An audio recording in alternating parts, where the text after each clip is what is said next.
Hi everyone, we hope you're doing well. We're hanging in there though honestly, we haven't been getting much sleep lately. Today, we want to answer a question we get a lot: how do we publish our audiobooks? First, we post most audiobooks on Patreon as paid content. They stay paid for a few months. After that, they become free to listen to on Patreon forever. A few weeks later, we post them on other places like YouTube, Facebook, and Twitter, X. Lately, things have been a bit slow in terms of new members. So we'd love your help. Please share our site with your friends or in places like Facebook groups, Twitter, X, Discord, Reddit, or novel forums. Even one share can really help us grow. Thanks so much for your support. This time, Utaha didn't mess around and obediently got into the taxi. But once inside, she scooted toward the middle, leaving an empty seat beside her.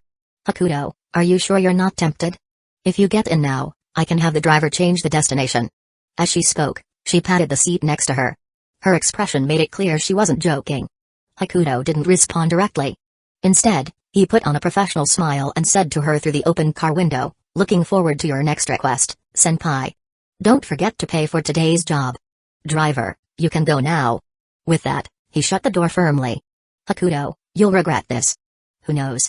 He watched the taxi drive off with Utaha inside, then turned to unlock a shared bike by the roadside.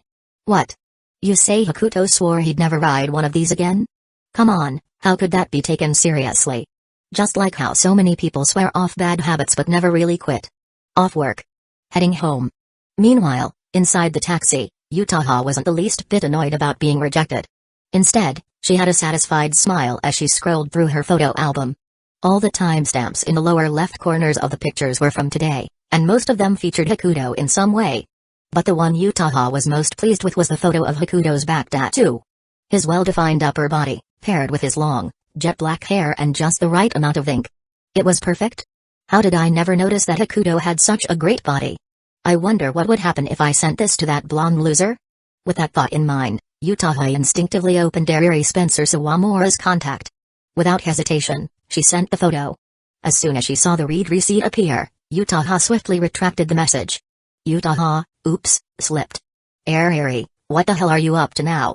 Chapter 45, Utaha vs. Ariri. Seeing Ariri's message, Utaha nearly burst into laughter. You saw it, right? I'm not blind. Unless you're talking about something other than the picture you just sent. I'm talking about that picture. What do you think? What do I think? It's just a tattoo. But the guy with it has a pretty good physique. He'd make a decent reference. By reference, Ariri was obviously referring to a model for the characters in her Genshai. Oh? Thinking of getting one yourself? Seeing Ariri's clueless response, Utaha, sitting in the back seat of the taxi, felt a surge of excitement. From the way Ariri reacted, it was clear she had no idea that the person in the picture was Hakuto. In other words, she didn't know Hakuto had a tattoo. Or maybe he had mentioned it before, but Utaha was certain Ariri had never actually seen it with her own eyes. 2 years. She had the upper hand for 2 whole years, and she never even did something as simple as this. Utaha almost felt sorry for Hakuto. Almost. But more than that, she was thrilled. Because in a way, she felt like she had beaten Ariri to it. Now, she just needed to confirm one last thing: had Ariri never seen this tattoo before, or had she simply not recognized it? After a brief moment of thought, Utaha sent the photo again. This time, she didn't retract it. Wait a minute. This doesn't look like a random picture from the internet. Don't tell me this is your boyfriend? Utaha was about to deny it, but then an idea struck her. Her fingers twitched, and she quickly changed her approach. Take a guess. TCH. Say it or don't, whatever. It's not like it has anything to do with me. Now that things had reached this point, Utaha decided to push further and test Ariri's limits. Her fingers danced across her phone screen for a while before she finally composed a message that seemed casual yet was carefully crafted. By the way, are long-haired guys trendy now? In the photo she sent, Hakuto's long hair, cascading down his back, was captured perfectly. Utaha had worded it like this on purpose, hoping to make Ariri subconsciously think of Hakuto. After all, among the guys Ariri knew, Hakuto was probably the only one with long hair. Utaha wasn't doing this just for fun. She had a goal. She wanted to pretend she didn't know anything and gauge Ariri's current feelings about Hakuto. Hakuto might have told Utaha that he had no more ties to Ariri, but as a romance writer, Utaha knew all too well that relationships were full of uncertainties. Sure, Ariri hadn't fallen for Hakuto in the past 2 years, But what if one day she had a dramatic change of heart and pulled a chasing after love too late scenario straight out of a soap opera? Utaha didn't even want to imagine that possibility. Now that she had this rare opportunity, there was no way she was letting it slip away. And just as she expected, the moment Ariri read Utaha's message, an image of Hakuto popped into her mind. Long hair, huh? Wait, why am I thinking about Hakuto? Ariri glanced at her chat history with Utaha and, almost instinctively, opened the photo again. For some reason, even though the person in the picture only showed his back and hair, something about him felt oddly familiar. And that tattoo. It also seemed familiar. Ariri wasn't stupid. She knew that Utaha wouldn't message her this late unless she had some kind of ulterior motive, so she decided to play along. What are you trying to say? It's just been a while since I've seen our dear underclassman. I guess I just thought of him subconsciously. Seeing that Ariri still hadn't mentioned Hakuto's name, Utaha decided to stop beating around the bush and get straight to the point. You mean Hakuto? Isn't he at Toyosaki Academy? You can just ask around if you're that curious. Come on, Ariri, who could possibly know him better than you? Utaha gritted her teeth as she typed that message, but she had no choice. For the sake of her own future peace of mind, she had to do this. On the other end, Ariri saw Utaha's message, and for a brief moment, a feeling of satisfaction flashed through her heart. But in the next second, she remembered what Hakuto had said to her in the hallway yesterday at noon. That cold expression. That indifferent tone. In the past 2 years, she had never seen Hakuto act like that before. For some reason, thinking about it made her feel a little down. She told herself it was just because she wasn't used to it. But deep down, she probably knew the real reason. In his eyes, I'm no different from anyone else. Alright, I'm going to bed. The moment Ariri went offline, Utaha felt a pang of unease. It seemed like the thing she feared most was really happening. From her perspective, Ariri was already starting to show signs of regret. Maybe it was just an emotional reaction to a long-standing habit being broken, but Utaha wasn't about to let even the smallest possibility take root. As for Ariri claiming she was going to bed. For a hardcore otaku like her, 10 o'clock wasn't even late. The night had barely begun. She's probably just sitting somewhere sulking, Utaha muttered. And she was right. At that moment, Ariri was lying on her bed, hugging a stuffed bear even bigger than she was, her face filled with frustration. Just thinking about Utaha's messages irritated her. That damn Utaha. How does she always manage to pick the perfect time to kick me when I'm down? Ariri still didn't realize that Utaha had gotten this information from Hakuto himself. She thought Utaha had just brought it up randomly. And that was exactly why she felt so annoyed. Ariri. Why are you even bothered by this? Hakuto is just an annoying guy who likes to get into fights, that's all. She had wanted to list his flaws, but after thinking for a while, that was the only one she could come up with. And even that felt like a stretch. But Ariri didn't care. She just needed a reason. Any reason.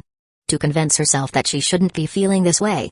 Chapter 46, Ariri's restless mind. Just as Ariri was feeling overwhelmed with frustration, a soft knocking sound reached her ears. Ariri, are you asleep? Lying on her bed, Ariri heard the voice from outside her door.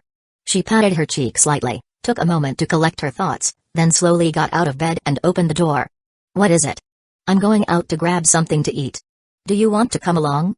Ariri was about to decline, but then she realized that if she stayed in her room doing nothing, she'd probably end up feeling even more restless. Rather than that, it might be better to go out and find something to distract herself. With that in mind, Ariri agreed to her mother, Sayuri Sawamura's, suggestion.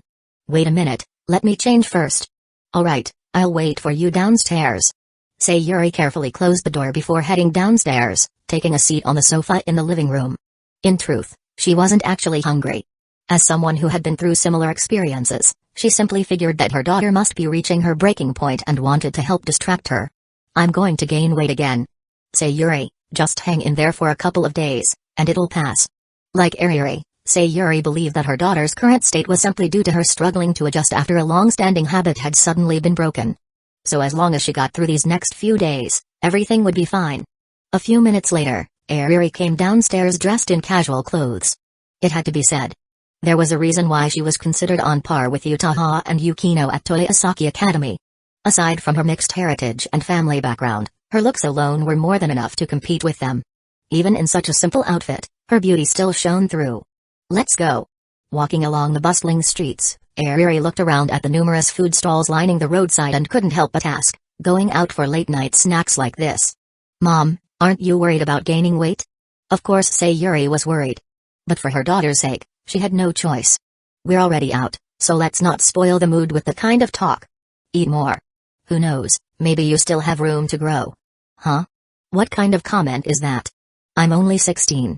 These things can't be rushed, okay? As she spoke, Ariri's confidence wavered.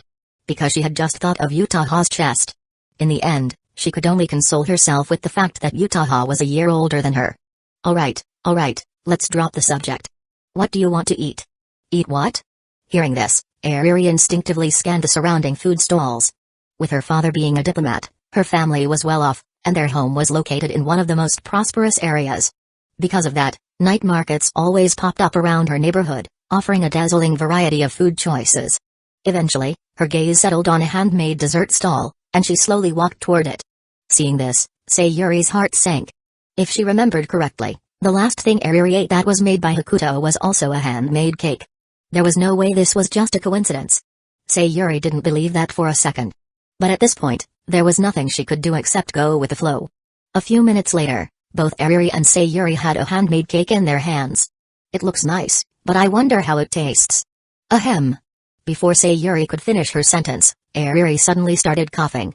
A faint smear of white cream was left at the corner of her mouth. Her expression twisted in discomfort as she gasped for air, sticking out her tongue repeatedly as if trying to rid herself of the taste. This is a cake? It tastes like a dirty dishcloth that hasn't been washed for 2 days, mixed with lemon, and shoved into my mouth. Since Ariri had ordered a lemon cake, she naturally mentioned lemon in her comparison. However, her description made Sayuri glance warily at the strawberry cake in her own hand, her mind now unwillingly imagining what a dishcloth mixed with strawberries would taste like. To be honest, Sayuri's hands were shaking. She hesitated, wondering whether she should take a bite. After all, she had paid for it. But looking at her daughter's utterly miserable expression, she felt a little afraid. After much deliberation, she decided she couldn't let her daughter suffer alone. As a mother, she had to share the burden. Just one bite. Just a small one.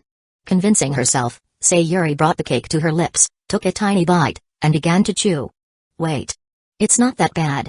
Judging by her own taste buds, the cake before her wasn't exactly delicious, but it definitely wasn't on the level of an unwashed dishcloth either. She then turned to look at Ariri, who was still dry heaving. Could there be that much of a difference between the lemon cake and the strawberry cake? With that thought, Sayuri decided to test her theory. She reached over and took the cake from Ariri's hand. At this point, Ariri couldn't care less. She wanted that so-called lemon cake as far away from her as possible. Just throw it away. Don't eat it. Hearing her daughter's warning, Sayuri hesitated for a moment but eventually decided to take a small bite. Just as she had expected, the lemon cake wasn't much different. It wasn't particularly good, but it also wasn't the inedible abomination Ariri made it out to be. Even if their tastes differed, Ariri's reaction still seemed way too extreme. If the problem wasn't the cake itself. Sayuri turned her gaze back to Ariri. Ariri, try this one. Is this yours, Mom? Yes, mine tasted fine to me. You should give it a try. Looking at the strawberry cake in her mother's hand, Ariri wanted to refuse, but Sayuri was simply too insistent. And so, the next moment. Ugh. A dishcloth that hasn't been washed for 2 days, mixed with strawberries. Ugh. Sayuri tossed both cakes into the trash. While she didn't think they tasted bad, they weren't worth forcing down either. So is the problem with the person? At that moment, Ariri, still dry heaving, suddenly blurted out, Hakuto's cakes taste way better than this. Chapter 47, Who Took My Weekend Away? Standing beside Ariri, Sayuri sensed that something was wrong. Her original intention in bringing Ariri out was to distract her, but now it seemed like she had only made things worse. Sayuri Sawamura sighed deeply, pressing her hand against her forehead in resignation. Meanwhile, Hakuto was riding a shared bicycle home. Finally home. Finally home. He felt like his entire body was about to fall apart. He couldn't even be bothered to shower or eat dinner. He just wanted to collapse onto his bed and sleep. So exhausted. Why am I so exhausted? Although he had worked overtime today, this wasn't the first time he had done so. It had never left him this drained before. As soon as he opened the door to his room, Hakuto threw himself onto the bed. The moment his head hit the pillow, he drifted off into a deep sleep, without even bothering to take off his shoes or change his clothes. It was unclear how much time had passed, but Hakuto eventually groggily climbed out of bed. Looking at the dim gray light outside the window, he realized he had slept all the way until morning. Sundays really do feel the best to sleep in. From Monday to Friday, he had to attend school. Saturdays were reserved for Ginkgo's rental time. If Hakuto wanted to get a good rest, Sundays were his only option. Since he had gone straight to bed last night without showering, he now felt sticky all over, in desperate need of a rinse. Shower, shower, shower. Humming a cheerful tune, Hakuto walked into the bathroom, already thinking about how he would spend his day off. I'll splurge a little today. I'll use the overtime pay from yesterday as my budget for the day. A long while later, Hakuto emerged from the bathroom, dressed in pajamas. Having skipped dinner the night before, he was now feeling quite hungry. Just as he stepped out of the bathroom and headed toward the kitchen to make himself something to eat, his phone, which had been resting on the table, suddenly rang. Seeing this, Hakuto had no choice but to put down the ingredients in his hands and head to the living room to answer the call. Moshi Moshi, this is Hakuto speaking. How can I help you? Perhaps because it was his day off, he was feeling completely relaxed, and even his tone was cheerful. However, the person on the other end of the call was clearly in a very different mood, speaking in an angry tone. Impressive, Hakuto. Skipping class as if it's the most natural thing in the world now, huh? Oh, it's Miss Shizuka. Wait, skipping class? What do you mean? Monday. 8:30. Put those two things together. Where do you think a student like you should be right now? Hakuto. Monday? Isn't today Sunday? Isn't this my precious day off? Shocked by Shizuka Hiratsuka's words, Hakuto quickly checked the date on his phone. To his horror, she was right. It was indeed Monday. What the hell? Who took my day off? Hakuto couldn't help but shout in frustration. After all, he only got one day off per week, and now it had mysteriously vanished. How could he not be furious? After a while, Hakuto managed to calm down. Hearing Shizuka's voice on the phone urging him to get to school, he simply replied, "I'll be there soon," before hanging up. Sitting on his chair, Hakuto tried to recall what had happened. But no matter how hard he thought, he had no memories of Sunday at all. He clearly remembered coming back from working overtime at Utaha's place, lying down on his bed, and then waking up on Monday morning. I couldn't have slept through the entire Sunday. Could I? Scratching his long hair, Hakuto suddenly remembered something. Most superpowers come with their own limitations and side effects. Shit, I completely forgot about that. No wonder I was so exhausted yesterday. Hakuto knew that his extraordinary ability had to come with a drawback, but he hadn't expected the side effect to kick in after using it just once. What's the side effect? Extreme drowsiness? Or maybe mental exhaustion? After all, sleep is just a way to restore energy and give the brain time to rest. If the side effect of his power was just drowsiness, that wouldn't be too bad. Sleep is a desire that can be resisted. But if it was the latter, things would be much trickier. Mental exhaustion was similar to staying up all night. A few times wouldn't be a big deal. At worst, he'd lose some hair. But if it kept happening, he wouldn't be far from collapsing entirely. Thinking about this, Hakuto sighed and activated his computational ability once again. That transparent sensation coursed through his body, and everything around him fell silent. I need to at least figure out how to control this side effect. Unlike others, Hakuto's ability allowed him to calculate the answer to anything in the world. If he couldn't figure something out, it simply meant he hadn't had enough time to calculate it. For example, he could theoretically determine the origin of the universe or even prove the existence of parallel worlds. Of course, the scale of such calculations was so massive that he'd probably drop dead before he got an answer. But figuring out how to limit the side effects of his power? That was definitely within his reach. After a long time, Hakuto deactivated his ability. He had finally found his answer. So that transparent sensation wasn't just a byproduct of activating my ability. According to his calculations, that feeling of transparency throughout his body wasn't just a side effect of his power. It was actually his computational ability influencing his entire body's genetic structure. That was why his body could keep up with his brain. Now that he understood the cause, reducing the side effects of his ability was actually quite simple. However, at the moment, Hakuto had no intention of activating his power again. He definitely didn't want to collapse onto his bed and pass out once more. Chapter 48, Supplemental Lessons. About 10 minutes later, Hakuto rushed through the school gate with a piece of bread in his mouth. Wait, student, you're late.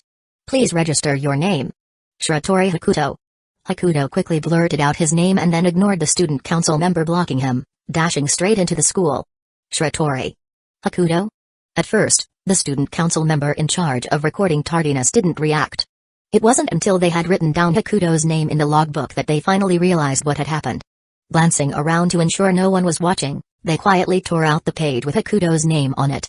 Honestly, with Hakuto's personality, he usually wouldn't care about being a little late. But why was he in such a hurry this time? The reason was simple. Hiratsuka had told him that if he didn't get to school within 20 minutes, the tutoring job would be given to someone else. Hakuto, tutoring? You mean the tutoring job where I help some sisters pass their exams and get paid a huge amount of money? Hiratsuka. Hakuto, no way, sensei, please don't give it to someone else. I'll be right there. And so, Hakuto, who had just been planning to make himself a nice breakfast, immediately ran back to his room, changed his clothes, stuffed a piece of bread into his mouth, and bolted for school. At the classroom entrance, Hakuto spotted Hiratsuka standing by the school building and instinctively waved to greet her. Good morning, sensei. Goodbye, sensei. Even as he greeted her, Hakuto didn't slow down at all, attempting to run past her. But fate had other plans. Before he could escape, Hiratsuka grabbed the back of his collar and effortlessly pulled him back. Good morning, Hakuto. The moment Hakuto heard that tone and saw the gentle smile on Hiratsuka's face, he knew he was doomed. With his legs dragging against the ground, Hakuto was reluctantly pulled step by step toward Hiratsuka's office. Realizing there was no way out, he decided to just accept his fate. Sensei. Do you have any snacks in your office? I do. But before Hakuto could even wonder what kind of snacks she meant, an iron fist mercilessly landed on his head. Wait, you meant that kind of snack? With that punch, Hakuto's mind instantly cleared up. Now, tell me, what's your excuse for being late this time? Sensei, if I told you that I accidentally slept through the entire weekend and thought today was still Sunday, would you believe me? After hearing Hakuto's explanation, Hiratsuka calmly lit a cigarette, leaned back in her chair, and crossed her legs. I believe you used this excuse once before. At that moment, Hakuto wished he could slap his past self. He had lied so much that now no one believed him even when he told the truth. Forget it. I didn't bring you here just because you were late. As she spoke, Hiratsuka pulled a contract from her drawer and placed it in front of Hakuto. To be honest, Hakuto had an immediate reaction upon seeing the contract. After all, he had signed a 2-year contract with Sayuri, and by now, he had developed a conditioned response to these kinds of documents. It took him a while to realize that this contract was probably about a tutoring job. Obviously, it's about the tutoring job. Hakuto casually picked up the contract from the desk, showing no sign of what was going through his mind just moments ago. I spoke with Nino Nakano's father over the phone. Your information might already be sitting in a drawer in his office. He still decided to hire me after looking at my profile? Hakuto was someone who lived freely, bound by nothing except money. His personal record was honestly terrible. Things like frequently being late to school were just the tip of the iceberg. Who knows? Maybe Nino Nakano's father wants to hire a tutor and a bodyguard at the same time. That would require additional payment. Hakuto blurted out instinctively. Quit talking nonsense. Hiratsuka's fist flew out just as naturally. She still remembered their phone call from a few days ago crystal clear. Back then, because she couldn't see Hakuto in person, she had no choice but to vent her frustration on her phone. But now, she didn't even need to get up from her chair to land a hit. Hiss. Why is everyone so violent? Yesterday at noon, Genko had hit him. In the evening, Nao had hit him. Now, Hiratsuka had hit him too. Was this world getting too chaotic? Why were girls becoming so aggressive? By the way, it seems like Nino and the others don't know you're going to be their tutor yet, so you'll have to introduce yourself. Piece of cake. Hakuto wasn't bragging, but getting along with girls was as easy as eating for him. And honestly, this was literally his bread and butter. Seeing Hakuto's confident expression, Hiratsuka didn't press further and instead asked in a seemingly casual manner, Hakuto, what do you think of our school? Huh? What do you mean? Just your opinion of our school. Hearing this, Hakuto picked up on something unusual. Hiratsuka had said our school instead of calling it by its actual name, Toyosaki. While both referred to the same place, the difference in wording was like night and day. It was just a minor detail, but Hakuto felt it was something worth keeping in mind. With that thought, he cautiously glanced around, wondering if this was some sort of test. However, after scanning the entire office, he didn't find any hidden cameras or people lying in wait. Relax, it's just a simple question. Seeing Hiratsuka's response, Hakuto let go of his suspicions and put on an innocent smile. Our school? As one of the top-ranked academic institutions in Japan, it's naturally excellent. That's not what I meant. Never mind. Seeing Hakuto give a standard workplace answer, Hiratsuka decided to just get straight to the point. Have you heard of Hoshino Academy? Chapter 49, Transfer? 2 million? The moment Hakuto heard the name Hoshino Academy, He felt a wave of unease wash over him as he stood across from Hiratsuka. Know it? Not just know. It would be more accurate to say he was extremely familiar with it. Just yesterday. No, the day before, he had even gotten into a fight with Hoshino Academy's student council president. Because of that incident, Hakuto doubted that Hiratsuka was bringing up this topic just for casual conversation. I've heard of it. Hiratsuka extinguished her cigarette, her expression serious.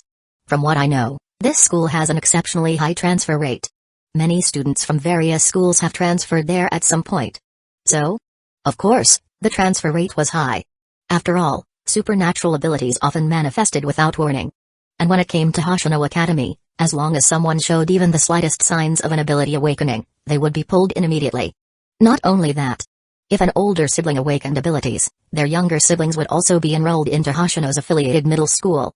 The day before yesterday, representatives from Hoshino Academy's student council came to conduct an on-site evaluation at our school. One of them specifically asked about you. I originally thought it was just a routine assessment. As she spoke, Hiratsuka pulled out a stack of documents from her desk drawer. Hakuto already had a bad feeling about what was written inside. Though he didn't know what tricks Nao had pulled behind the scenes, things had escalated from an individual matter to an official school affair. But one thing was certain. Hakuto had absolutely no desire to transfer to Hoshino Academy. He knew that with his abilities, once he got there, Nao would definitely rope him into the student council as unpaid labor. And if there was one thing Hakuto despised the most in life, it was working for free. Of course, when he was the one getting things for free, that was a different story.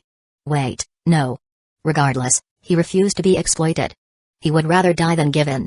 So the moment Hiratsuka pulled out the documents, Hakuto immediately dropped to his knees and clung to her leg.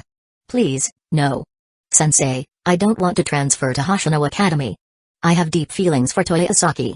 It's like a friend to me. And besides, I can't bear to leave you, Sensei. Boo. As a professional, Hakuto could summon tears on demand. The waterworks flowed instantly. Seeing him nearly sobbing his heart out, Hiratsuka couldn't help but feel a bit sympathetic. She hadn't expected him to figure out what the documents were about so quickly. You really are not cute at all. She reached down and ruffled Hakuto's hair as he clung to her leg. She had to admit. His long hair felt surprisingly nice to the touch. Forget whether I'm cute or not. Sensei, I don't want to go. I refuse to be exploited. No way. Alright. If you really don't want to transfer, I'll talk to the principal. Really? Sensei, you're the best. Hakuto hadn't expected Hiratsuka to actually stand up to the school administration for him. Why was he suddenly feeling touched? By the way, Sensei, what kind of conditions did Hoshino Academy offer to convince them to transfer someone like me? The top student in the entire grade? Toyosaki Academy was a school that heavily valued its academic rankings. A student like Hakuto, who consistently ranked first, enjoyed a lot of privileges. On top of that, Toyosaki rarely allowed high-performing students to transfer out. To be brutally honest, despite Hakuto's long history of breaking school rules since childhood, he had never once been expelled. Or even had a formal disciplinary mark on his record. In other words, his student record was completely spotless. Of course, if someone deliberately investigated, they could still dig up the embarrassing things Hakuto had done. Transfer? Who told you that this was about transferring? It's not a transfer? What? If it's not a transfer, then why was I clinging to your leg and crying like my life depended on it? Hearing that, Hakuto quickly got up from the floor, grabbed the documents from Hiratsuka's desk, and began reading them carefully. Exchange student? For 3 months? Promoting school culture? Learning from each other? Wait, what? Hakuto was starting to doubt his literacy skills. Why would they need him to promote school culture? He knew this was just an excuse, but wasn't it a bit too obvious? Anyone could tell it was a cover-up. Hoshino Academy specifically requested you as an exchange student. According to the principal, one of Hoshino's shareholders personally spoke to him about it. I don't know their exact motives, but maybe they want to throw a crocodile into the pond to discipline the other fish. First-year student, just 1 month into school, troublemaker. None of these qualifications made him fit to be an exchange student. Hakuto frowned at the document and muttered, aren't they worried that this crocodile will eat all the fish in their pond? Then again, he felt relieved. After all, Hiratsuka said she could reject the request on his behalf. Normally, for something like this, the school lets the student decide. If you don't want to go, we can just decline. Oh? Hakuto was surprised. He had expected Nao to use more forceful tactics to drag him into Hoshino Academy. But in the end, it was still up to him. In his heart, Hakuto silently raised an internationally recognized gesture of goodwill toward Nao, to middle finger. By the way, Hoshino Academy also mentioned that if you agree, you'll receive a 2 million yen scholarship. But since you don't want to go. Before Hiratsuka could even finish her sentence, Hakuto had already dashed in front of her, gripping her shoulders with an expression of utter disbelief. How much? Sensei, did you say how much? 2 million? Not 200? If I remember correctly, yes, it's 2 million. Getting confirmation, Hakuto immediately took back all the disrespect he had just sent Nao's way. I have never, not even once, spoken ill of Hoshino Academy and certainly never insulted Tamari Nao. Sensei. Let's talk about how exactly this 2 million will be given to me. It's a scholarship, directly deposited into your account. This is amazing. When do I leave? Right now. Seeing Hakuto's overjoyed reaction, Hiratsuka clenched her fists almost instinctively, rage bubbling up inside her. Didn't you say you couldn't bear to leave me? That you had deep feelings for this school? That it was like a friend to you? That you didn't want to go? Wait, Sensei. Stop hitting me. Chapter 50, Mjolnir Hammer arrives. As class was about to end, Hiratsuka dumped all the documents and contracts from her desk into Hakuto's arms before kicking him out of the office. How heartless. Hakuto dusted off his pants, tucked the exchange student documents and Nakano Mario's employment contract under his arm, and walked toward the classroom. Just thinking about getting 2 million yen for a 3-month exchange program made him want to laugh. 2 million. Do you know how many haunted house trips with Utaha that would take to earn? At Toyosaki, Hakuto's main clients were Rika and Utaha. Airi was already a thing of the past. So, when faced with this 2 million yen, there was no reason for Hakuto to refuse Hoshino Academy. You know, I've been wanting to take my talents to Hoshino for a while now. But before that, he had to help Rika settle the club matters and also get in touch with the Nakano sisters to prepare for his tutoring job. Still excited about the 2 million yen, Hakuto entered the classroom. Since class had just ended, the room was noisy, and no one paid him any attention. Except for a certain big teacher. Late again? No, I was called by Sensei for a very mysterious mission. Just as Hakuto was about to explain this so-called mysterious mission to Hikaman, a lively Oj suddenly popped up in front of him. Hero. I found an ally for our base. Before Hakuto could react, Rika had already grabbed his hand and excitedly dragged him out of the classroom. To be honest, he had never expected Rika to have this much stamina. The whole way there, he barely moved his legs. He was practically being pulled along by Rika's sheer momentum. And yet, she didn't slow down at all until they reached the entrance of a middle school classroom in Toyosaki Academy's junior division. Hero, wait here for a moment. With that, Rika rushed into the noisy classroom, leaving Hakuto standing alone in the hallway. Middle school. Rika. Could it be Takamori-sani? Death. As a well-known honor student in the junior division, Hakuto had, of course, heard of Takamori-sani. He just hadn't expected Rika to still be connected to her. Maybe this was what they called like attracts like? No, wait, wasn't it supposed to be opposites attract? No, that's for magnets. Being a well-known figure at Toyosaki Academy, Hakuto was recognized even in the middle school division. Feeling the stares from the students around him, he scratched his head and could only hope that Rika would come out soon. Fortunately, she didn't keep him waiting long. Before he knew it, she was standing in front of him, holding the hand of a blonde girl. As expected, Hakuto's guess was spot on. The girl standing before him had twin tails, and at the ends of each ponytail, there were ball-shaped ornaments resembling hammers. Mjolnir hammer, huh? Hakuto sighed and covered his forehead. He really wasn't good at dealing with Chaunabias. But the girl in front of him, Sani, thought differently. When she heard Hakuto mention Mjolnir hammer, her face lit up with excitement, and in her heart, she had already recognized him as one of her own. As expected of Lord Hero. Even though this is our first meeting, you have already glimpsed my true name, Death. This is my servant. We met under the guidance of fate just the other day. Even though Lord Hero has already seen through my true name. Actually, he hadn't. And could they not talk about this kind of embarrassing stuff in public? Even someone as socially confident as him was starting to feel second-hand embarrassment. Seeing that Sani had already assumed a stance, Hakuto could easily guess what she was about to do next. Sure enough, the next moment, she swung her twin tails like meteor hammers, striking a dramatic pose that was as Chuni as it could get. The wielder of the Mjolnir hammer, Takamori-sani, has arrived. Disua.Shritori Hakuto. Out of politeness, Hakuto introduced himself. Hey, I have long heard of Lord Hero's name, especially your legendary battle where you fought against an entire world alone. It is something we all aspire to, Death. Her eyes sparkled as if she truly believed Hakuto had done something incredible. Hakuto really couldn't take it anymore. The strange looks from the people around them were about to make him explode. Let's talk about this later. He placed a hand on Sunny's head and then turned a sharp gaze toward the onlookers. You all don't have class or something? Just standing around watching? With that shout, the students scattered like startled birds, rushing back to their own classrooms. After all, Hakuto's reputation as a menace at Toyosaki Academy was widely known. It wouldn't be an exaggeration to call him the school tyrant. Seeing that the crowd had dispersed, Hakuto finally let go of Sunny, letting her continue her Chayuni act. As expected of Lord Hero. With just a simple gesture, you have banished all unrelated individuals. Death. Takamori, that was necessary. What we're about to discuss involves absolute secrets of the evil king's true eye. Indeed, master. Watching the students flee, Hakuto hadn't expected his words to be that effective. Even though he never considered himself a bully. He never extorted money or picked on weaker students. He simply couldn't stand delinquents throwing their weight around at school. But that didn't stop others from fearing him, nor did it prevent people from labeling him as a school tyrant. Every time he heard the term school tyrant, Hakuto couldn't help but think of those cliché school life novels. The perfect school tyrant was actually a girl. I am the school tyrant's beloved. School tyrant versus honor student? Who should I choose? He sighed and forced himself to stop thinking about it, shifting his focus back to the real issue at hand. Do you know Hiratsuka-sensei? Huh? Who's that? Wait, let me try another name. Do you know the Iron Fist of Destruction? Oh. Lord Hero, you mean Master and your Supreme Superior. As she spoke, Sunny continued swinging her twin tails like meteor hammers, her entire body brimming with excitement.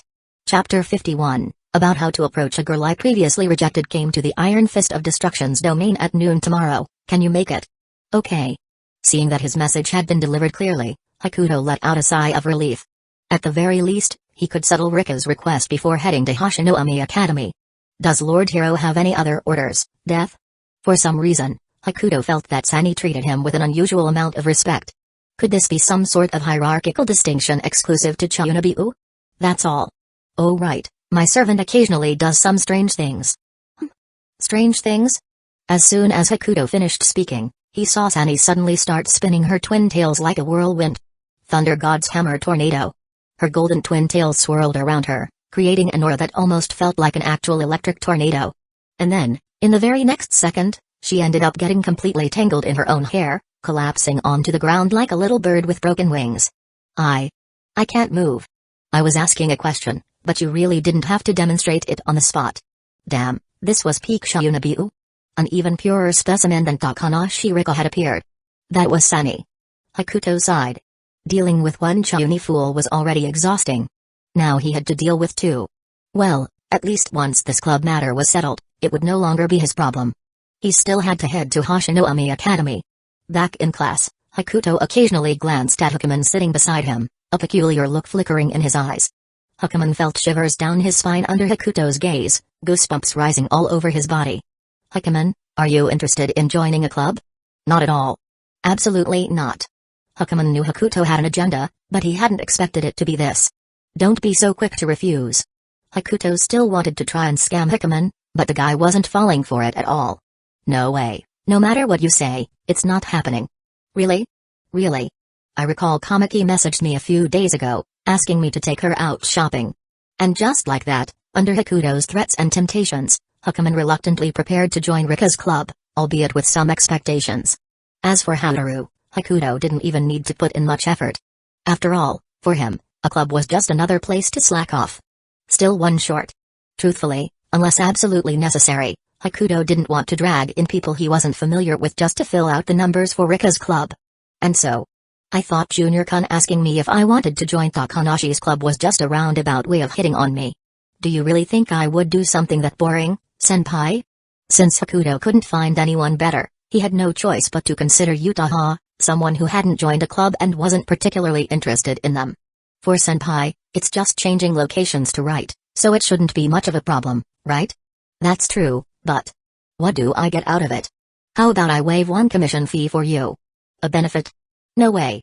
Hakuto would never just give something away for free in his life.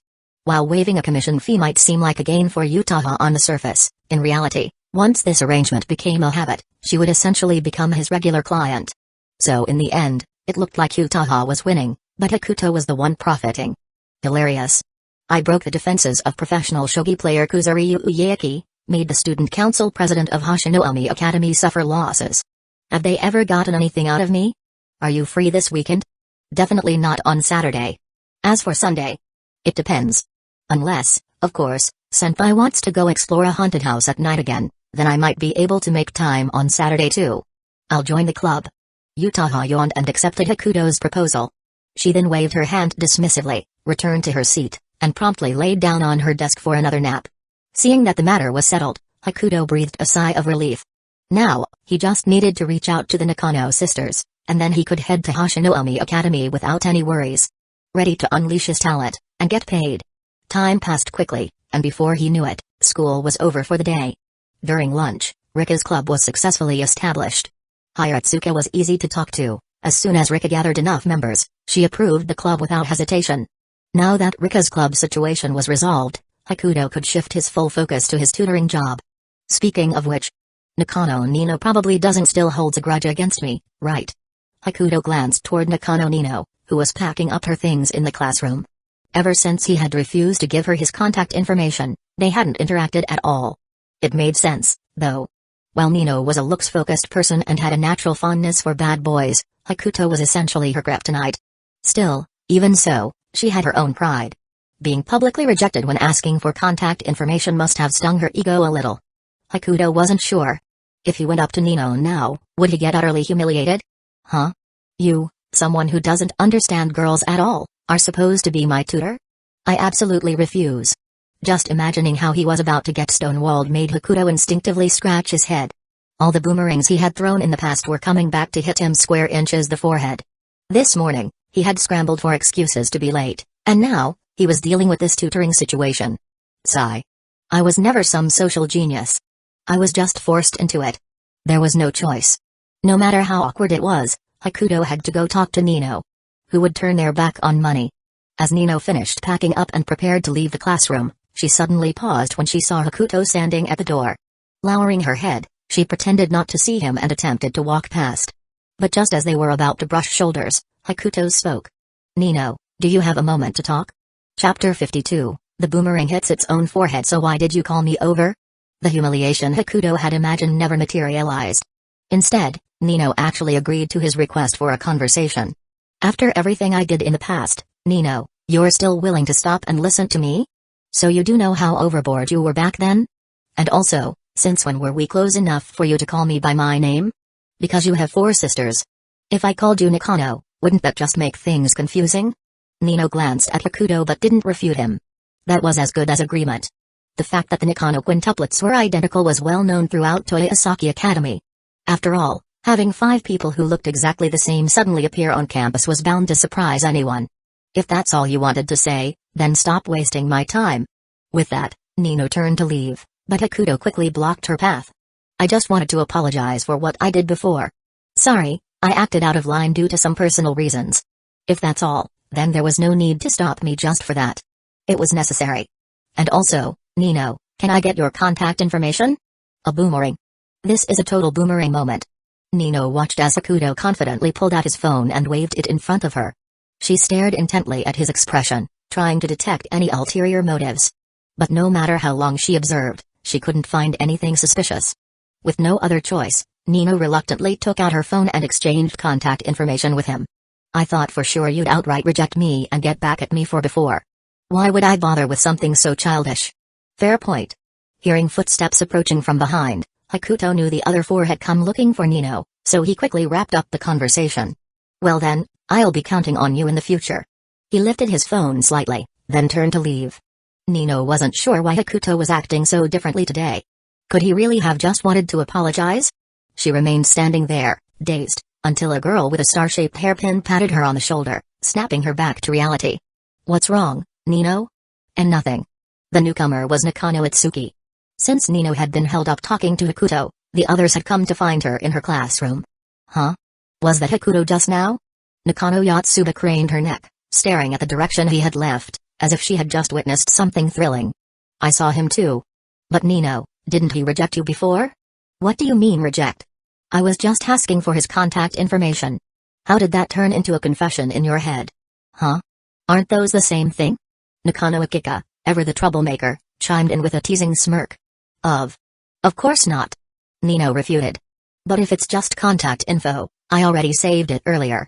She shook her phone slightly, the name Hakuto standing out prominently in her contact list. I can't believe Nino actually had the guts to ask Hakuto for his contact info. The night Nino got rejected, she was absolutely furious. His contact info? You mean Hakuto's? Can I add him? Can I? Yotsuba, bursting with excitement, snatched Nino's phone and stared at Hakuto's contact details. Without hesitation, she pulled out her own phone and started adding him. But before she could finish, Nino swiftly took her phone back.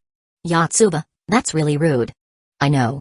If you want it so badly, why don't you just ask Hakuto yourself? But even you got rejected. At that, Yotsuba suddenly seemed to realize something. She threw herself at Nino, her face brimming with curiosity. Nino, how did you get Hakuto's contact info? You already got rejected once. By being shameless. Nakano Miku, who had been silently listening to the conversation, suddenly made a comment out of nowhere. Yotsuba, as if she had just been enlightened, crouched down, deep in thought. So that's how it's done? Wait. What do you mean shameless? He was the one who added me first. As soon as Nino said that, the room fell silent for a second before erupting in exclamations. Could it be? Nino's springtime of youth is finally here? Sweet romance. That's an essential part of high school life. I can't believe Nino's already experiencing it so soon. As Akika teased her, Itsuki suddenly poured cold water on the conversation. As far as I know, Hakuto likes Sawamura Ariri from Class F, right? That statement froze Akika in place. She cautiously glanced at Nino, trying to gauge her reaction. Hakuto having a crush on Sawamura Ariri wasn't exactly a secret at Toyosaki Academy. But to everyone's surprise, Nino didn't look disappointed at all. Instead, she straightened her back slightly, her face full of confidence. If I'm not wrong, Hakuto has already given up on pursuing Sawamura Ariri. Oh really? You're not just trying to comfort yourself, are you? I wouldn't lie to myself like that. Nino might not have the best grades, but she was sharp when it came to these things. She had seen Hakuto bring food for Takanashi Rika before, and she had also noticed Sawamura Ariri showing up to talk to him that day. At first, she thought Hakuto had simply shifted his attention to Rika instead. But just the other day, he didn't bring food for Ariri at all. And now, he had even asked for her contact information. Adding up all these little details, Nino felt confident in her conclusion. After all, Hakuto had always kept his distance from girls in the past. He had never actively asked for a girl's contact info before. That was why Nino dared to say that Hakuto had already moved on from Sawamura Ariri. Seeing how confident Nino was, the others decided to drop the subject and steer the conversation elsewhere. By the way, Yotsuba, why are you so eager to get Hakuto's contact info? At this, Yotsuba practically sprang up from the floor, her excitement reignited. Because Hakuto is really handsome. Silence. The four sisters stared at Yotsuba, stunned. They had never expected that, after all these years together, she would turn out to be such a hopeless face-con. Yotsuba. One face-con in this family is already more than enough. Chapter 53, the plan worked. Seeing her sisters giving her strange looks, Yotsuba quickly realized that her words had been misunderstood. She hurriedly explained. And no, that's not what I meant. You all know about how Hakuto took down all the delinquents in school, right? The other four sisters nodded. Seeing this, Yotsuba continued. This is how it happened. About 20 days ago, it was lunchtime. As usual, Yotsuba was full of energy, chatting happily with her classmates. But there was always someone who ruined the mood. Not far from her, a boy with strangely dyed hair was harassing a quiet-looking girl. Yotsuba, filled with a sense of justice, couldn't just stand by and watch. Just as she rolled up her sleeves, ready to step in, she saw Hakuto suddenly standing at the classroom door. He scanned the room before locking his gaze on the boy harassing the girl. Moments later, a slender hand reached out from behind and grabbed the delinquent by the hair, yanking him to the ground. Damn it! Who? Hakuto stood over him, looking down from above. I'll give you 2 minutes. Call your friends. Fine. Just you wait. It didn't even take 2 minutes. 4 guys had already surrounded Hakuto. No one dared to stop them. No one even went to get a teacher. Everyone just stood by and watched. Kid, which gang are you with? Honestly, I'm getting tired of hearing that line. Yotsuba, standing a short distance away, saw Hakuto surrounded and was about to rush in to help, but her friend quickly grabbed her arm. Yotsuba, don't. But. Before she could say more, the sound of a head slamming against a desk echoed from Hakuto's direction. Yotsuba turned her head and saw that, at some point, 3 of the 4 delinquents had already collapsed. Only the guy with the weirdly dyed hair was still standing, staring blankly at the scene before him. Your friends all got beaten up. If you don't take a hit too, that wouldn't be fair, would it? Not wanting to break the bonds of their brotherhood, Hakuto kindly approached the last guy. But just as he was about to make a move, another boy stepped in front of him. That's enough. Let's stop here. Oh? But when they had me surrounded just now, you didn't step in to stop it, did you? With his height advantage, Hakuto looked down at the guy trying to mediate, his aura completely overwhelming him. And when your buddy here was harassing a girl in class, where was your let's stop here then? But now you suddenly want to play the good guy? What, trying to build yourself a hero persona so you can fit in better with the class? Hakuto showed no mercy, ruthlessly exposing the guy's little scheme. And no, that's not it. I just think if this goes on, the teacher will come. And then we'll all get in trouble. That's not your problem. Get lost. Unless you want to get beaten too. In the end, the last delinquent, the one who started it all, also ended up on the ground, groaning in pain. Yotsuba, standing at a distance, stared blankly at the scene unfolding before her. Ever since that day, the name Shiratori Hakuto had been etched into Yotsuba's mind. Back in the present, Yotsuba looked at her sisters, who were listening to her story. She rubbed her nose, put her hands on her hips, and mimicked Hakuto's movements from that time, waving her arms and legs dramatically.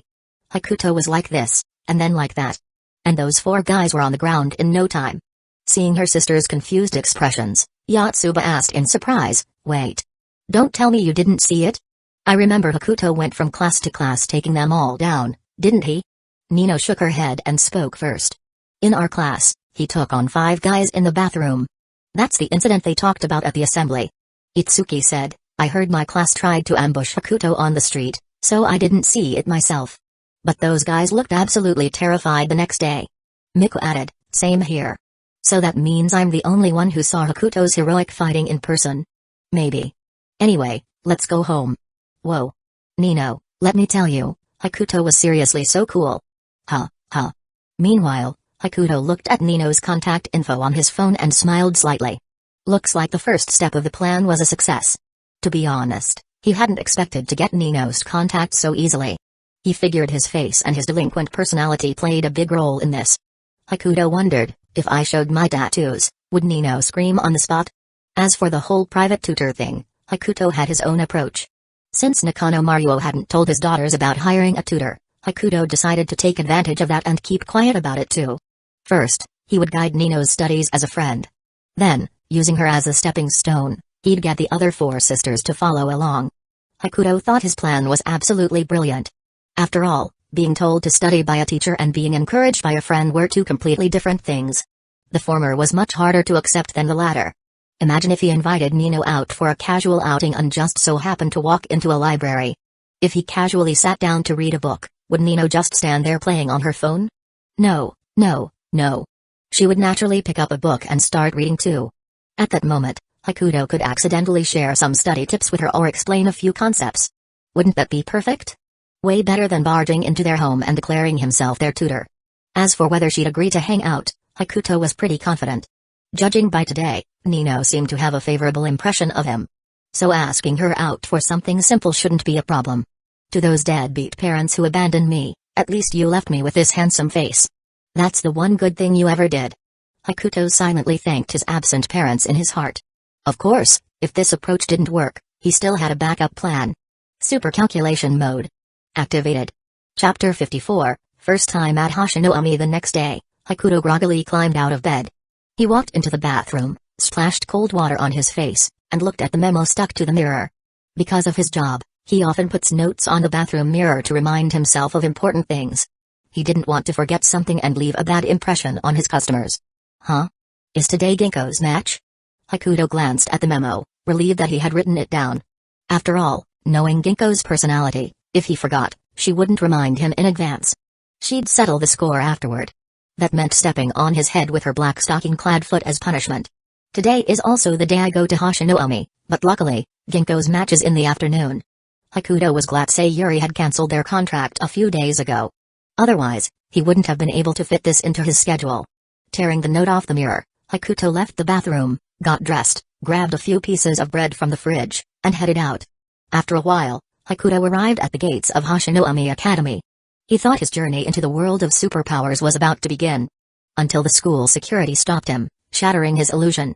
"Sir, I really am an exchange student. Didn't you already check my documents? But I never received any notification about it. Doesn't the principal's seal on this document hold more weight than a notification? Since when has Hashinoumi Academy ever had exchange students?" It wasn't that the guard was overly suspicious. It was just that Hashinoumi Academy had existed for years, and while there were transfer students, there had never been any exchange students. After all, every student here either had superpowers or showed signs of developing them. The school's main purpose was to take in all superpowered individuals, so they didn't allow outsiders in, let alone send their students out. That made Hakuto the first exchange student in Hashinoumi Academy's history. Seeing that the security guard still wouldn't let him through, Hakuto gave him a once-over and sighed. "Uncle, you used to be a superpowered individual too, didn't you?" The guard's face instantly showed a hint of shock. "As I thought. To make Hashinoumi Academy feel more like a normal school, they had security guards. But since they couldn't let regular people learn about superpowers, they could only hire former superpowered individuals. Those who had aged out of their abilities after puberty. Do I need to show my ability?" Supercalculation wasn't an easy ability to demonstrate, but since it had a time-stopping-like feature, he could just pretend it was teleportation. Just as Hakuto was about to show off his power, a familiar voice interrupted him. "Oh, there's no need for that." Hakuto turned his head and saw that, at some point, Tamari Nao had appeared beside him, holding his exchange student documents. "When did you get here?" "Right when you asked if you should demonstrate your ability." Nao didn't even glance at Hakuto. Instead, she spoke directly to the security guard. "I'm Tamari Nao, the student council president. I can vouch that this guy is indeed an exchange student." And so, with Nao's help, Hakuto smoothly entered Hashinoumi Academy. She led him to the classroom where he would be studying as an exchange student. Looking at Nao sitting at the front and a familiar middle-parted head in the back of the classroom, Hakuto sighed, even though he had expected this outcome. If he could get the 2 million yen without joining the student council, he would have been much happier. "My name is Shiratori Hakuto. I'm an exchange student from Toyosaki Academy. I'll be here for the next few months. Please take care of me." Hakuto stood at the podium, naturally introducing himself. Compared to the times he had to stand before the entire school for a public apology, this was nothing. Hakuto was the top student at Toyosaki Academy. He will be staying with us for the next few months, so let's give him a warm welcome. Oh, he's handsome. And he's Toyosaki's top student? Why would someone like him come to our school?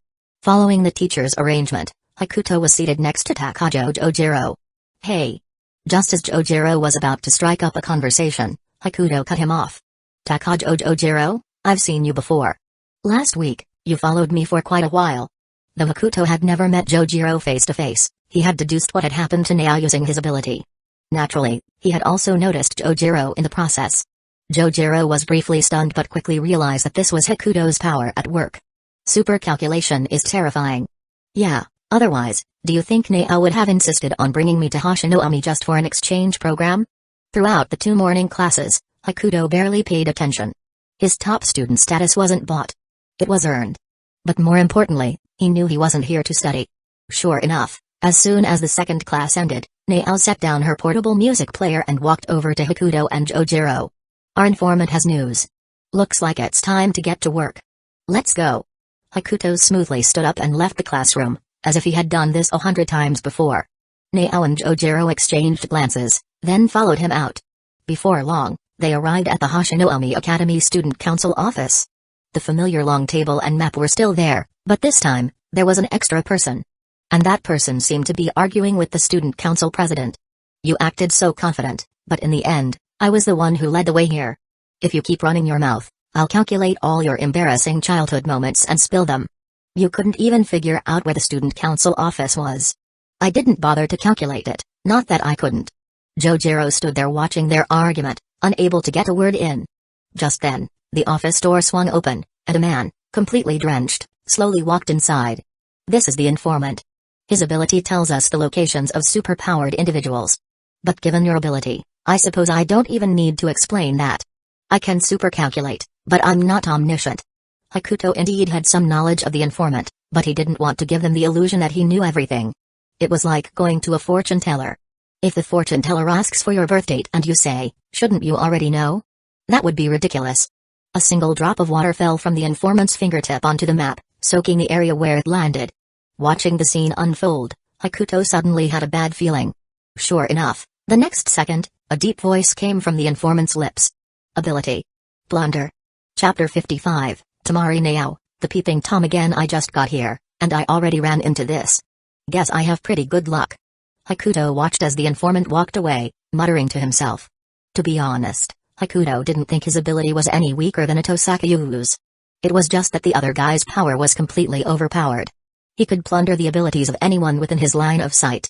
If he used a telescope, that would be absolutely broken. T0 tier. Telescope Tosakayu. Blunder. Does it mean he can steal other people's abilities? Or does it let him take other things too? As he spoke, Jojiro instinctively glanced at Hakuto beside him, hoping to get an answer. Why are you looking at me? Do I look like a god to you? Sure, my ability is pretty overpowered, but I'm not at the level where I can just calculate the exact circumstances of someone I've never even seen before. And the side effects are pretty serious too. Hakuto didn't say the last part out loud. He only thought about it in his heart because he didn't want anyone to know the drawbacks of his ability. That would be revealing a weakness. This location. A student from Inamori Academy? Nao pointed at the wet spot on the map with her finger. Now that you mention it, that school's college acceptance rate has been tied with Toyosaki for years. Maybe it's another top student. The ability to plunder probably doesn't help improve grades, right? Jojiro adjusted his glasses and glanced at Hakuto, looking puzzled. He was convinced that Hakuto must have already figured out something using his ability. He was just keeping it to himself. Feeling Jojiro's gaze, Hakuto just shrugged indifferently. Who knows? We'll figure it out once we investigate. With that, Nao adjusted the camera in her hand and walked out of the office. Since they were getting paid for this, Hakuto silently followed behind her, ready to take a look at this so-called main character. Meanwhile, at Toyosaki Academy. Just like at Hashinomi Academy, the second period had just ended, and the classroom was noisy as ever. Nino glanced at Hakuto's empty seat, then unconsciously reached for her phone in her pocket. He might have just taken a day off, but why did he pack up all his stuff? After hesitating for a while, Nino decided to ask. She pulled out her phone and searched for Hakuto's name in her contacts. But when she tried to type a message, her fingers hovered over the screen for a long time, unsure of how to start. Nino. Why are you the one feeling awkward? Shouldn't he be the one feeling awkward instead? As Nino grumbled to herself, a surprised voice suddenly rang out from not far away. The voice wasn't loud, but in the noisy classroom, it stood out clearly. The hero transferred to Hashinomi Academy as an exchange student? Unlike Nino, Takanashi Rika had no hesitation at all. When she realized Hakuto hadn't shown up even once today, she immediately took out her phone to ask him what was going on. She had assumed he was sick or something, but instead, he told her he had become an exchange student. The hero? You mean Hakuto? Hakuto transferred? But we just started school. I guess top students get special privileges. Wait, but which school would even want him? Or rather, why would our school even let him leave in the first place? Nino ignored the whispers around her and quietly stepped behind Rika, peeking at her phone screen to see her chat with Hakuto. Rika, why didn't the hero inform me? Hakuto, it was sudden. I only found out yesterday. Didn't Miss Hiratsuka tell you? Rika, has the hero forgotten about the contract with the wielder of the Wicked Eye? Hakuto, of course not, of course not. Alright, I'm a bit busy here. We'll talk about this when I get home tonight. At that moment, Hakuto had just arrived at Tosakayu's school. He looked at Rika's messages with a puzzled expression. He had assumed that something as big as him becoming an exchange student would have been announced by Hiratsuka in class. But if the two of them actually talked on the phone, the conversation would probably go like this. I thought you told them. Whether I did or not, as a teacher, shouldn't you have made an announcement to the whole class? But the first period yesterday wasn't my class. Aren't you the homeroom teacher? By the way, isn't it kind of weird for us to just walk into this school, wearing uniforms from a completely different one? This school, like Toyosaki, values academic excellence. They welcome students from other schools to observe and learn. Plus, we're part of the student council. Getting in isn't difficult. Still, do we really have to sneak around like this? At that moment, Nao and Hakuto were standing at the entrance of a stairwell, half hidden as they observed the scene outside. My ability only works on one person at a time. If I want to capture useful information, this is the only way. Just as Hakuto was about to comment on how Nao was acting like a total peeping Tom, he suddenly noticed her getting excited. Oh. Here he comes. Hearing this, Hakuto turned his head. Since he was the one holding the camera, he didn't need to hide. He could just watch openly.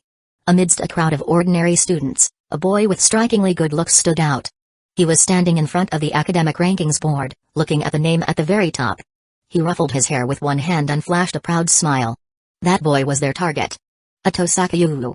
Completely unaware, Ato Sakayulu was having his every move recorded by Nao's camera. After he walked away, Hakuto instinctively scratched his head and said casually, "That was close, but I'm still better looking." "Do you say this in front of everyone? Is there anything wrong with telling the truth?" Watching Ato Sakayulu leave, Hakuto feigned ignorance and turned to Nao. "So that's our guy?" "Most likely. At the very least, he's the most suspicious one." "Why?" Hakuto asked instinctively. From Nao's perspective, Ato Sakayulu was just a high schooler with good grades. He hadn't done anything suspicious. "Is it just because he has good grades? As the top student, do you ever check your school ranking?" Hakuto shook his head without hesitation. "I don't think anyone's surpassing me, so there's no need to check." Bingo. That's the correct answer. Chapter 56, If you do not abandon me, then I shall call you father. But this is just a guess. As she spoke, Nao placed the video she had just recorded in front of Hakuto. Ato Sakayulu's face filled the entire screen. "What? Are you trying to compare who's more handsome? Who told you to do that? Then what do you want? Use your ability to figure out what he was doing a few hours ago." "Me? You? Unbelievable." Hearing this, Hakuto sighed and ran a hand through his hair. He didn't mention the side effects of his ability, not wanting anyone to know his weaknesses. After all, Nao was right. Those scientists were watching him closely, and the protection of Hoshino Academy wasn't absolute. But looking at the situation now, keeping his ability's side effects a secret had its downsides too. After hesitating for a moment, Hakuto let out a breath, casually glancing at Nao beside him, then pretended as if he had just deactivated his ability. To outsiders, Hakuto's power appeared to have a time-stopping effect, so faking the use of his ability was quite simple. They were only trying to confirm whether Ato Sakayulu was the holder of a power-stealing ability. There was no need to actually activate his own. It's him. As expected. But how does he steal other people's abilities? I saw him possess someone within his line of sight. During that time, his own body remains unconscious, and he can only stay in the target's body for 5 seconds. Hearing this, Nao nodded. With Hakuto's confirmation, she was now sure Ato Sakayulu was the one she was looking for. She then took out her phone and sent a photo of Ato Sakayulu to Jojiro, who was waiting outside. "Okay. So? What's your plan? Confront him directly, expose him, and then invite him to Hoshino Academy? Why are you looking at me like that? A few days ago, when I invited you to Hoshino Academy, you beat me up. That wasn't a beating. It was an accident. I just happened to hit you with a stick. Besides, didn't you kick me back?" Nao waved her hand dismissively, unwilling to argue with Hakuto. Just then, her phone suddenly rang. It seemed like some important information had just arrived. "Here it is." That was fast. Nao unlocked her phone and scrolled through the basic information on Ato Sakayulu that Jojiro had sent. Standing behind her, Hakuto saw everything. "Are we really not some kind of underground crime syndicate?" "Huh? Why would you say that? You got someone's basic information in just a few minutes. Isn't that something only the police can do? If the police were the ones investigating Ato Sakayulu, he'd be finished already." As she spoke, Nao continued scrolling through the data on her phone. A moment later, she turned to Hakuto and shoved the phone in front of his face again. "What now?" This time, the screen no longer displayed Ato Sakayulu's face. Instead, it showed a photo of a middle school girl. This is Ato Sakayulu's younger sister, Ato Sakayumi. Before Nao could finish speaking, Hakuto quickly waved his hands to stop her. "Wait, if you're just showing me a picture, I won't be able to figure anything out." That was a lie. Even from just a photo, Hakuto could deduce a lot. He just didn't want to deal with the side effects of his ability. "I'm not asking you to use your ability. I don't know what the side effects are, but unless absolutely necessary, it's better to avoid using it." Hearing this, Hakuto let out a sigh of relief. Though he knew how to suppress the side effects of his power, his method was only a temporary fix. It couldn't truly resolve the problem. Over time, it would still backfire on him. Just as Hakuto had breathed a sigh of relief, Nao's voice rang out again. "I want you to make contact with her." Hakuto's face immediately scrunched up in disbelief. "Hakuto? Nao? What kind of contact are we talking about? Do I really need to spell it out? Isn't his your specialty? Do you even hear yourself?" That little girl is clearly still in middle school. Where's my conscience supposed to go? Isn't Ginkgo still in middle school too? The two locked eyes for a long time, neither looking away, until Nao finally spoke again. Didn't you just tell me you had something to do this afternoon and wanted to take a leave? What? President, are you saying you'll approve it? The student council of Hoshino Academy wasn't focused on academics, its primary goal was finding ability users. Because of this, members spent most of their time outside on investigations. Still, attendance records were never an issue, and graduation certificates were handed out without fail. So when Hakuto wanted to take a leave, he naturally didn't ask his homeroom teacher or the principal. He went straight to the student council president in front of him. If you make contact with her, I'll allow you to take the afternoon off. President, this is going to weigh on my conscience. I'll double your pay tomorrow. Huh? The moment he heard the word pay, Hakuto's back no longer hurt, his legs were no longer sore. He felt completely refreshed. Alright. Wait. What pay? Every student council member gets a fixed salary each month. You didn't know? Upon realizing he could get paid just for attending school, Hakuto nearly slapped himself. What kind of miserable life had he been living before? Getting paid to go to school? Now that he was at Hoshino Academy, he finally felt at home. Other schools made students pay to attend, but this one paid students to study. If you do not abandon me, then I shall call you father. Hakuto truly felt like slapping himself twice. What was he even being reserved for before? What was so noble about that? What nonsense was Toyosaki? Hoshino Academy is my true alma mater. Send me Ito Sakayami's basic information. Seeing that Hakuto had agreed, Nao nodded. As expected, money is still the most effective way to deal with you. No. Money is the most effective way to deal with everything. It may not be all-powerful, but without it, you can't do anything. Chapter 57, When Luck Fails, Let Looks Pave the Way. After receiving Nao's mission and approval, Hakuto left the scene to take care of his own business. It was still not even 11 a.m. but with the student council president's approval, that hardly mattered. Making contact with Ito Sakayami. What a hassle. Ito Sakayami, a middle school student, lived with her older brother, Ito Sakayuyu. The two of them had no parents and had been relying on each other for as long as they could remember. Although approaching her would be difficult and somewhat conscience-testing, it was still an order from the president. Hakuto had no choice but to set aside his morals for the time being. There's still some time before Ginkgo's match. Might as well scout the area first. After checking the time on his phone, Hakuto decided to head to the place where Yumi and Ito Sakayuyu lived, making it easier for future operations. A while later, Hakuto found himself standing in front of a middle school. It just so happened to be around noon, which meant students were being dismissed for lunch. Before long, a few students strolled out of the school gates at a leisurely pace. In Japan, students were allowed to leave during lunch break, though most chose to stay on campus for convenience. After all, they only had 2 more classes in the afternoon before school ended. So Hakuto was simply waiting outside the school on the off chance that he'd run into Yumi. However, instead of getting lucky, he ended up attracting the attention of several middle school girls who were obsessed with good looks. Please. Just give me your contact information. I've never met someone as handsome as you before. Judging by your uniform, are you from Toyosaki Academy? That's amazing. Toyosaki has one of the best academic records in the country. I can't believe I'm meeting a student from there. So cool. So cool. Listening to the excited praise of these young, energetic girls, Hakuto couldn't help but feel a little flattered.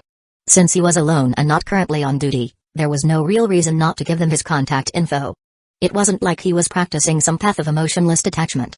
On the contrary, Hakuto had no problem sharing his contact details when people asked. It was just that, in the past, he had various reasons to refuse. Like being bound by a contract with Arari and other similar circumstances. But now, nothing was stopping him. So, with great generosity, he pulled out his phone and added a few of the girls on his contact list. This is amazing. I was just randomly going out for lunch today, and something this great happened.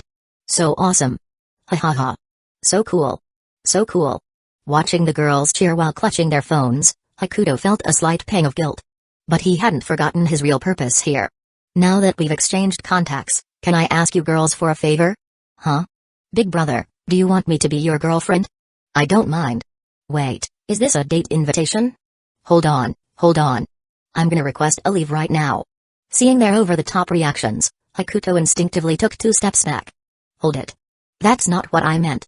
Do you girls know a girl named Ito Sakayami? She's a student at this school. The moment he finished speaking, One of the girls excitedly raised her hand. I know. Ato Sakayumi is in the class next to mine. I've seen her a few times. Hearing this, Hakuto's face lit up with a smile. Luck might not have worked, but his own strengths had led him to the answer. Sometimes, relying on luck really wasn't as good as relying on one's own abilities. Looks? Strength? Do you even hear yourself? Hakuto looked at the excited girl and slowly stepped closer to her. Can you call her out for me? Just tell her that her brother, Ato Sakayumi, is looking for her. Big brother, you're actually Ato Saka-san's older brother? Ato Sakayumi. What a nice sounding name. Hakuto didn't correct her, but the smile on his face completely betrayed him. Normally, he wouldn't bother pretending to be someone else. But this time, he wasn't the one faking. It was just a misunderstanding. I'm counting on you. As he spoke, Hakuto took a piece of strawberry candy from his pocket and placed it in the girl's hand. It wasn't anything expensive, but if he was asking someone for help, it was only right to offer something in return. It wasn't about the value of the reward. Just the fact that there was one. But unexpectedly, the moment the girl received the candy, her face turned bright red, almost as if she was about to bleed from embarrassment. With a serious expression, she carefully put away the candy as if it were an important military order. Then, without hesitation, she turned and marched back into the school. About 10 minutes later, the group of girls returned to the school gate. This time, a new face followed behind them. Someone Hakuto had never seen before. That person was, naturally, his target. Ato Sakayumi. Big brother, we found Ato Saka-san for you. Thanks. I'll contact you all later. Right now, I need to talk to Yumi. Watching the group of girls walk away, Hakuto was a little amazed by the power of his own looks. He actually managed to make a bunch of middle school girls act like itty little kids. But while Hakuto was impressed with himself, Ato Sakayumi stood before him, looking hesitant. She even took a few steps back. Nice to meet you. I'm a friend of your brother, Ato Sakayumi. My name is Shiratori Hakuto. Huh? You're friends with Yun? But Yun isn't a student at Toyosaki Academy. Hakuto kept his usual bright and sunny smile. Your telescope is broken, isn't it? Huh? Yeah, that's true. But how do you know that? Your brother had something to take care of, so he asked me to go with you to get it repaired today. Hakuto's warm smile remained, making it impossible for anyone to doubt him. As for how he knew about Yumi's broken telescope, that was thanks to his super calculations, of course. He really had to praise his own abilities. If only the side effects were a little lighter, that would be perfect. Sure enough, as soon as he said that, the doubt on Yumi's face disappeared. After all, the only people who knew about the broken telescope were her and her big brother. Now, Hakuto was just another person in the know. Yun actually made a friend? And an out-of-school friend at that? I'm so happy for him. ! Aren't you going to call your brother to double-check? No need. Yun is the top student at his school. He's really busy. Hearing the words top student, Hakuto couldn't help but scoff internally. A so-called top student who absorbed the best traits of everyone else. What was so impressive about that? Chapter 58, Hakuto holding an umbrella looking at the energetic Yumi, Hakuto couldn't help but smile as well. Unlike the gentle but somewhat forced smile he had earlier, the one on his face now was genuine. If only I had a little sister like you. Hakuto patted Yumi's head, suddenly feeling a strong pang of guilt for deceiving her. Hakuto, are you an only child? Something like that. Rather than saying he was an only child, it was more accurate to say that Hakuto had no idea whether he had any siblings. After all, he didn't know if his biological parents had another child. Either before or after him. The two of them stopped in front of an old house, where Yumi took out a key from her pocket and unlocked the door. Looking at the aged yet clean and tidy room, Hakuto, as a transmigrant, couldn't help but admire Yumi, who was still just a middle schooler. The house is a little old. I hope you don't mind. It's very neat. Did you clean it yourself, Yumi? Yun and I clean it together. As she spoke, Yumi brought out her telescope from the balcony. Yumi had always loved the stars, but due to her family's financial situation, the telescope she owned was already an outdated model. No wonder it needed repairs. She probably couldn't afford a new one. Seeing this girl who had a similar background to himself, Hakuto felt a deep sense of empathy. Once upon a time, he too had been unable to buy the things he wanted because of his family's poverty. But fortunately, things are much better now. Hakuto wasn't exactly rich, but at least he no longer had to worry about money. Wait, not rich? Do you even hear yourself? Let me carry it. You know where the nearest repair shop is, right? Yeah. Just follow me, Hakuto. Hakuto nodded and followed Yumi out of the house to the nearest repair shop. He handed the telescope to the repair technician and then stood next to Yumi. During this time, Hakuto could sense Yumi's unease. Without thinking, he gently patted her head and said softly, "It's okay. You have me, you're Hakuto." After a while, the repair technician set down his tools, wiped the sweat from his forehead, and turned to Hakuto. "Just how old is this telescope? Some of the parts have been out of production for ages." "Huh? Then what should we do?" Yumi asked anxiously. The stars were one of her few passions. If her telescope couldn't be repaired, she would be forced to give up one of the things she loved most. "If you want it fixed, all the damaged parts will need to be replaced with new ones." "But the cost?" Hearing this, Yumi's face once again showed signs of distress. Her delicate features looked as if she might burst into tears at any moment. "Thank you, but I won't fix it." Just as Yumi was about to give up on repairing her telescope, Hakuto stopped her. "Didn't I tell you? You have me, you're Hakuto." He gave Yumi a confident smile before turning to the technician. "Give me an estimate. If it's just the most basic repairs, it'll cost around 30,000 yen. As soon as she heard the number 30,000, Yumi's face turned pale in an instant. She grabbed Hakuto's sleeve and shook her head vigorously like a rattle drum while subconsciously stepping backward. Hakuto gently patted Yumi's head with a fond expression. Having once been drenched in the rain himself, he instinctively wanted to hold an umbrella for those who shared the same fate. After all, he saw his past self in Yumi. Unlike her brother, Ato Sakayu, who relied on his special abilities and good looks for confidence, Yumi was truly a girl who understood her limits. "Hakuto, it's too expensive. Let's not fix it. It's fine." As he spoke, Hakuto took out his phone from his pocket, scanned the QR code on the counter, and transferred 30,000 yen to the shop owner. "All right, you can pick it up this afternoon, handsome." The shop owner, being a professional, immediately picked up his tools and got to work. "Thanks, boss." Without paying any attention to Yumi's stunned expression, Hakuto simply scooped her up and walked out of the repair shop. "Hakuto, can we not fix it? Let's get the money back. I already paid. There's no taking it back. Just wait until this afternoon. You'll have a brand new telescope. By the way, you haven't eaten yet, have you? Come on, your Hakuto ni will treat you." Seeing Hakuto act so carefree, Yumi didn't go along with his mood. Instead, she spoke with rare seriousness. "Hakuto ni, I'm already really grateful that you brought me to the repair shop, but this money..." Before she could finish her sentence, she felt a pair of warm hands gently rest on her head. "Since you're calling me Hakuto ni, I can't let you do it for nothing, can I? Besides, this 30,000 isn't free. You'll have to pay me back when you grow up. Think of it as a loan." "Why do you still look like you're about to cry? Smile." As he spoke, Hakuto made an extremely bizarre smile at Yumi.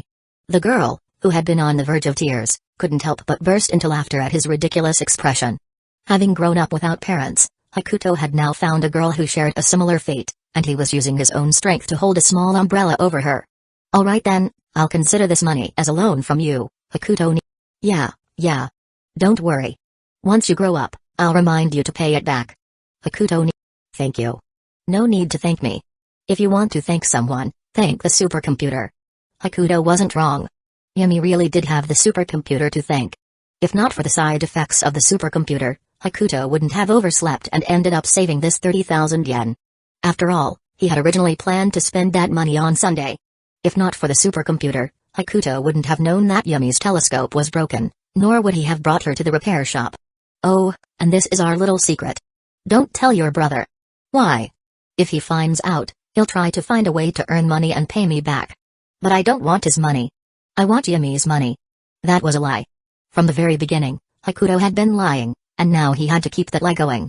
"Then what should I say? You didn't see me today, and I didn't see you either. Got it?" Oh, got it." Chapter 59, overdrawn today. Although Hakuto's words were full of loopholes at this moment, Yumi still chose to believe him unconditionally. Perhaps this was the power of goodwill. "Alright, let's go have lunch now, okay? Hakuto can come to my house. I'll cook for you." "Alright, I'll look forward to it." Meanwhile, at Toyosaki Academy, Ariri had taken advantage of the lunch break to eat, and after finishing, she wandered near Hakuto's classroom. For the past few days, she had been feeling down, her mental state completely off, to the point where she had no motivation even for her manuscript deadlines. Under Sayuri's guidance, Ariri decided to confront the issue head-on and clear things up with Hakuto. However, she lacked the courage to face Hakuto directly, which led to her pacing back and forth in front of his classroom. "Should I go in?" "I should, right?" "Alright, I'm going in." After repeatedly convincing herself, Airi clenched her twin tails, gritted her teeth, and stepped into Hakuto's classroom. But as soon as she entered, a familiar and annoying voice reached her ears. You said the underclassman became an exchange student? At least, that's what he said. Plus, Takazaka-sensei announced it in class. Airi turned her head and saw Utaha standing at Hakuto's seat, arms crossed. Next to her, Hakumen was waving his hand, explaining Hakuto's situation. Kasumijoka Utaha? What are you doing here? Hearing Airi's voice, Utaha turned to look at her, only to see the girl glaring at her like an irritated puppy. Airi? Haven't I reminded you more than once not to call your senpai by her full name? Huh? Senpai? You? I'm a third year, and you're a first year. Doesn't that make me your senpai? Utaha waved her hand dismissively and continued speaking. You came to see our underclassman, didn't you? So what if I did? Well, too bad. It seems he became some kind of exchange student and left yesterday. With that, Utaha walked straight past Airi.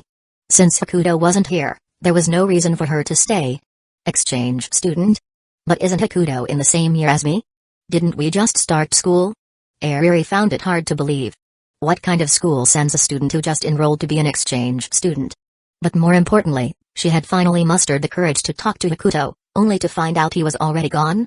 So, he didn't tell you either. Seeing Airi's bewildered expression, Utaha immediately realized that Hakuto hadn't mentioned anything about this to her. At first, she had been holding some resentment toward Hakuto for not informing her in advance about the exchange program. Looking back now, considering how sudden everything was and the fact that Hakuto hadn't told anyone, Utaha found herself letting go of her frustration. Hashinomi Academy, huh? I should find some time to check it out. With that thought in mind, Utaha waved her hand at Airi behind her and left the classroom. Although Utaha didn't know why Airi was looking for Hakuto, she was certain it wasn't in her favor. Seeing Airi hitting a dead end because Hakuto had become an exchange student, Utaha felt a small sense of schadenfreude. Airi watched Utaha leave, then glanced at Hakuto's empty seat before walking out of the classroom as well. At this moment, Hakuto had no idea that the two most popular girls at Toyosaki had come looking for him. All he knew was that he was about to be late. Crap. I shouldn't have gone to Yumi's house for lunch. Why is Ginkgo already up next?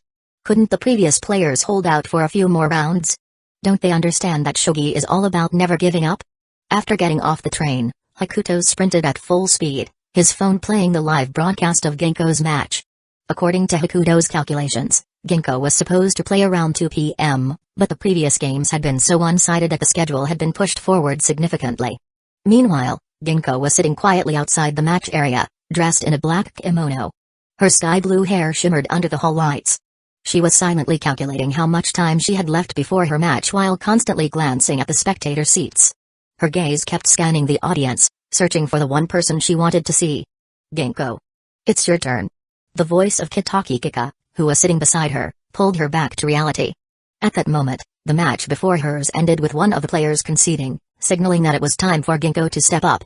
I understand. Ginkgo took one last look at the audience but still couldn't find any sign of Hakuto. She let out a soft sigh before standing up and making her way toward the board. Oh. Up next is the Queen of Shogi, the Snow White of Nanaiwa, Ginkgo-sensei's match. I wonder what kind of brilliant checkmate she'll pull off this time. Let's wait and see. Hearing the live broadcast through his phone, Hakuto's heart sank. Damn it. Whatever. Without hesitation, he activated his ability. However, to avoid completely draining himself, he limited its computational power. Even though his surroundings still took on the frozen-in-time effect, it was far less intense compared to when he used it at full power. Back at the match, the game was about to begin. After exchanging formalities, Ginkgo let out another quiet sigh, trying to adjust her mindset. Hakuto's absence was affecting her mental state, and if this continued, she might not be able to live up to her title as the Snow White of Nanaiwa. Seriously. Feeling helpless, Ginkgo instinctively glanced at the audience once more. But this time, it was different. The person she had been looking for was sitting right there, smiling at her. You got this. Ginkgo understood Hakuto's silent words, and the frustration on her face melted into a warm smile. With that, her mindset finally steadied. Let's finish this quickly. As expected, the match was overwhelmingly one-sided. Ginkgo secured victory with absolute dominance, and in just a few dozen moves, her opponent conceded. Chapter 60, Risking His Life Just to Flirt? Inside the competition hall, Hakuto sat beside Ginkgo after her match, looking like a complete fanboy. Ginkgo, You were amazing. That was such a cool victory. Why did you come so late? Huh? Hakuto originally planned to brush it off, but when he felt the small foot pressing against his leg, he knew he had no choice but to shamelessly lie with a straight face. Ginko, I became an exchange student. And? I just arrived at my new school today, and there were a lot of procedures to take care of, so I was late. But I did my best to get here as fast as I could. The first half? A complete lie. He hadn't even glanced at any paperwork. Tamari Nao had handled everything for him. The second half?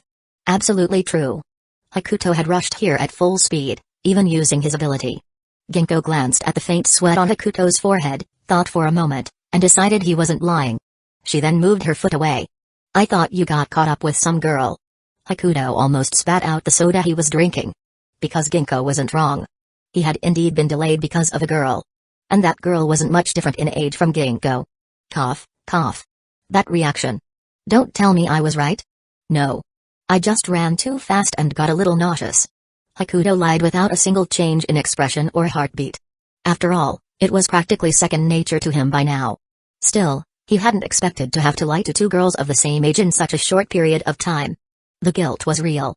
By the way, Ginko, is there anything you want to do? Don't you need to hurry back to school?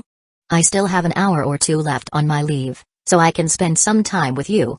Hearing this, Ginko tapped her folded fan against her palm and gazed up at the sky at a 45-degree angle, seemingly deep in thought. After a while, her eyes lit up as she looked at the vacant shogi boards in the hall. She turned to Hakuto and said, "Let's play a match." Huh? Hakuto sighed internally, wondering why the female shogi players nowadays were so weak. Not a single one could give Ginko a proper challenge. In the end, it was up to him to fill that gap. But Hakuto didn't refuse. Instead, he proactively grabbed an empty shogi board from the competition area. Give it your all. Haha. My all. Hearing Ginko's words, Hakuto forced an awkward smile. Because if he really played at full power, then even if the entire shogi world joined forces, they wouldn't be able to beat him. After all, no matter what kind of chess it was, in the end, it all came down to computing power. And once Hakuto activated his ability, he could rival a supercomputer. In terms of calculation speed, he could wipe the floor with AlphaGo. Who knew how long they played? Hakuto's hands were starting to go numb.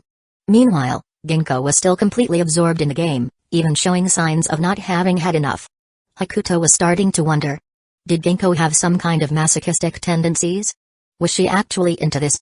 Because for the past few hours, she had been on the losing end the entire time. And on the rare occasions when Hakuto let her win, she would immediately whack him on the head with her folded fan, scolding him for getting distracted. What was this? Losing so much that her adrenaline spiked, sending her into a red-hot state? Was she actually enjoying this? Just as Hakuto was wondering how much longer this would go on, his phone suddenly rang. Hello? Hakuto, get back here now. Something's up. Oh. Oh. Oh. Hakuto had never found Nao's voice to be this beautiful, this melodious. At the same time, Ginko put down her shogi piece and looked at Hakuto, silently opening her fan. Is it a teacher calling you back? Something like that. Sorry, Ginko, I have to go. Ginko nodded. She wasn't unreasonable.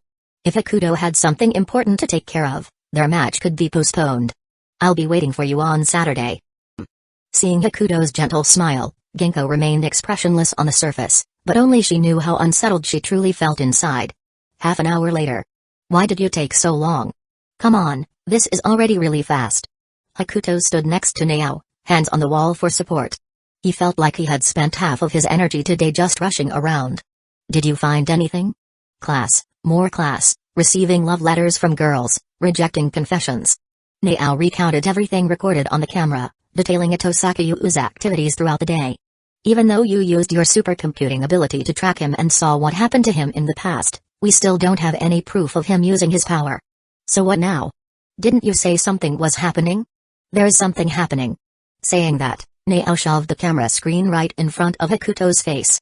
On the screen appeared a girl with long black hair and purple eyes, exuding the image of a perfect honor student. You want me to use my ability again? Or are you setting me up with a girlfriend? Oh, neither. I just want you to take a look at this girl. What's up with her? Her name is Shirai Nagayumi, one of the most beautiful girls in this school. And? Itosakayu seems to have some unusual emotions towards her. And then? That's it. Hearing this, Hakuto rolled his eyes. This is what you meant by something's happening and rushed me back for? Aren't we just following Ito Sakayu around like his shadow at this point? Hakuto complained, considering it was right after school, and most students were heading home while he was stuck here doing overtime with Naao. Sure, he was getting paid, but overtime should come with extra charges. This kind of thing should be a separate. Wait, stop talking. Hakuto was about to say his usual catchphrase when Naao suddenly interrupted him, grabbing his sleeve. What now? Look quickly, I think he's about to use his power. Hakuto followed her gaze. Not far away, Ito Sakayu was following behind Yumi, keeping a certain distance while constantly glancing around as if searching for something. How did you even tell that he's about to use his ability? Instinct. Hakuto started doubting himself a little. Sometimes, women's intuition was more useful than his supercomputing ability. So who's the one with supercomputing powers here, you or me? Just then, Hakuto suddenly realized what Ito Sakayu was about to do. Your instincts are actually pretty accurate. Just as Hakuto spoke, Ito Sakayu came to a sudden stop, glancing between Yumi, who had just left the school gate, and a large truck driving down the street. Wait. This guy isn't planning to use his ability on the truck driver, is he? Naao, holding the camera, immediately straightened up. From what she had learned about Ito Sakayu's ability from Hakuto, combined with the current situation, she instantly figured out what Ito Sakayu was trying to do. He's really going this far just to impress a girl. Saying that, Naao prepared to rush out and stop Ito Sakayu, but Hakuto grabbed her by the arm. What are you doing? If you go out now, you won't be able to stop him. Besides, that's an out-of-control truck we're talking about. Hakuto was right. Even if Naao ran out now, she wouldn't be able to prevent Ito Sakayu from acting. The distance was too great, and she would be putting herself in danger. But I'm here, so what are you panicking for? Hakuto couldn't help but complain. Chapter 61, Saving a Life is more meritorious than building a 7-story pagoda. My name is Ito Sakayu, a first-year student at Inamori Private High School, and also the top student of my grade. With my outstanding looks and reputation as an academic ace, the number of admirers I have at school is practically endless. But how could I ever be interested in those ordinary girls? My goal has always been just one person. The goddess of the academy, Shirai Inagayumi. It might be hard to believe, but I possess a supernatural ability that defies the laws of physics. I can project myself into another person. I can take over the body of anyone within my line of sight for 5 seconds. However, during those 5 seconds, my own body remains unconscious, which often results in injuries. But even 5 seconds is enough. I thought I could use my superior looks and unique ability to dominate my school life. If I weren't about to get run over by a massive truck right now, I might have actually believed that.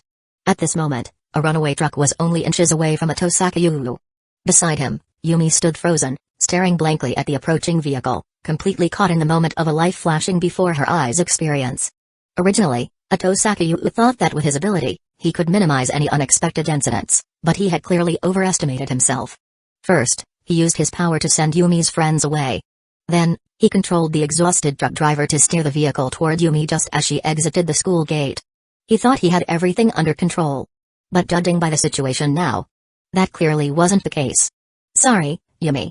In the final moments of his life, Ito Sakayu saw the image of his little sister, Yumi, flashing through his mind, filling him with endless regret. Unlike Ito Sakayu's current despair, Hakuto, watching from a distance, was rolling his eyes so hard they could almost reach the sky. Seriously? If you're this bad at it, maybe just don't play the game? Just as the truck was about to make intimate contact with both Yumi and Ito Sakayu, Hakuto sighed helplessly and activated his ability. Even though he had already used his ability quite a few times today, a human life was at stake. He couldn't just stand by and watch. Due to the urgency of the situation, Hakuto pushed his ability to full power, freezing the world around him once again. Walking over to the runaway truck, Hakuto took in the sight before him. Ito Sakayu's face was still twisted in panic and regret. As for Yumi, she probably hadn't even recovered from her near-death flashback yet. She remained in a dazed state. You two owe me one. Hakuto took out a small notebook and quietly wrote down this debt. After all, he was the type to record even the smallest things, let alone something as significant as saving lives.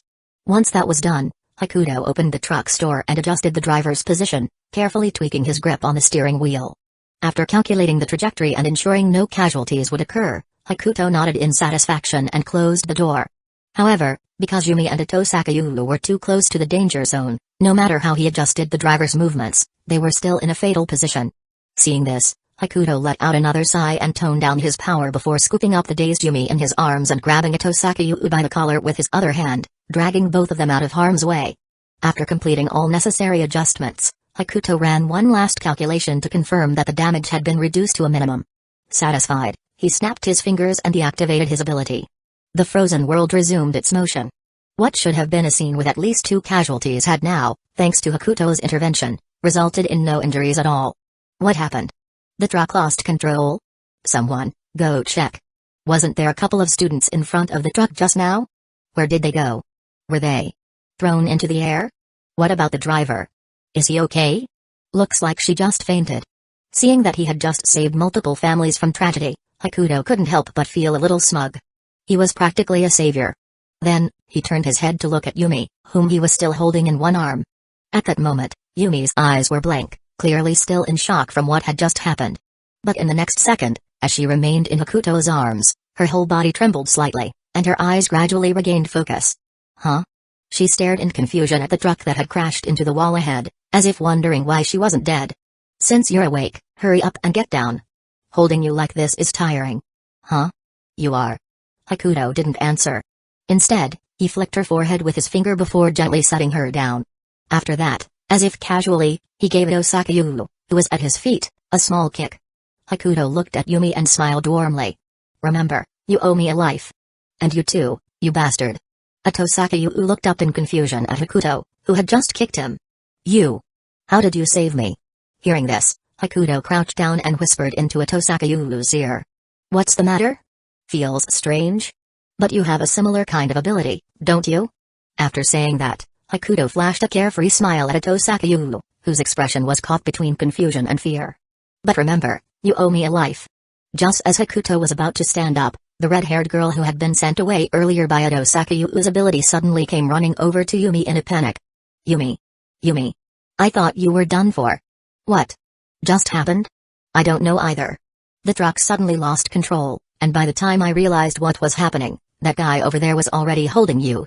Hearing that, Yumi finally snapped back to reality and turned to look at Hakuto. Was it you who saved me? Didn't I just say you owe me a life? If you can still move, go to the infirmary and get checked. Just in case you have any lingering injuries. With that, Hakuto waved his hand and prepared to leave. After all, a certain white-haired girl with a camera was still waiting for him nearby. Wait. Please wait. Seeing Hakuto about to leave, Yumi panicked and instinctively tried to stop him. However, just as she took a step forward, a sharp pain shot through her lower leg, causing her to lose control and fall forward. Fortunately, Hakuto hadn't gone far. Instead of hitting the ground, Yumi ended up leaning completely against his back. Well, looks like you really can't move. And no. I just didn't realize my leg was injured. Chapter 62, now. What? Are you trying to pretend to be a ghost again? Hakuto steadied Yumi, who had collapsed against his back, then crouched down to examine the injury on her lower leg. It's not a fracture, just a minor scrape. A simple bandage should do. Thank you. If you're thanking me for saving your life, just saying thank you isn't enough. As he spoke, Hakuto slowly stood up and glanced toward the spot where Nao was hiding. He had expected her to give him some kind of signal or gesture to convey information, but she was still diligently recording everything with her camera. The school infirmary can take care of your leg. Have your friend help you over. You're not coming? What would I go for? If it's just helping you walk, your friend can. Halfway through his sentence, Hakuto realized something. Where was her friend? The red-haired girl from earlier had already disappeared without a trace. Where's your friend? Hearing this, Yumi instinctively looked around, only to find that her companion had vanished at some point. Huh? Where did Mishima go? Seeing the situation, Hakuto couldn't help but sigh. Forget it. I'll help you. Thank you. I haven't asked your name yet. We partly share a surname. I'm Shiratori Hakuto. Actually, my last name is Shirai Inagi. After Hakuto left, Atosaka remained standing where he was, staring at the truck that had crashed into the wall. A wave of regret washed over him. Damn it. What the hell have I done? Unbeknownst to him, Nao had captured every bit of his expression with her ability-enhanced camera. 10 minutes later, Hakuto and the now-treated Yumi stood outside the infirmary. You can move freely now, right? Yeah, it feels much better. Be more careful next time. I'm leaving now. Hakuto knew that this accident was intentional, but he pretended not to know. After all, abilities like these weren't something that could be openly discussed. Just as he waved his hand, ready to leave once again, Yumi suddenly followed after him, keeping pace at his side. Looking up at Hakuto, who was more than a head taller than her, and recalling everything that had just happened, her cheeks turned slightly red. Hakuto-kun, you're wearing a uniform from Toyosaki Academy. Why are you at our school? It's a school assignment. It's a long story. You think Hakuto is from Toyosaki? Wrong. He's actually from Hashinoumi. Yumi hesitated for a moment, her flushed cheeks deepening in color, before finally speaking. Hakuto-kun, do you have time later? Why? I originally planned to go eat pancakes with my friend. If possible, I'd like you to come too. To be honest, in the past, Hakuto would have agreed. After all, it was a good way to develop potential clients. But right now, his biggest client was still waiting for him somewhere. He couldn't just abandon a confirmed client for the sake of a potential one. Sorry, I have something else to do later. Maybe next time. Hearing this, Yumi clasped her hands together in front of her chest, nearly tying them into a knot. Next time? Will there even be a next time? Hakuto-kun isn't even from our school. After all, they weren't from the same school, and both of their schools were top institutions. Who knew when they'd meet again? There will be. At the very least, I'll be coming again tomorrow. The school's assignment isn't finished yet. Huh? Really? Really? Then can I have your contact information? And so, after giving his contact details and making a promise, Hakuto returned to Nao's side. Nao. Why are you looking at me like that again? Hakuto asked, confused. I thought you wouldn't come back. Why? Isn't that your type? That girl, Shirai Inagayumi, seems like someone who'd catch your eye. Last time you called it a specialty, now it's my type. Which is it? Huh? Is there even a difference? Hakuto waved his hand dismissively, not wanting to argue over such trivial matters with Nao. So? Did you manage to capture Etosaki Yu using his ability? Yeah, I got it, and the footage is crystal clear. Then next. Are we recruiting him into Hashinoumi? Before that, there's one last step. We need to give him a scare, so he won't misuse his powers again. Like how you pretended to be a ghost to scare me last time? That was an accident. That night, at Etosaki Yu's home. I'm back. Welcome home, Yu. Yumi was wearing an apron, holding a spatula, looking as if she was in the middle of cooking. Seeing Etosaki Yu looking completely drained, Yumi asked with concern, what's wrong? You look exhausted. It's nothing. Just tired. Etosaki Yu brushed off her concern with a vague excuse and quickly changed the subject. By the way, did you get your telescope fixed? Yep. It's completely restored now. My telescope is back to full health. Did it cost a lot? Nope. I fixed it myself. Yumi clearly remembered what Hakuto had told her, and this was one of the rare times she lied in front of Etosaki Yu. Right now, Etosaki Yu's mind was completely preoccupied with what Hakuto had whispered in his ear that afternoon, so he didn't even notice the inconsistency in his sister's words. Wasn't I supposed to be the only special one? Etosaki Yu was sure that what Hakuto said to him earlier wasn't a lie. Leaving aside the confident and nonchalant look on his face, the situation that afternoon could only be explained by supernatural abilities. What kind of power does he have? Time stop? Or teleportation? As he thought about it, Etosaki Yu began to feel that his ability, which only lasted for 5 seconds, was completely useless. For the first time, an unfamiliar feeling of inferiority crept into his heart. Meanwhile, outside his house, Hakuto and Nao were crouched by the window, quietly peeking inside. Is this really necessary? The guy's already home. Why are we still following him? I told you, we need to scare him a little. Now. What? Are you trying to pretend to be a ghost again? This is just an appetizer. Be honest. When you were planning to recruit me into Hashinoumi, did you plan something like this too? Not really. After all, you weren't recklessly using your ability. Chapter 63, Two people who are naturally at odds. Hearing that, Hakuto almost rolled his eyes again. Because he wasn't even capable of misusing his ability. Or rather, the term didn't apply to him at all. Before Nao showed up, he didn't even know he had supernatural powers, so there was no such thing as misuse in the first place. So how exactly are we scaring him? Throwing a toad under his blanket? Nao turned to look at Hakuto. Even though it was dark and visibility was low, making it hard for Hakuto to see her expression, he knew for sure it wasn't a pleasant one. Why are you looking at me like that again? Just so we're clear, I can't use my ability anymore. I'm seriously drained. I wasn't asking you to. Nao waved dismissively. How's it going with Etosaki Yumi? What do you mean? What do you mean? What do you mean? I'm asking about your progress. Hakuto looked at Nao speechlessly, feeling like they were destined to be at odds with each other. He didn't want to admit that he had made some progress, so he just blatantly lied. Zero meat. Nao gave Hakuto a strange look, then waved her hand. Go home. So you came all this way just to stand guard like a doorman? Hakuto was really at a loss for words when it came to his unpredictable president. She had stormed in earlier, full of determination to scare at Osaka-Yu for abusing his powers. Yet in the end, all bark and no bite. But since they were already here, they couldn't just leave empty-handed. Hakuto grabbed Nao before she could leave, finally giving in and telling the truth. I've made some progress. Now tell me, what exactly do you want to do? Huh? Didn't you just say it was 0? 0 is 0. I was just hungry and wanted some meat. Speaking of meat, Hakuto hadn't even had dinner yet. Working overtime on an empty stomach was basically torture. I should have accepted Yumi's pancake invitation. Hakuto was on the verge of tears. Ignoring his frustration, Nao was only focused on her intimidation plan. So, how much progress? I think I've gained her initial trust. Then we're good to go. Come here, I'll explain the plan. Without overthinking it, Hakuto moved closer, ready to hear what Nao had in mind. Since he had come all this way, he didn't want to leave without accomplishing anything. Besides, intimidating a Tosaka-yu a little was necessary to prevent another situation like today. Come closer. Unless I've gone blind, we're the only ones here. Why are you acting so mysterious? Just do it. Bring your ear closer. Though still speechless, Hakuto complied. He gently brushed his hair away from his ear and leaned in toward Nao, looking like he was all ears. Seeing this, Nao glanced inside the house through the window. Instead of explaining her plan, she turned and kicked the front door. Hakuto still didn't know how much force Nao had used at that moment. All he knew was that his ears suddenly started ringing, and the door flew open. Who is it? Ah. Hakuto. The one who answered the door was Yumi. At first, she was confused by the loud knocking, but the moment she saw Hakuto, all her confusion disappeared, replaced by excitement. Feeling the intense gaze from Yumi, Hakuto braced himself and responded awkwardly. Gee, good evening.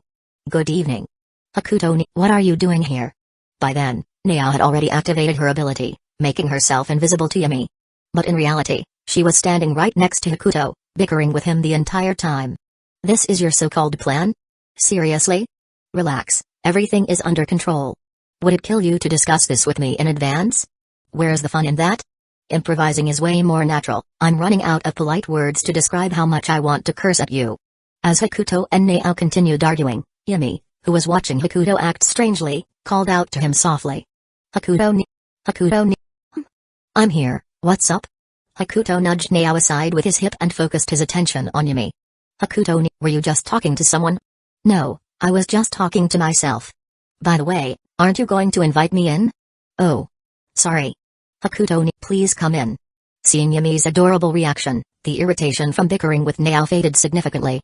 But just as he was about to step inside, he suddenly tilted his head in an odd manner. His right hand kept shifting positions, as if he was trying to fend something off. Hakuto, are you okay? Yumi asked, puzzled. I'm fine. There are just a lot of mosquitoes here. After saying that, Hakuto's previously flailing right hand suddenly seemed to grab onto something. Maintaining that weird posture, he walked into the house. That's strange. Although Yumi felt something was off, her trust in Hakuto overrode her suspicion. Inside the living room, Hakuto sat down and glanced around, but there was no sign of Osaka-Yu. Where's Osaka-Yu? Oh. Yun is taking a bath. But Hakuto, you still haven't told me why you're here. I was just passing by and thought I'd check in on you. As he spoke, Hakuto reached out and gently brushed Yumi's bangs aside, his expression impossibly gentle. By the way, did you get your repaired telescope? Yes, I did. Hakuto, do you want to see it? Sure. With that, Yumi eagerly pulled Hakuto toward the bedroom balcony. But as he walked, Hakuto suddenly glanced back and made a subtle gesture. After the two left, Nao's previously invisible figure slowly reappeared in the now empty living room. She scanned the surroundings, then looked toward the balcony where Hakuto and Yumi were. As expected of a professional. Muttering to herself, Nao swiftly leaped onto the ceiling beam, blending into the shadows. Chapter 64, Threat? No, just a friendly reminder after who knows how long. Tosaka-Yu stepped out of the bathroom, his hair still damp. Hakuto, do you know the name of that star? That's beyond my knowledge, but Yumi, you can call it whatever you like. Is that really okay?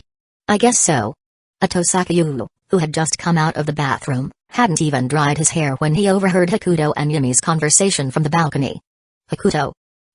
Something in Atosakayu's head snapped, and he immediately rushed onto the balcony. He hadn't yet registered who this Hakuto his sister mentioned was, but at this hour, he couldn't recall anyone who would visit so late at night. But when he saw the person standing next to Yumi, his mind went blank. Huh? Oh, you're done with your bath. Yumi trotted up to him, while Atosakayu still hadn't fully processed what was happening. Oh, yeah. I'm done. Then stay here and keep Hakuto company. I'm going to take a bath now. Hearing that, Atosakayu snapped back to reality and looked at Hakuto in alarm. To Atosakayu, Hakuto was not only his lifesaver but also an incredibly dangerous person. After all, he came out of nowhere and, like him, possessed supernatural abilities. Atosakayu didn't want Hakuto getting too close to his sister. Just as he was about to say something, Hakuto suddenly grabbed his shoulder with a firm grip, completely stopping his movements. Acting as if nothing had happened, Hakuto turned to Yumi with a gentle expression. Yumi, go take your bath. I need to have a word with your brother. Okay. As Yumi disappeared into the house, Atosakayu let out a small sigh of relief. At least Hakuto wasn't here for his sister. What's the matter? Worried about Yumi? Atosakayu snapped back to reality and quickly shoved Hakuto's hand off his shoulder, instantly putting some distance between them. Was that necessary? Do I look that scary? What do you want? No need to be so tense. Like I said, we're the same kind of people. It's only natural that I'd seek you out. Before Hakuto could finish, his expression suddenly changed as if sensing something. In an instant, he tightened his grip and seized Atosakayu's head. His thumb and ring finger pressed against Atosakayu's temples while his palm covered Atosakayu's eyes, applying steady pressure. I did save your life, didn't I? I'm not asking for gratitude, but using your ability on me seems a bit much. Let go of me. Is this how the Atosaka family treats their saviors? To be honest, Hakuto actually had a pretty good impression of Atosakayu. Certainly better than Kuzuryu Yuchi before. After all, the boy in front of him had, in a way, saved the world, and his brother had saved most of the ability users in Japan. Atosakayu still had some flaws in his personality, but he was only 16. It was understandable. But just now, Atosakayu had tried to use his ability on Hakuto, and that genuinely annoyed him. Hakuto valued his computational abilities highly, so the moment he sensed Atosakayu attempting to activate his power, there was no way he could just stand by calmly. Consider this a warning. From now on, we're allies, so don't make me repeat myself. You should have a rough idea of what my ability is capable of. Next time, you're welcome to test whether I take you down first or if your ability kicks in before that. Hakuto released his grip on Atosakayu's head. Atosakayu clutched his temples, collapsing to his knees in pain. For a moment, he really thought his skull was about to crack. Hakuto, however, showed no sign of concern. Since his own interests had been threatened, he had to make his stance clear. I still have more to say. Of course, if you don't care about the kind of environment your sister will be living in from now on, you're free to stay here. Atosakayu staggered to his feet and followed behind Hakuto, though he made sure to keep a safe distance. As Hakuto stepped into the living room, he instinctively glanced around but saw no sign of Naao. Just then, a pair of small feet wrapped in black thigh-high socks suddenly landed on his shoulders. Hakuto knew exactly who they belonged to. Without looking up, he remained facing away from Atosakayu and spoke quietly. So, was it necessary to stand on me? No reaction at all? I thought I'd at least make you stumble. Are you overestimating your weight, or underestimating my physical strength? Yeah. But our plan still has to go on. That was the body. Next, we're going for the mind. Hakuto turned to look at Atosakayu, feigning an innocent expression. Relax, my target isn't Yumi, and I have no intention of harming either of you. There's no need to be so on guard. Who knows if you're telling the truth? Atosakayu snapped, his temples still throbbing as if they'd been torn apart. After what had just happened, though, he no longer dared to use his ability on Hakuto. He wasn't sure which would be faster. His power or Hakuto's hand. That's harsh. I did save your life, you know. Hakuto wiped an imaginary tear from the corner of his eye, pretending to be deeply hurt. Meanwhile, Naao, who had used her ability, was now fully perched on Hakuto's shoulders. Her legs, still clad in black stockings, rested against his chest, while the camera in her hands was practically shoved into Atosakayu's face. Hakuto found it ridiculous but said nothing. After all, he was in the middle of a confrontation with Atosakayu. You didn't come here just to put on a show with those crocodile tears, did you? What a bore. You've caused a massive mess, and yet you're acting like nothing happened? You think I wanted to turn out this way? Isn't that exactly what happened? Hakuto gave Osakayu a half smile, his cold gaze sending chills down Osakayu's spine. You've got a good face and a top student reputation thanks to your ability. That should have been enough to earn you a nice high school life, so why go and use your power for something so dangerous? Hakuto was ruthless with his words. That was the whole point. He wanted to intimidate Osakayu, to make him back down. You knew? If you're talking about using your ability to cheat, then yeah, I knew. But that's not why I came here today. I'm not here to scold you for the disaster you caused this afternoon. Hakuto gestured toward the bathroom behind him. You might not have much, but at least you still have family. Even if you don't care about yourself, think about them. If the authorities find out about your ability, your sister will be left to live alone.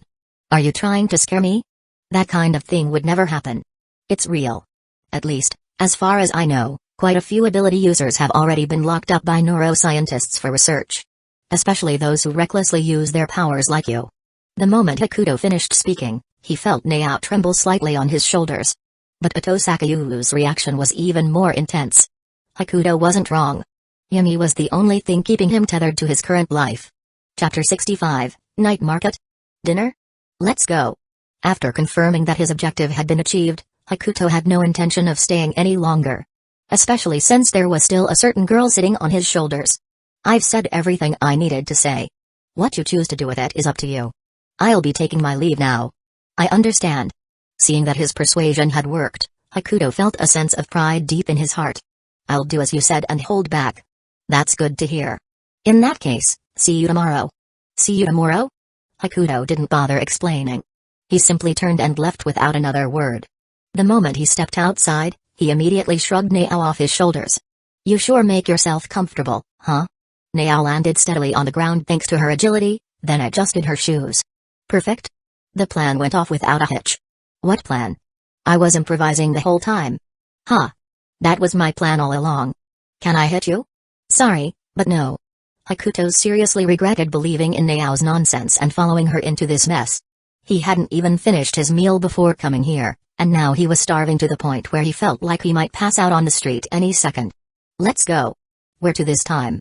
Do I have more work? We're getting food. Oh. Alright. The moment he heard the word food, Hakuto's energy returned in an instant.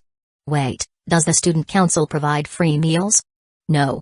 Then why are you calling me to eat? I'm treating. Oh, got it, President. Huh. Naao was speechless. She truly believed Hakuto had fallen into a pit of stinginess so deep that not even a crowbar could pry him out. I know a really good night market. Come on, President, I'll take you there. Can you not get so close to me? I suspect there's some kind of spirit controlling your thoughts.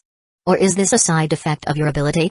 I finally say something nice to you, and you can't handle it. Oh, see. There it is again. It must be a side effect. Hakuto really didn't know how to deal with Naao. Despite all the unexpected turns, the two still managed to make their way to the night market Hakuto had mentioned. Why is it so far away? Didn't I give you a ride on my bike? What are you so tired about? This night market was quite a distance from Osakayu's house. Due to its prime location, the market had developed into a thriving hub. The surrounding residential properties were so expensive that any one of them could completely drain Hakuto's savings.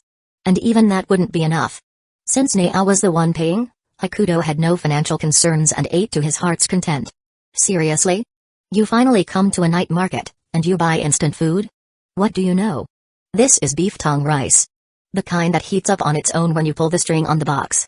Naao was holding a rather plain-looking packaged meal, but despite its unassuming appearance, she couldn't hide her excitement. I thought you could only find these at train stations. I can't believe they sell them here. As she spoke, she pulled the white string attached to the box. The sealed beef tongue rice slowly opened, and before long, steam began rising from it. Look, look. Isn't it amazing? Yeah, very amazing. Hakuto really didn't get her excitement. It was just a self-eating meal. There were tons of them online for a few bucks. He ate them all the time since they were convenient and cheap, though they did have some safety concerns. Naao eagerly took a bite of the freshly heated beef tongue rice. This is so good. You actually make that face, huh? Naao was in such a good mood that she didn't want to argue with Hakuto and instead continued talking to herself. By the way, this night market is pretty far from your house, isn't it? Do you really come all the way here just for a midnight snack? Oh, that. It's a little-known story. No, wait, actually, it's a story that everyone knows. Chapter 66, A Chance Encounter with the Blonde Tsundere. Hakuto put on a mysterious expression, though what he was about to say wasn't exactly a secret to most people. Except for Nao, who was definitely in the dark about it. Let me guess, is it that girl, Sawamura Eri? You'll never go. Wait. No. Hakuto had originally planned to show off a little in front of Nao, but things didn't unfold as he had expected. How do you know? That kind of thing? Just ask around, and you'll find out. Hearing this, Hakuto helplessly patted his forehead. He had completely forgotten that Nao had already been to Toyosaki Academy for a non-site investigation. Knowing about Eri wasn't hard at all. But how did you connect this night market to her? Hakuto had realized that this place had quite a connection to Eri. After all, her home was in a prime location, surrounded by a thriving economy, so it wasn't surprising that a night market like this existed here. But how did Nao know about that? At his question, Nao glanced behind him, then pointed with her disposable chopsticks to a spot a little behind his right side. Because the Sawamura Eri you're talking about is standing right over there. Hearing this, Hakuto instinctively turned his head. And sure enough, just as Nao said, there she was. Dressed in casual clothes, Eri had her signature twin tails tied up and was standing at a small stall not far away. Next to her stood a woman who looked about 60 to 70% similar to her, the only major difference being her black hair. Neither of them seemed to notice Hakuto in the distance, or maybe even if they had, it wouldn't have mattered. Well, isn't this interesting? But wait, didn't she never eat this kind of stuff? Seeing Hakuto's completely unbothered reaction, Nao frowned in slight dissatisfaction. She placed the chopsticks between her lips, propped her chin up with one hand, and glanced at Hakuto. So dull. I thought you'd be all flustered. What kind of nonsense are you spouting now? Am I wrong? That girl over there is the one you've liked for 2 years, isn't she? Hakuto and Sayuri had kept things so well under wraps that even someone as nosy as Nao couldn't dig up a single clue. So naturally, she just assumed Hakuto had been crushing on Eri for 2 years. That's all in the past. Why do you sound kind of off? What's wrong? Did you suddenly remember something said? Stop trying to mess with me. I know exactly how I feel right now. Also, stop biting the chopsticks. If you trip, you'll stab your throat, and that's the end of you. Before coming to this world, Hakuto had been a proper countryside kid. He couldn't stand seeing Nao hold her chopsticks in her mouth like that. Back in his hometown, his grandparents would have given him a good whipping for doing something like that. Alright, so Nagi. Despite her grumbling, Nao obediently took the chopsticks out of her mouth and placed them back into her meal box. Hakuto continued looking at Eri in the distance, not feeling troubled in the slightest. After all, from his perspective, even if they did run into each other, they'd probably just pretend not to know one another. At least, that's what he expected Eri to do. As for himself, that was a different story. Let's go say hi. Nao's hand, still holding her chopsticks, suddenly froze. She almost dropped her entire meal onto the ground. What, you still have feelings for her? Not really. The one standing next to Sawamura Eri is her mother. She's helped me quite a bit. Hakuto wasn't wrong. After all, Sayuri was his first real major client. The second was none other than Nao. In any case, Sayuri had provided Hakuto with many conveniences and brought him significant benefits. After all, she used to think of Hakuto as a future son-in-law. But Hakuto didn't care what Sayuri thought of him. He only knew that she had done him a favor. If he ran into Eri, he could easily pretend not to see her, but it was a different story when it came to her mother. With that, Hakuto tossed the skewer from his grilled food into a nearby trash bin, straightened his clothes, and walked toward Sayuri. Before leaving, he glanced at Nao behind him to make sure she wouldn't cause any trouble. Only after confirming that did he finally take a step forward. Mom, why do we keep coming to this night market every day? Just strolling around, relaxing. If you stay cooped up at home all the time, your brain will get dull. What kind of reason is that? Eri sighed helplessly. By the way, Eri, you mentioned that Hakuto became an exchange student? Yeah, though I have no idea why. He just started school. Eri scratched her head. She genuinely couldn't understand why the school had made Hakuto an exchange student. Because of that, her plans for today had completely fallen through, leaving her feeling utterly frustrated. But Sayuri seemed to have a different perspective. Maybe it's because he has good grades. Good grades? I thought schools sent exchange students to promote their academic reputation. If anything, the first thing Hakuto would do at another school is go around picking fights with their delinquents. As Eri casually chatted, she suddenly noticed a bitter smile forming on her mother's face. Sayuri was even subtly signaling her with her eyes. Mom. Did you get something in your eye? And no. Just as Sayuri was feeling puzzled, a familiar voice came from behind her. Sorry, but the first thing I did at Hashinoumi Academy wasn't fighting. Eh? Question mark. Sayuri spun around in shock, only to find Hakuto standing right behind her, waving. Good evening, Sayuri-san. And good evening to you too, Sayuri. Hakuto? What are you doing here? Her reaction was intense. So intense that she felt her blood rushing backward, and her entire face flushed red. Seeing her daughter's embarrassing display, Sayuri quickly stepped forward to take control of the conversation. Hakuto, what are you doing here? Could it be that you came specifically to find my Sayuri? Mom. What are you saying?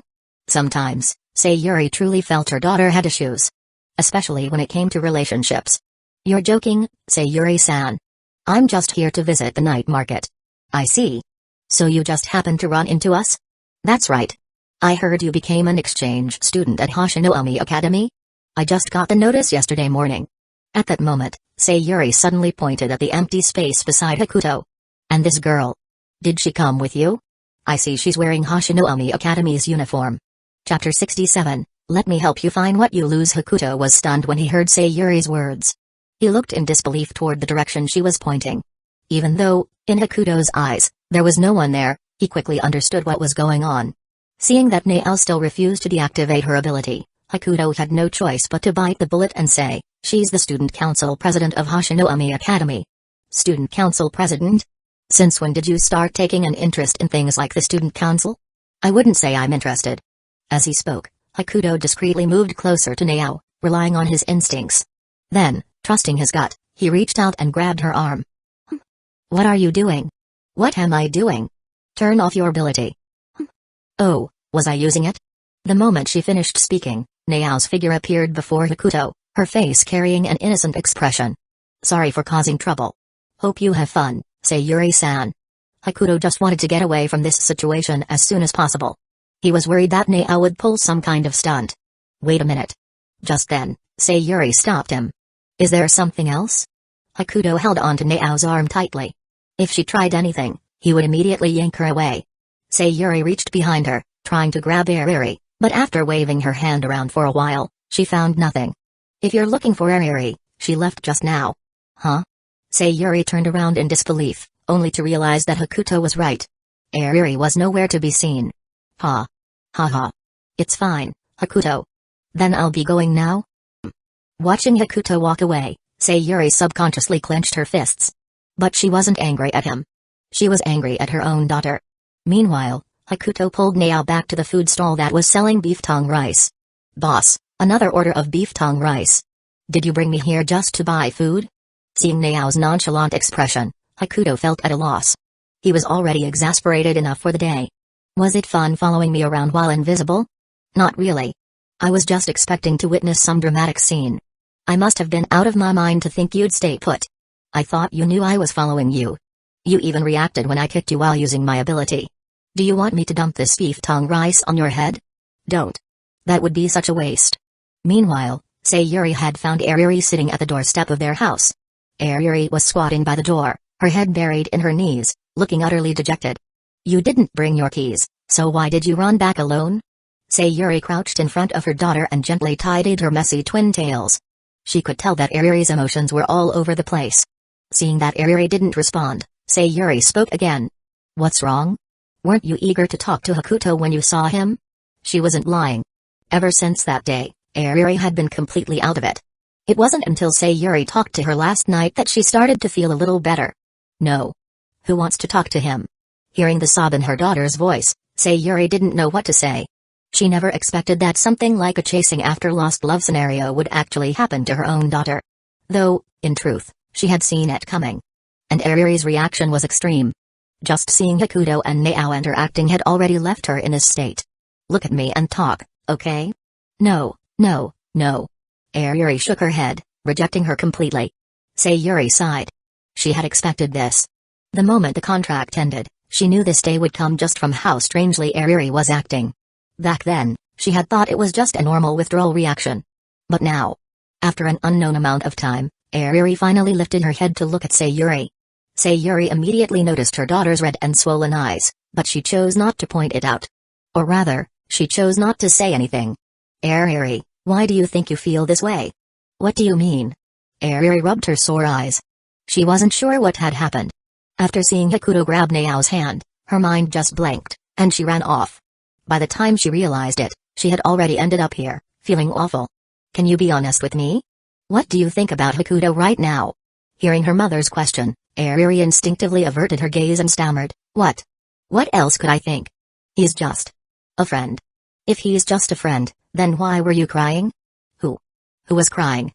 I just got smoke from the food stalls in my eyes, that's all. Yeah. Even she didn't know why she had cried. Hakuto chased after her for 2 years, and she never felt anything. So why? Why was it only now that she felt so uneasy? Why? Why? Seeing that Ariri was still trying to escape the truth, Sayuri couldn't help but feel a surge of frustration. So she decided to stop holding back. Since her daughter had already reached this point, there was no reason to keep quiet anymore. Come with me. Where? To find the feelings you threw away. With that, Sayuri took out a key and unlocked the door. Ariri hesitated for a moment but then followed firmly behind her. Sayuri led Ariri into her own room, then walked over to the closet and started searching at the bottom. Mom, what are you looking for? For the things you never noticed before. What do you mean? Chapter 68, Ariri's deep regret. As she spoke, Sayuri took out a wooden box from the closet. Found it. She shook the box slightly, and a faint rattling sound echoed inside. This is it. The sincerity you threw away. Sayuri handed the wooden box to Ariri, who stood before her. Sincerity? Even now, Ariri couldn't quite grasp what her mother meant by that. What's inside? Open it and see for yourself. Hearing this, Ariri glanced at her mother skeptically. But under Sayuri's expectant gaze, she slowly lifted the lid of the box. This is. As soon as the box was opened, the first thing that caught Ariri's eye was a pair of movie tickets. Upon closer inspection, she realized they were for a hugely popular anime film. Your name. Your name.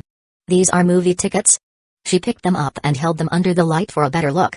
The edges were slightly curled, and the paper had yellowed just a bit, showing that they had been kept for quite some time.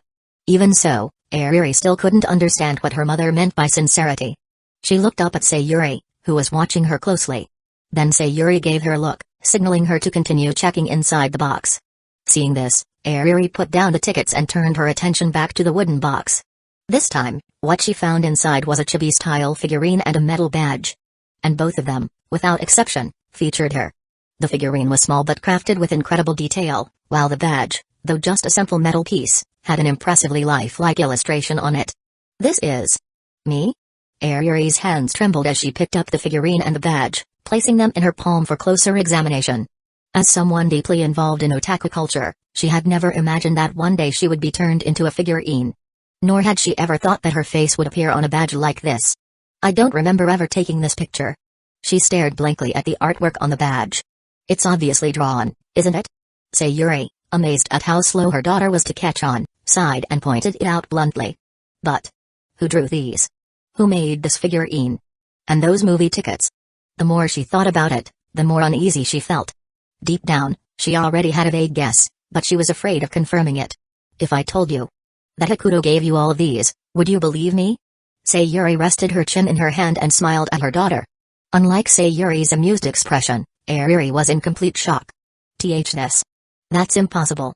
If he was the one who gave them to me, then why are these things with you? Sigh. That's why I said. You threw away a boy's sincerity. With that, Sayuri left the room. When she returned, she was carrying a cardboard box. This is the box where you stored all of Hakuto's gifts.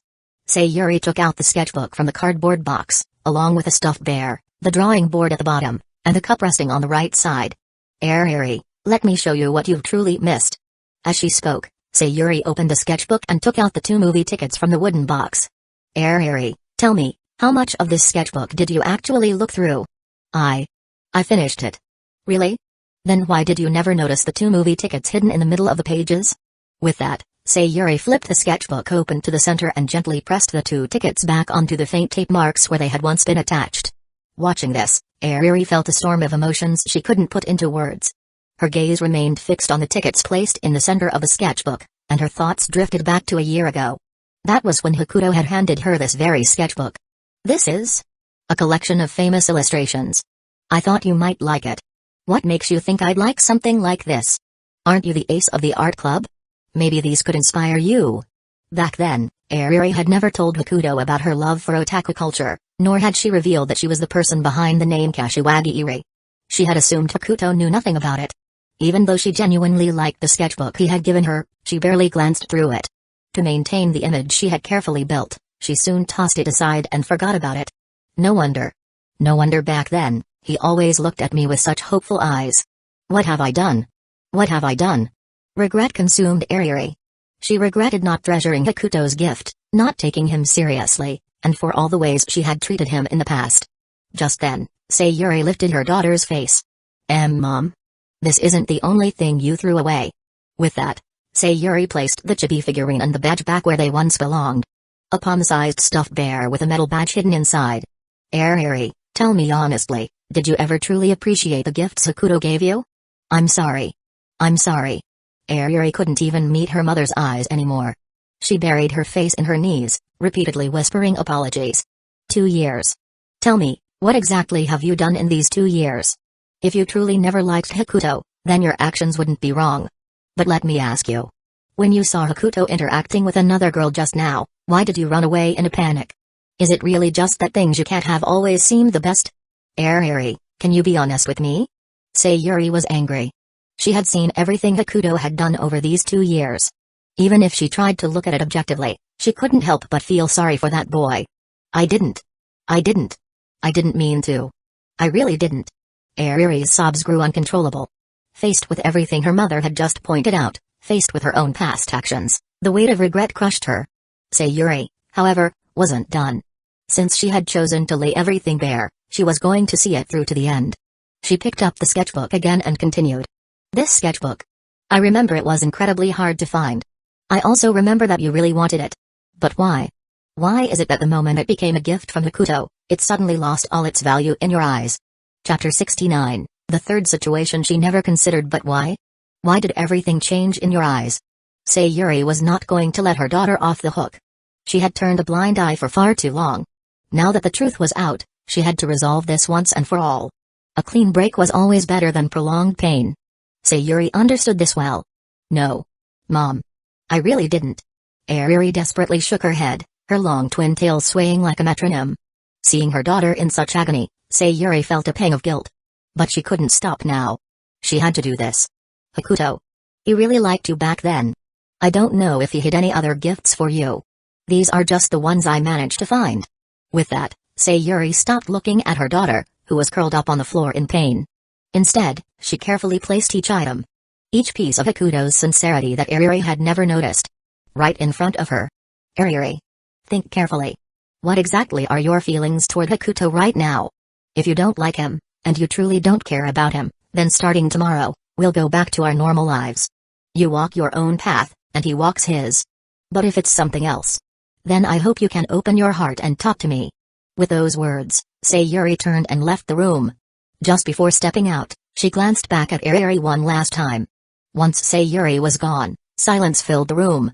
Ariri remained on the floor, hugging herself in pain. She looked at the chibi figurine by her feet, wanting to reach for it, but no matter how hard she tried, her hands wouldn't move. I didn't mean to. I really didn't.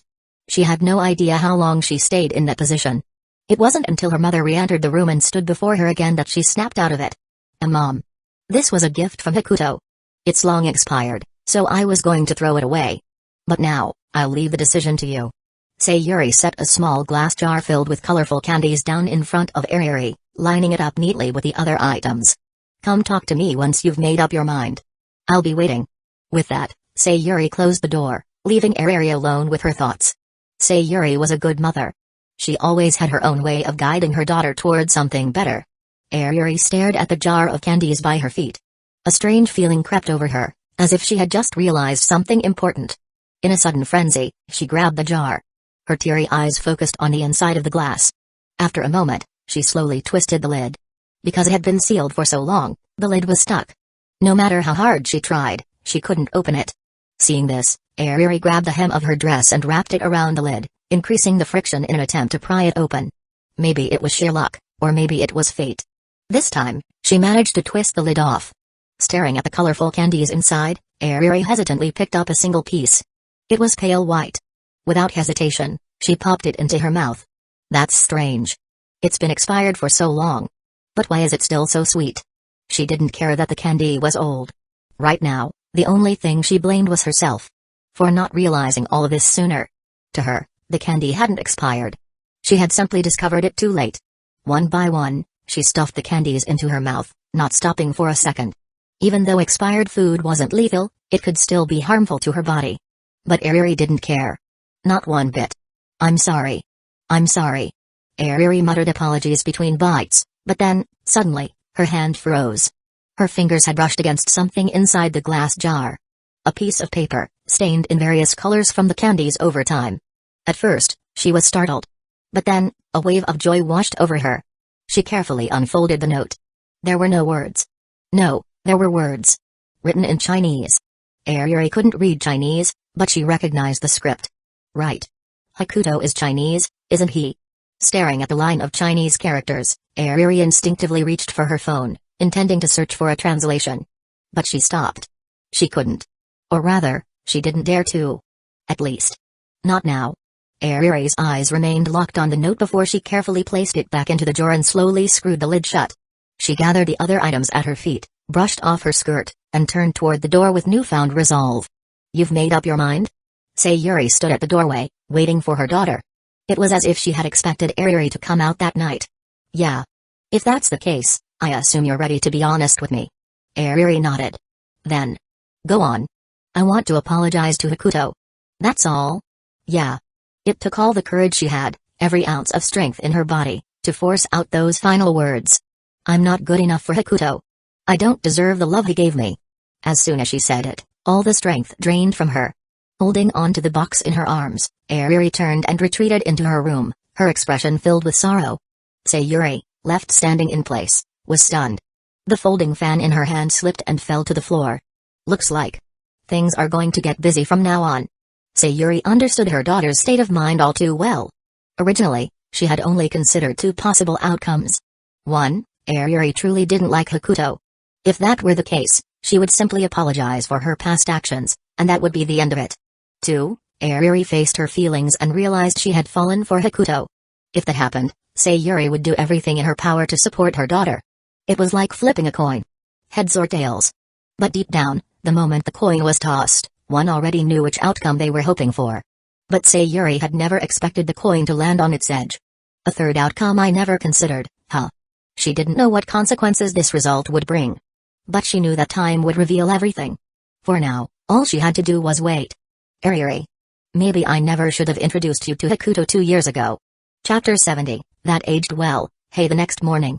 Hakuto, carrying a black school bag, arrived early to stake out the entrance of Osakayu's school. With him were Naao and Jojiro.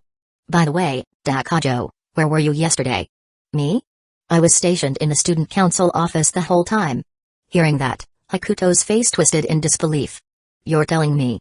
I was out here in the blazing sun carrying out the mission, and you were sitting in an air-conditioned office? Well, there was also a fan. That's not the point. Enough, quiet down. The target has appeared. Following Nao's voice, Hakuto turned to look. Tosakayu was walking through the school gates, looking utterly exhausted. His face clearly showed he hadn't slept well. Is this really necessary? We already gave him a proper warning last night. Wouldn't it be easier to just pull him into the school? Nao turned her head and stared straight at him. You really think your warning worked? Of course. I almost had to reveal everything yesterday. In my opinion, he might not use his ability for something as extreme as hijacking a truck again. But if he wants to maintain his rank as the top student, he has no choice but to use his power. But that's just a guess. Let's observe first. What a hassle. Does someone really need superpowers to be the top student? That's only easy for you to say. With that, Nao raised her camera and followed Tosakayu into the school. Hakuto trailed behind her but noticed that Jojiro remained in place. Huh? Why isn't he coming with us? Too many people would be suspicious. Stop asking and hurry up. With Nao urging him, Hakuto sighed and rubbed his forehead in resignation. The two of them reached a staircase corner, watching as Tosakayu entered his classroom. Nao, however, didn't follow him any further. Instead, she stopped and turned to Hakuto. Hakuto, open your bag. Without questioning, Hakuto did as told. The bag was something Niao had handed to him earlier at the school gate. Niao reached inside and pulled out a laptop, holding it up in front of Hakuto. "What, are you giving me a break so I can play Black Myth, Wukong for a bit?" Just as Hakuto was about to comment on how terrible the experience would be on a laptop, Niao shoved the camera right in his face. "I'm telling you to hack into the guy's classroom surveillance?" Hakuto instinctively took 2 steps back, almost tumbling down the stairs. Are you serious? I know I'm a genius, but I don't remember ever having hacking skills. Stop looking at me like that. And besides, you're asking me to hack a surveillance system with just a laptop. Are you sure this thing even has the specs for it? Is that so?" Niao shrugged and placed the laptop on the stairs, pulling out her phone as if she was about to call Takajo. "So I was supposed to be some kind of all-powerful genius in your mind?" The moment Hakuto said all-powerful, Niao paused, lowering her phone slightly. "All-powerful? Why are you looking at me like that again?" "Just remembered something you said yesterday." As soon as she finished speaking, Niao picked up her phone again, but this time, she wasn't making a call. A moment later, Hakuto's phone chimed with a notification. "Bank deposit, 30,000 yen. Hakuto blinked in confusion. He was about to wonder which client had just paid their overdue balance when he noticed Niao shaking her phone at him and nudging the laptop his way. "So what exactly did you just remember?" "You said, money makes the world go round." Hakuto let out a long sigh and took the laptop from her hands. "I thought you said I couldn't do it. Now that you've been paid, you can't just sit around doing nothing, right? Just pray this laptop doesn't explode on you." Hakuto powered on the laptop, but as soon as the screen lit up, he nearly burst out laughing. 360 antivirus? Tweety Bird wallpapers? Seeing these 2 infamous programs, he could barely hold it in. Of course, opening a girl's laptop, you were bound to find these 2 classics. Where did you even get this laptop? From the student council office. Just grabbed one randomly. Why? Nothing. Watch me work my magic. Hakuto quickly deleted the 360 antivirus and Tweety Bird wallpapers shortcuts. He didn't have time to deal with these 2 troublemakers. Out of sight, out of mind. But this was still a laptop. A laptop with 360 and Tweety Bird wallpapers. It took him forever just to connect to the internet. Are you actually going to be able to do this? TSK. If you're trying to provoke me, then congrats, you succeeded. If the equipment wasn't up to par, he'd just have to make up for it with raw talent. Super calculation. Activate. From Niao's perspective, Hakuto suddenly flicked his hair dramatically, and in the next second, he placed the laptop back in her hands. Huh? All done. The surveillance is unlocked. Oh, and I cleaned up some junk files for you too. Niao looked at the live camera feed on the laptop screen, then instinctively turned to stare at Hakuto. Thanks for your business. Feel free to come again. Hakuto looked at the extra 30,000 yen in his bank account and felt an overwhelming sense of satisfaction. Especially the feeling of earning money with his own abilities. It was amazing. And just like that, Hakuto had become the very thing he once despised. Not long ago, he was scoffing at Ito Sakayu for using superpowers to cheat his way to the top of the class. Now, he had just made 30,000 yen using his own superpower. Gotta admit. Well, that aged well, hey. Just as Hakuto was basking in his success, Niao smacked him across the head. Ow! What was that for? You were smiling way too creepily just now. Chapter 71, He's a Demon. A demon. So, what's your plan? Don't tell me it's just another play-it-by-ear situation. Niao glanced at the surveillance footage on her laptop, pulled out a box of chocolate sticks from her pocket, took one at random, and popped it into her mouth. There's a mock exam at this school today. And? We'll see if he continues to abuse his ability. If he doesn't, we can skip the unnecessary steps and bring him straight to Hashinomi. Niao didn't say what would happen if he did abuse it, but from Hakuto's perspective, the consequences probably wouldn't be pleasant. Sure enough, just as Niao had predicted, Ito Sakayu used his power to cheat during the test. Yoshi. Nailed it. Looks like yesterday wasn't enough to scare him straight. No, maybe he just doesn't want to lose everything he has now. That's true. As someone who had also been ranked number 1 in his grade, Hakuto understood the benefits that came with it. Not to mention, this school was on par with Hashinomi Academy. After watching for a bit, Niao closed the laptop. Time to initiate the plan. So what exactly is the plan? Hakuto now stood at the entrance of the student council office in this school. He had finally figured out what Niao's plan was. So in the end, I'm the one doing all the work again, huh? Just as Hakuto was grumbling, a male student wearing the uniform of Inamori High School walked up to him. Excuse me, Are you Shiratori Hakuto? I am. Ah, great. I'm the student council president of this school. I've heard a lot about you. Hakuto nodded nonchalantly. He knew the student council president wasn't just being polite. After all, back in junior high, Hakuto had nearly scored a perfect mark on the graduation exam. Honestly, if it weren't for certain obligations weighing him down, he might not have even chosen to go to Toyosaki Academy. Nao's plan was simple: use Hakuto's status as Toyosaki's top student to negotiate with the student council president. From there, he would use that as an excuse to approach Toyosaki Yu and move on to the next step. When Hakuto first heard the plan, he nearly spat out his drink. Swapping school identities really works that easily. What, do schools just trade students like collectible cards? Aside from a select few, hardly anyone knows about the exchange program. To other schools, you're still a student of Toyosaki. You just made me think of a phrase. What phrase?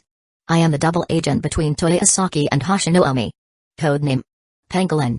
Just thinking about Nao's smug face annoyed Hakuto. He had originally refused to take on this mission. But Nao offered him too much. Way too much. And just like that, everything went according to plan. Hakuto successfully established contact with the student council president. Hakuto, what brings you to our school? I heard Toyosaki Academy is preparing for a major exam, isn't it? Nao's words echoed in Hakuto's mind. Major exam? Even if they were holding a mass matchmaking event, it still wouldn't concern me. Although he didn't actually think that way, Hakuto was quite good at keeping up appearances. Our homeroom teacher told me to go out and visit other schools, to experience different academic environments. Hiratsuka Shizuka. I see, it's always good to go out and explore. By the way, I heard that your school's top student, like me, is leading by an overwhelming margin. Would you mind introducing me? Oh, you mean Toyosaki Yu? Sure, I'll call him over right now. Perfect, everything was going according to plan. Hakuto could now take his payment with a clear conscience. Hakuto originally thought the student council president would just make an announcement over the PA system, but to his surprise, the president went to find Toyosaki Yu in person. It seemed that in their eyes, Toyosaki Yu's position as the top student was quite important. Watching the student council president walk away, Hakuto sat quietly in his seat. Or at least, that's what he was supposed to do. Instead, he got up and opened the door to let another student council president inside. He's actually going to get him in person. Nao stood at the doorway, murmuring as she watched the student council president from Inamori Academy disappear from sight. Yeah, that guy sure has some influence. It's fine, nothing to worry about.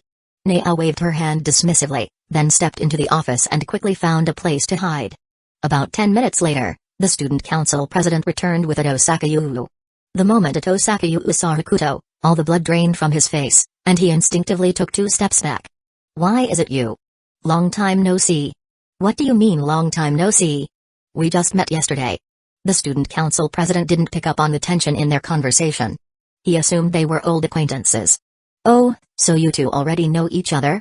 No wonder Hakuto specifically asked me to bring you here, Toyosaki Yu. Toyosaki Yu shivered slightly at Hakuto's cheerful smile.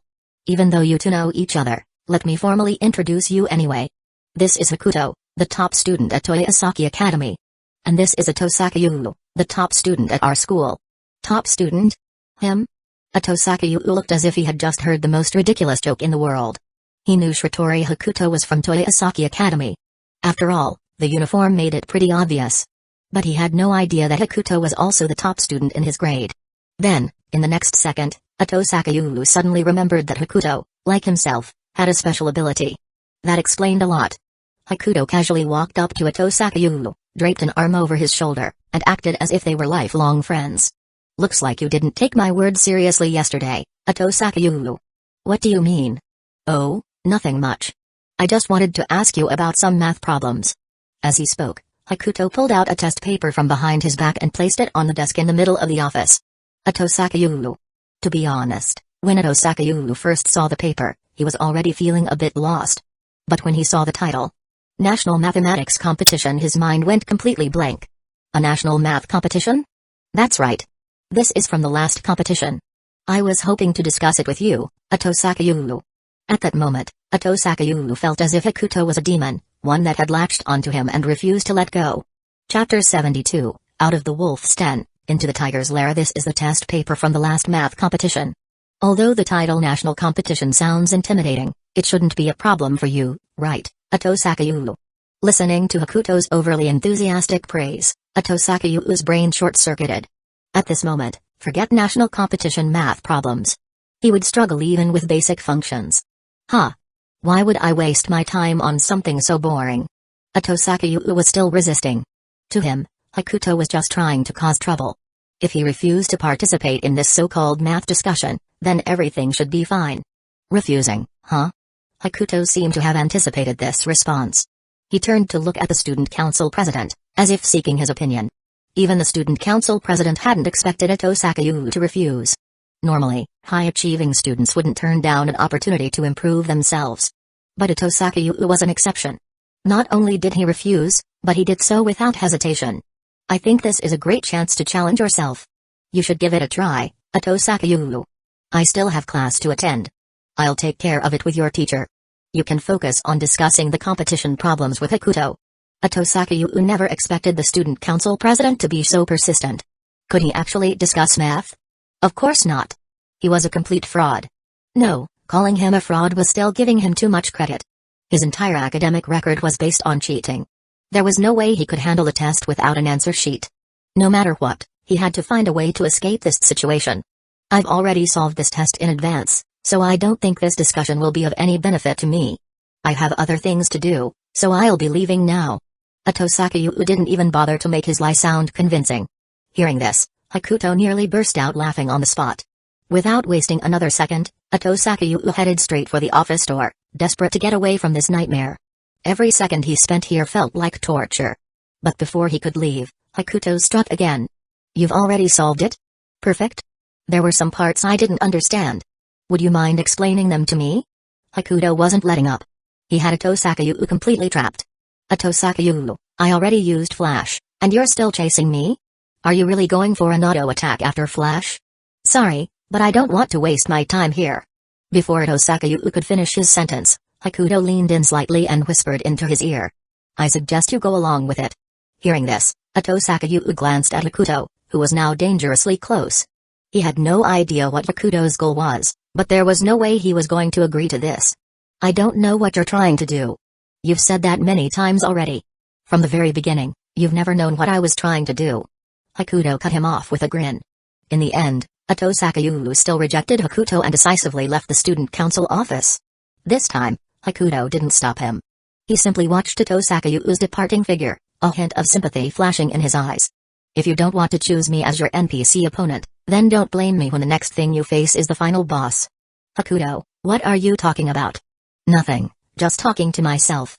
The student council president wore a look of apology. He truly hadn't expected Atosakayu to refuse the discussion. Especially when Hakuto, the other top student in their grade, had already lowered himself to offer it. Sorry, Hakuto, I didn't think things would turn out like this. It's fine. Atosakayu must have other things to handle. This is just a small matter, nothing to fuss over. Hakuto didn't show any frustration over the rejection because he knew that what awaited Atosakayu was an even bigger challenge. By the way, President, don't you find it strange? Strange? What do you mean? Do you really think Atosakayu achieved those grades on his own?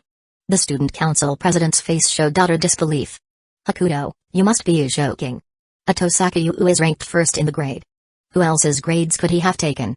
Hakuto chuckled and pulled out another test paper from behind him, placing it on the desk. This is Atosakayu's last exam score report. How do you have something like this? You don't need to worry about that. Hakuto didn't answer the question and continued speaking on his own. Look. A perfect score, almost no mistakes at all. But take a closer look at how he solved the problems. The student council president picked up the test paper and examined it carefully. However, no matter how long he looked, he couldn't find anything unusual. What's wrong with his solutions? You might not be able to tell, but to me, it looks like multiple people worked on this test. Every problem is solved using a completely different method. Look at these two questions. They're of the same type, yet he used two entirely different formulas to solve them. Of course, this is just my speculation. As the student council president, I'm sure you know what to do. Hakuto, can you guarantee what you're saying is true? It's just a simple test. No harm in trying, right? Hakuto still wore his usual playful grin, making it impossible to read his true intentions. In fact, everything he had said was part of Nao's plan. Even the test paper and score report had been provided to Hakuto by Nao. So you already guessed that he would reject your study session proposal. Hakuto had already left the student council office. He had said everything he needed to. Someone capable of becoming the student council president wasn't an ordinary person. They would understand his meaning. Yeah. In that situation, he had no choice but to refuse. Now, let's see what kind of performance the student council president will put on. Hearing this, Hakuto waved his hand dismissively. This wasn't his fault. He had already given Tosakayu a warning. It was Tosakayu himself who chose this path. Chapter 73, Hakuto, just doing his job. This really wasn't Hakuto's fault. He was just doing his job. Just as Nao had planned, the student council president made his move right at lunchtime, using the school's broadcast system to summon Tosakayu to the student council office. So, what is it this time? Didn't I already say I'm busy? Tosakayu entered the student council office, clearly irritated. His mind had been preoccupied all morning with what had happened earlier, leaving him frustrated and restless. Good afternoon, Tosakayu. I apologize for taking up your lunchtime. The student council president remained polite toward Tosakayu. After all, someone in his position couldn't afford to have an arrogant, self-important attitude. This is a copy of your last exam paper. A flawless perfect score. Impressive. Tosakayu was momentarily stunned, completely unsure of what the student council president was trying to get at. I believe I mentioned that my time is valuable. This won't take long.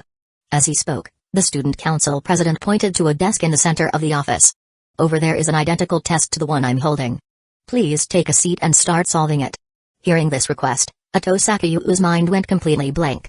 All the blood in his body seemed to rush to his legs as his instincts screamed at him to run. But he forced himself to resist the impulse. I have no obligation to do something so troublesome. Just like before, Tosakayu refused, just as he had rejected Hakuto earlier. However, Tosakayu seemed to have overlooked one crucial detail. He had been able to refuse Hakuto because Hakuto had never truly pressured him. But the student council president was different. Since Tosakayu had already been called into the office, it was clear that preparations had been made. You're free to leave. But if you do, expect an official school report. Or even expulsion. Expulsion. At the mention of that word, Tosakayu began trembling uncontrollably. He had never imagined the situation would escalate to this level. I've already secured approval from both the principal and the disciplinary director. If you can score at least 90 points on this test, you'll pass. Otherwise, you will receive an official school notice or, in the worst case, be expelled. If there's no issue, please take a seat and begin. At this point, Tosakayu had no choice. Gritting his teeth, he reluctantly sat at the desk. After all, if word got out that he had cheated, and if he was expelled from this school, his reputation would be ruined. With his family background, there would be no chance of continuing his high school education elsewhere. Damn it. Was this Hakuto's doing? Staring at the test paper before him, Tosakayu couldn't help but grumble. Just as Hakuto had hinted earlier, Tosakayu had never truly understood his real motives. Even now, Tosakayu had no idea what Hakuto was actually after. Was this just for fun? Watching a fool struggle for the sake of amusement? Cold sweat dripped down Tosakayu's back as he realized that ever since Hakuto had appeared, everything around him had started spiraling out of control. No choice. Tosakayu glanced at the student council president, who sat nearby, holding Tosakayu's previous exam paper. That meant he had the correct answers in his hands. Without hesitation, Tosakayu prepared to activate his ability and take control of the student council president's body. But just as his eyes began turning green, a pair of merciless hands suddenly covered them. Tosakayu, are you taking a test right now? The voice belonged to none other than Hakuto. Wearing his usual playful grin, he feigned ignorance. Oh, Hakuto. So you're still at our school after all. Good afternoon, President. I hope I'm not interrupting anything. No, not at all. Tosakayu is just taking a test right now, so I wouldn't call it an interruption. Then can I sit next to him and watch him take the test? Hearing this, the student council president showed a troubled expression. After all, Tosakayu's test had been arranged with the principal's approval. If anything went wrong, the president would be the one held responsible. Relax, I swear on the name of Toyosaki Academy that I won't do anything inappropriate. In that case, suit yourself. The student council president relented upon hearing Hakuto invoke the school's name. He couldn't exactly refuse after that. What he didn't know, however, was that Hakuto was no longer a student at Toyosaki Academy. And as for the school's honor, to put it bluntly, the biggest stain on Toyosaki Academy's reputation was having Hakuto as a student in the first place. which was exactly why Hakuto had no qualms about using its name so casually. As for why he did it? Well, because he was about to pull some tricks. Hakuto grabbed a small stool and sat directly in front of Ito Sakayu, staring intently at the hand holding his pen.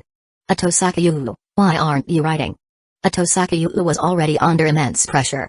Let alone with Hakuto watching his every move. What do you really want? How many times have you asked me that now? Hakuto waved him off and then whispered softly. Gek. The moment he heard that sequence, Ito Sakayu felt like he had just been blessed with rain in the middle of spring. An overwhelming sense of relief. But in the very next second, he snapped back to reality. Why would he believe anything from the guy who was grinning at him with such a mischievous expression? What did you just say? The answers. Did you forget I was ranked first at Toyosaki Academy? Weren't you first in the same way I was? Ito Sakayu still naively thought that Hakuto had relied on his ability to achieve his grades, just like he had. But right now, I'm the only one you can trust. Saying that, Hakuto even threw him a flirtatious wink. Looking like a male version of a succubus. That's disgusting. Screw you. Believe it or don't. I'm only saying this once. After an internal struggle, Ito Sakayu finally gave in and wrote down the answer Hakuto had given him. He really had no other choice. If he tried to use his ability, Hakuto would definitely stop him. Kvack. And just like that, Hakuto read the answers while Ito Sakayu wrote them down. B. Wait. How many B's?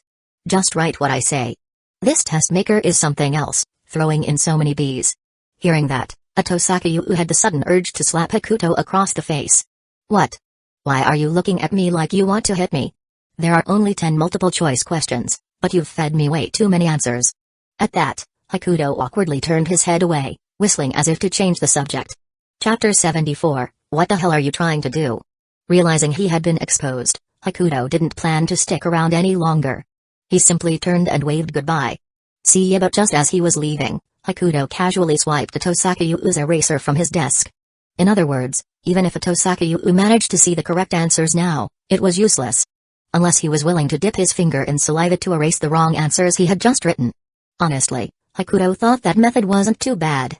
After all, everyone has moments of desperation, and at times like that, saliva is the best eraser.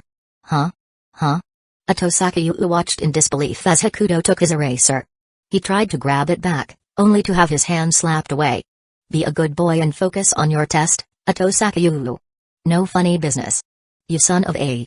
At this moment, Ito Sakayu wanted nothing more than to tear Hakuto apart. But he couldn't make any sudden moves. After all, the student council president was sitting nearby. What do you even gain from this? Hakuto's lips curled into a smirk. Gain? Too much to count. But most importantly, he was getting paid for this. Shhh Ito Sakayu, you don't have much time left. If you sit there too long without writing anything, people might start getting suspicious. Ito Sakayu glared daggers at Hakuto, but right now, he really had no other options. Screw it. Without a word, Ito Sakayu stole a quick glance at Hakuto. Even if he tried to stop him, he had no choice now. He had to use his ability to see the correct answers. Even without an eraser, even if he had to use spit to wipe the wrong answers, he had to write the right ones down. After all, if he failed this test, the consequence waiting for him was expulsion. What? Why didn't Ito Sakayu just possess Hakuto and take back the eraser? Are you kidding? Yesterday's lesson wasn't enough? His temples still throbbed in pain. There was no way he was daring to use his ability on Hakuto again. Who knows whether he'd successfully possess him first or if that terrifying hand would grab his eyes again.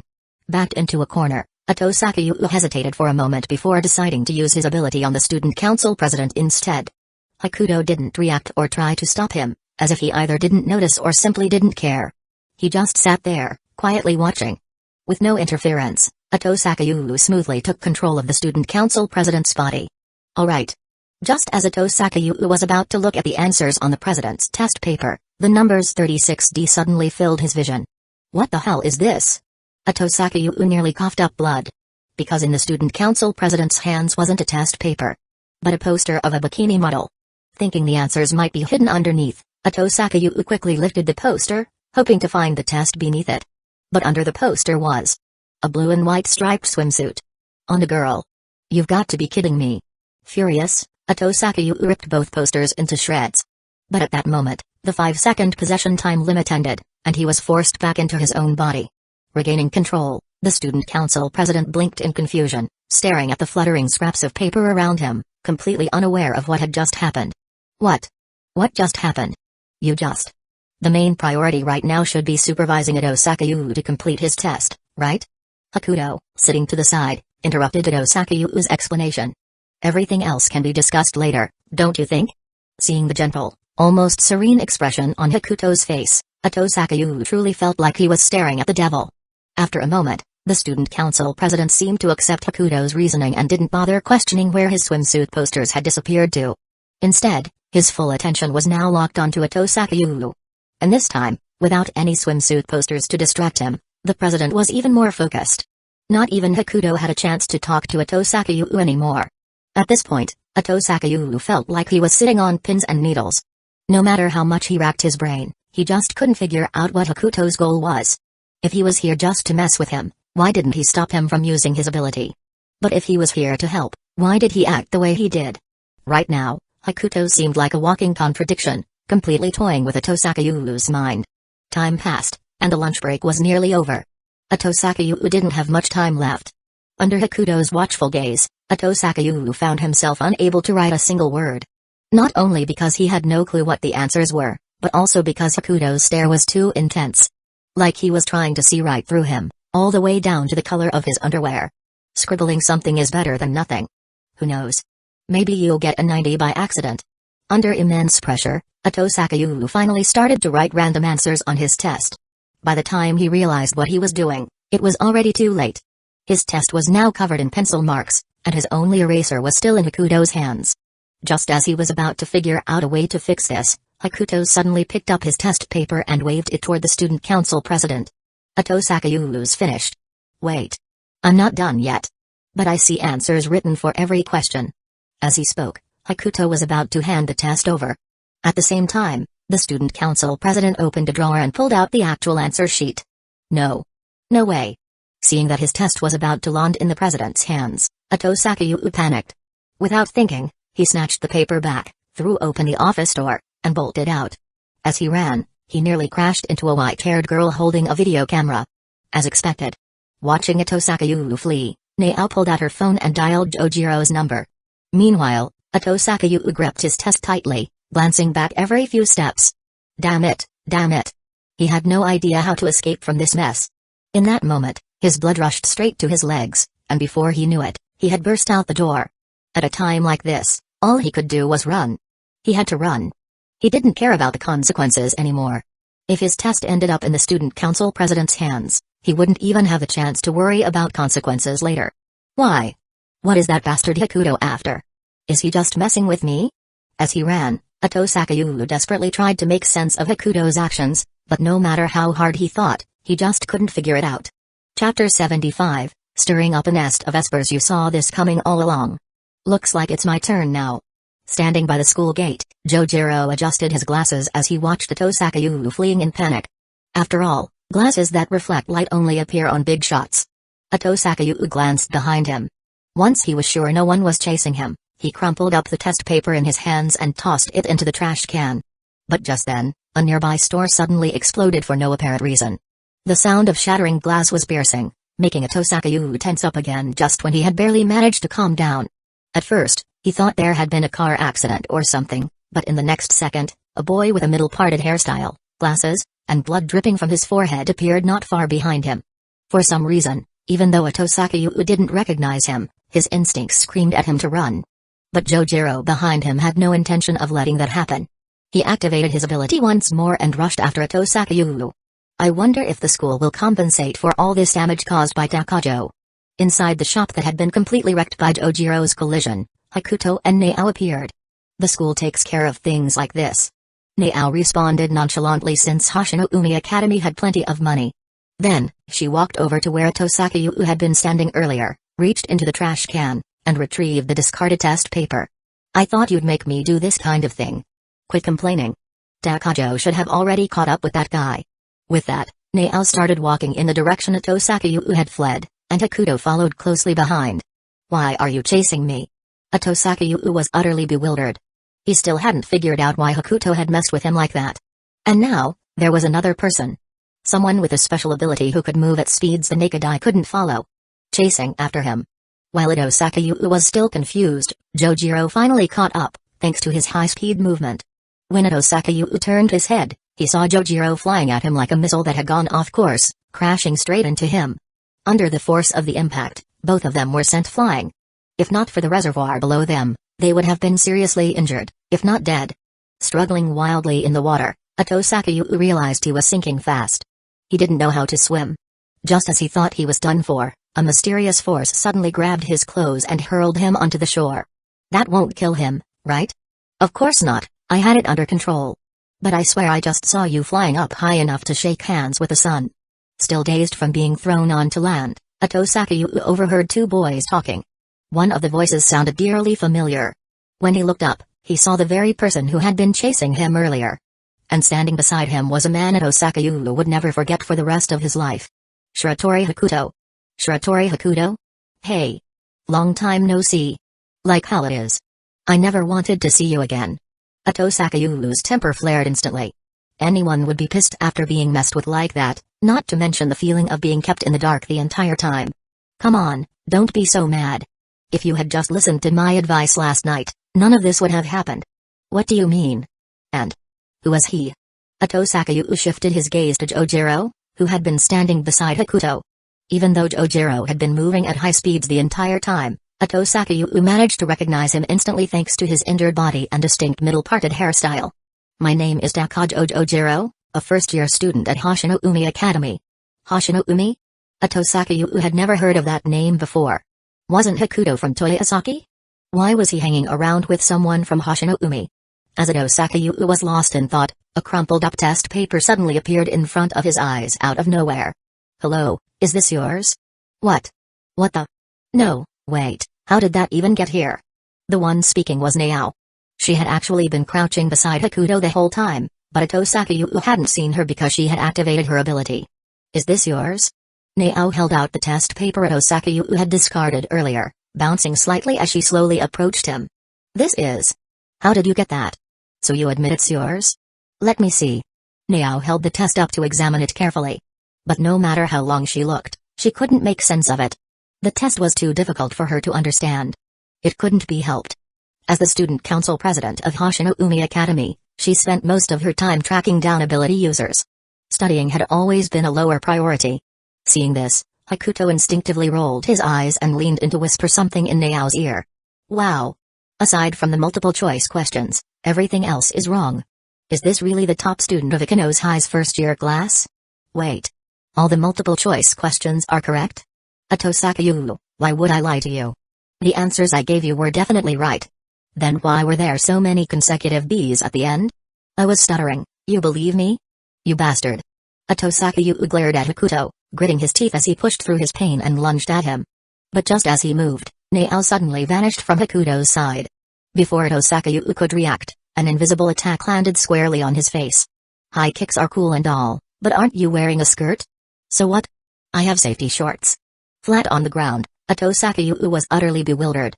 From his perspective, Naao had simply disappeared into thin air before attacking him. She vanished. Could it be invisibility?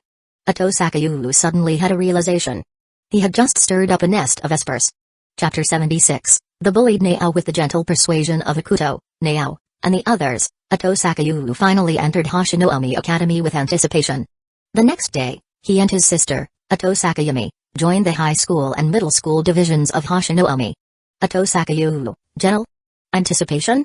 But there was no other choice. Joining Hoshino-umi Academy was the only path left for Ito Sakayu.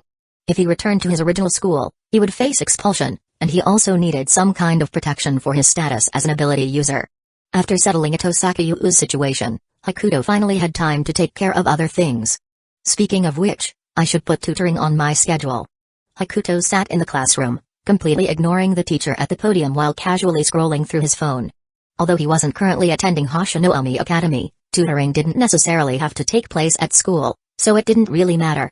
As the bell rang for the end of class, Naao, who was seated at her desk, was suddenly called out by a few girls. Naao glanced at them but said nothing.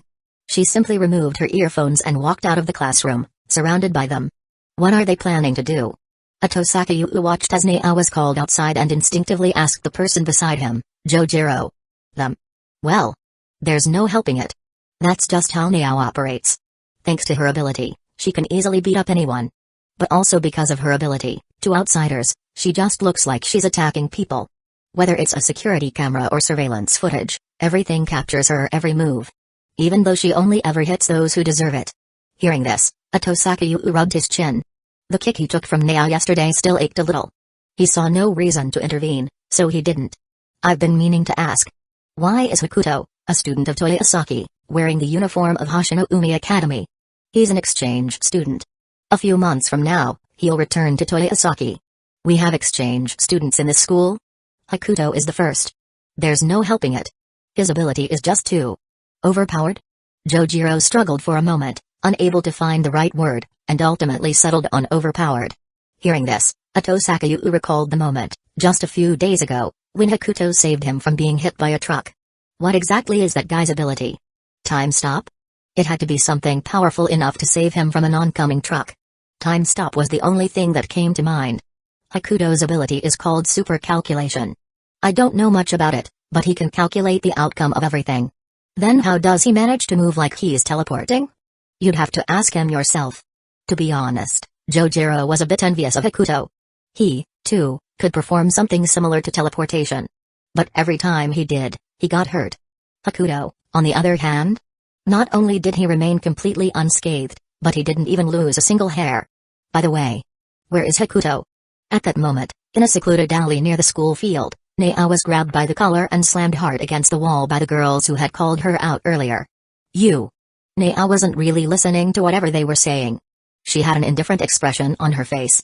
It was unclear whether she simply didn't care about the situation or if she had just grown used to it. Seeing her expression only fueled their anger further. One of the girls raised her hand, about to slap her across the face. But just then, a black-haired boy suddenly appeared, grabbing the girl's wrist in midair. Hey. Whatever the issue is, let's talk it out. No need to get physical. The newcomer was Hakuto.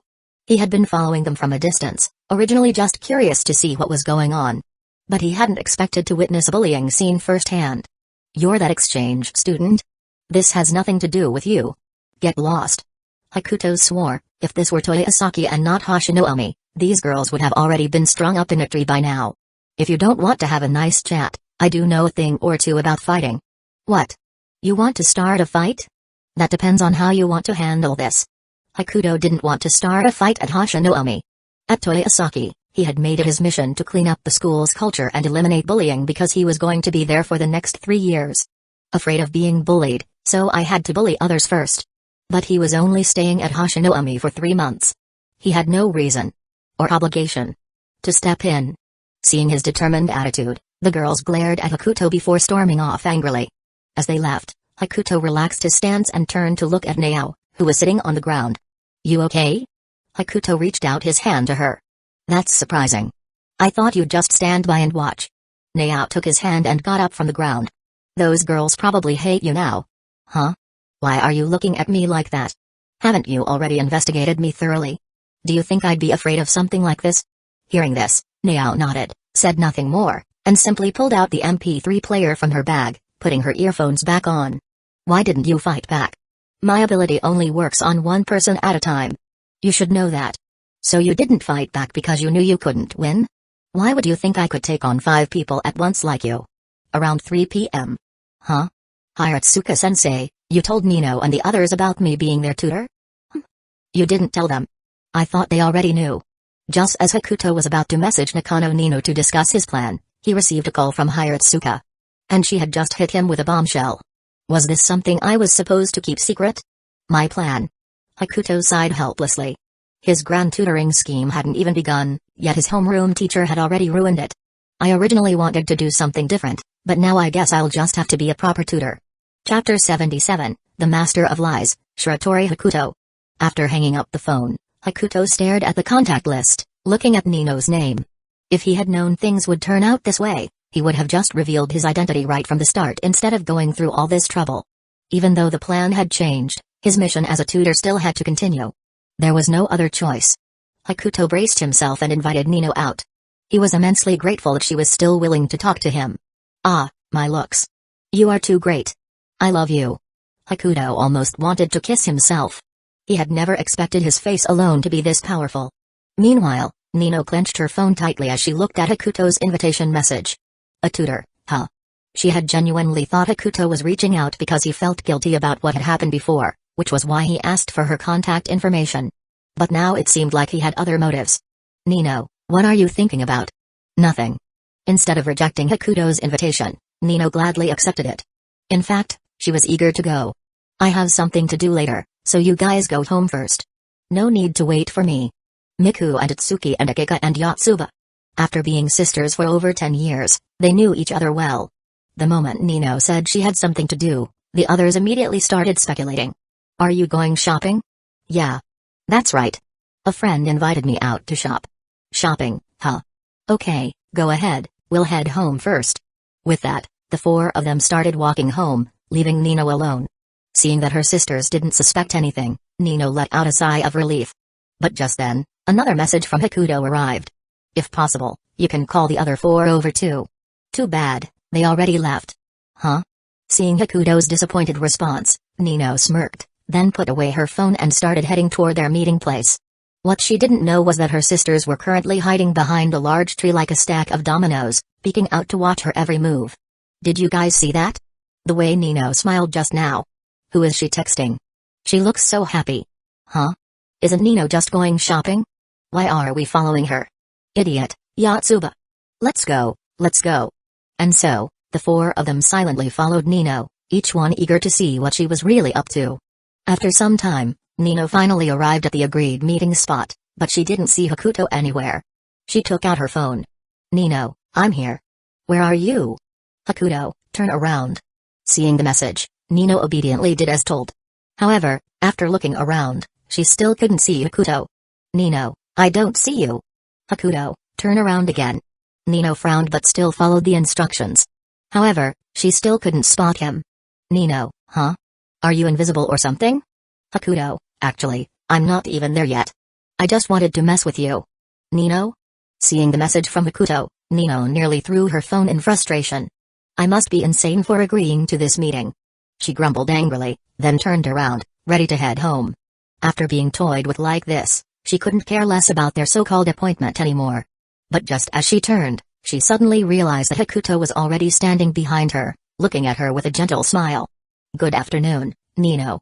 Nino glared at Hakuto in frustration.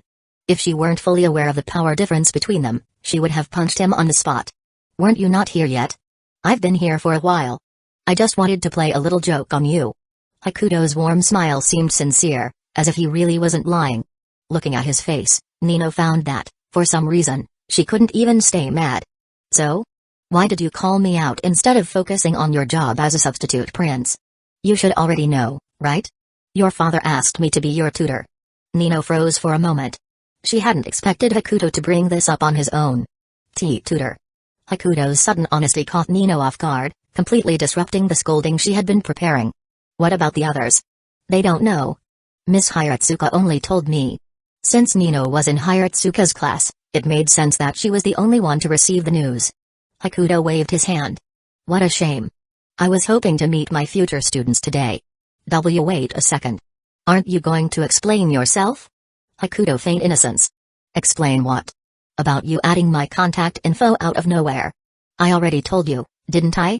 I wanted to apologize. Hakuto said it with a straight face, without the slightest hesitation. Huh? Wasn't it just because you were going to be our tutor? Miss Hiratsuka only called me about that last night, right before I went to bed. Hakuto wasn't lying. He really had gotten the call at night before going to sleep. Just not necessarily last night. Luckily, Nino didn't notice the loophole in his words and automatically assumed he meant the previous night. Really? I swear. Hakuto held up 4 fingers. He usually didn't make oaths lightly, but since Nino was already dancing to his tune, he saw no reason to stop. Nino looked slightly confused. She had no way of knowing if Hakuto was telling the truth or not. Could it really just be a coincidence? Didn't your father mention anything about hiring a tutor recently? Well, honestly, Nino didn't need her father to tell her. Tutors were nothing new for the quintuplets. They had them constantly, given how terrible their grades were. Then, as the top student in the school, Is it really so strange that I was chosen to be your tutor? Nino was starting to believe him. The sincerity in his voice, paired with that warm, gentle smile, made it really hard to doubt him. Wait, does this mean you asked for my contact just because of the tutoring job? As if. Why would I ever think that? Chapter 78, Hakuto, the mastermind. Miku, stop pushing me. Wait. I can't see Nino anymore. Inside a narrow alley, the four sisters squeezed against each other, all trying to find the best spot to watch the interaction between Nino and Hakuto. I had a feeling it was Shiratori, but I didn't expect it to be true. They only added each other's contacts a few days ago, right? Isn't this moving way too fast? Can you guys hear what they're saying? It's too far. I can't hear a thing. Meanwhile, Nino and Hakuto were completely unaware of the four figures hiding in the distance. So? You're here to talk to me as my tutor? If that's really the case, I'd advise you to quit now. I don't need a tutor. Maybe you don't, but that doesn't mean the others don't. The others are the same. None of us need a tutor. Nino's stance was firm. Even though she had a good impression of Hakuto, when it came to this tutoring matter, she refused to budge. Hold on. Let me check something. Instead of continuing the argument, Hakuto pulled out his phone and brought up a photo from his gallery. This is your entrance exam score, Nino. Huh? How do you even have that? Startled, Nino instinctively reached out to snatch the phone from Hakuto's hand. But of course, he wasn't about to let her get what she wanted so easily. Her attempt ended in complete failure. I won't read out the scores since you know them better than I do. Saying that, Hakuto put his phone away. You still haven't told me how you got that. As the top student in our grade, I have a few small privileges. Hakuto held his thumb and index finger close together, indicating just how tiny his privileges were. A true master of deception. Anyone watching would instantly call him out for abusing his position. I know my grades are bad, but I'll handle it myself. I don't need a tutor. Even after Hakuto pulled out the so-called exam results, Nina remained unwavering in her stance. But the moment she said that, Hakuto suddenly burst into laughter. Ha ha ha. What are you laughing at? Nothing, I just didn't expect you to trust me so much, Nino. What do you mean? I literally just took out my phone and told you I had your exam results, and you just blindly believed me. As he spoke, Hakuto pulled out his phone again and showed it to Nino. That's when she finally realized. He hadn't been looking at any exam results at all, his phone had been on the home screen the entire time. You. Being tricked twice in a row, Nino was now genuinely frustrated. Her resistance to having Hakuto as a tutor only grew stronger. Don't be mad, don't be mad. I didn't ask you out just to talk about tutoring. Looking at Hakuto's annoyingly handsome face, Nino really wanted to punch him right now. Want to grab something to eat? I know a pretty good dessert shop. What is this supposed to be? You mess with me and then invite me out for dessert? That's why I said from the start, I didn't ask you out to talk about tutoring. Liar. That was Hakuto's exact reason for coming here. So? Want to go? Hakuto naturally extended his hand toward Nino. Seeing his invitation and the hand stretched out before her, Nino hesitated for a moment before subconsciously placing her hand in his. This small action completely shocked the four sisters watching from afar. Oh. She held his hand. She held his hand. Wait. Why do I feel like I just heard the word tutor? Yatsuba, you must be hearing things. We're so far away, I can't even see Nino's face clearly. Really? Wait, they're leaving. Quick, follow them. Why do I feel like Shiratori just glanced in our direction? Hakuto wasn't an idiot. Growing up constantly fighting in groups, he hadn't noticed Miku and the others at first, but if he still hadn't realized it by now, he probably would have been beaten countless times already. Even though Miku and the others were being extremely cautious, keeping a considerable distance and even staying too far to hear their conversation, Hakuto had picked up on their presence. However, he didn't say anything. Instead, he continued walking beside Nino as if nothing had happened. After all, the other four sisters following Nino worked in his favor. His original plan was to get Nino to bring everyone along anyway. About 10 minutes later, Hakuto led Nino to a cozy little cafe. Didn't you say we were going to a dessert shop? That's just what I call it. It's a cafe, but the desserts here are really good. Hakuto wasn't lying, nor did he just randomly pick a place. As someone who could make desserts himself, he genuinely thought this cafe had great sweets. As they walked inside, Hakuto casually glanced behind him. To be honest, he really wanted to criticize the sisters' tracking skills. Throughout the 10-minute walk, he had to stop several times just to make sure they wouldn't lose him. But in the end, they still managed to follow him all the way here. Inside the cafe, Hakuto led Nino to a window side corner seat. The reason for choosing this spot, aside from having a nice view outside, was to make it easier for the other four to sneak in without being noticed by Nino. What do you want to order? The egg tarts here are pretty good. I'll just go with whatever you pick. While ordering, Hakuto subtly shifted his gaze toward the cafe entrance. Only after seeing four identical pink-haired figures sneak inside with hunched postures did he finally relax. He felt like a modern-day strategist, having calculated everything down to the smallest detail. However, just as Hakuto was feeling like an absolute genius, a familiar voice suddenly called out behind him. Huh? Shiratori, what are you doing here? The moment he heard that voice, Hakuto's face stiffened. Alright. He thought he had everything figured out, but apparently, he wasn't a mastermind after all. Just 2.5 clueless fools combined. Chapter 79. Thankfully, it was Shirai Inagi. Hakuto sat in his seat, completely dumbfounded. No matter how much he had planned, he never expected to run into Shirai Inagi Yumi here. He had thought that after the whole Itosaka-yu incident, the two of them would have no further contact. But reality had other plans. Long time no see, Shirai Inagi. What brings you here? We just saw each other the day before yesterday. And who is this? There was no way around it. Plans never kept up with reality, so Hakuto had no choice but to play along. Still, strictly speaking, neither of the people sitting here were his actual clients. Nino was at best 1/5 of a client, and even then, the service he provided was just tutoring. Allow me to introduce. Nakano Nino, first year at Toyosaki. Shirai Inagi Yumi, first year at Hino no Mori. Hakuto couldn't come up with a better introduction. Social situations like this really weren't his forte. Inamori? Nino had heard of that school before. It was one of the few that rivaled Toyosaki. I thought you were an exchange student at Hashinoumi? Well, it's a long story. To put it simply, I joined the student council at Hashinoumi and was sent to Inamori on an official task, where I ended up meeting Shirai Inagi. Calling it a coincidence. If it weren't for Shiratori, my best-case scenario would have been ending up in a coma. Meanwhile, a short distance away, the four sisters observing the scene immediately perked up when they saw Shirai Inagi appear. Is this a love triangle? Who is that girl? I've never seen her before. She looks like she's wearing a Inamori uniform. I think her name is Shirai Inagi Yumi? Yatsuba, your ears are way too sharp. No, I just happened to hear it. Akiko watched the scene unfold, sensing that something was definitely off. Or rather, she had felt that way from the very beginning. From Akiko's point of view, Nino and Hakuto's conversation on the street earlier already seemed suspicious. They had been talking normally. Well, sort of. But Akiko could tell that Nino was growing more and more impatient. Then, out of nowhere, Hakuto pulled out his phone. For some reason, the moment Nino saw it, she immediately tried to snatch it from him. Akiko had thought that was the end of it. But then Hakuto pulled out his phone again, this time with a smirk on his face. That was when Akiko knew something was seriously wrong, though she chose not to say it out loud at the time. That bastard Shiratori. He didn't take some kind of compromising picture to blackmail Nino, did he? Huh? Akiko, what did you say? And nothing. Nothing at all.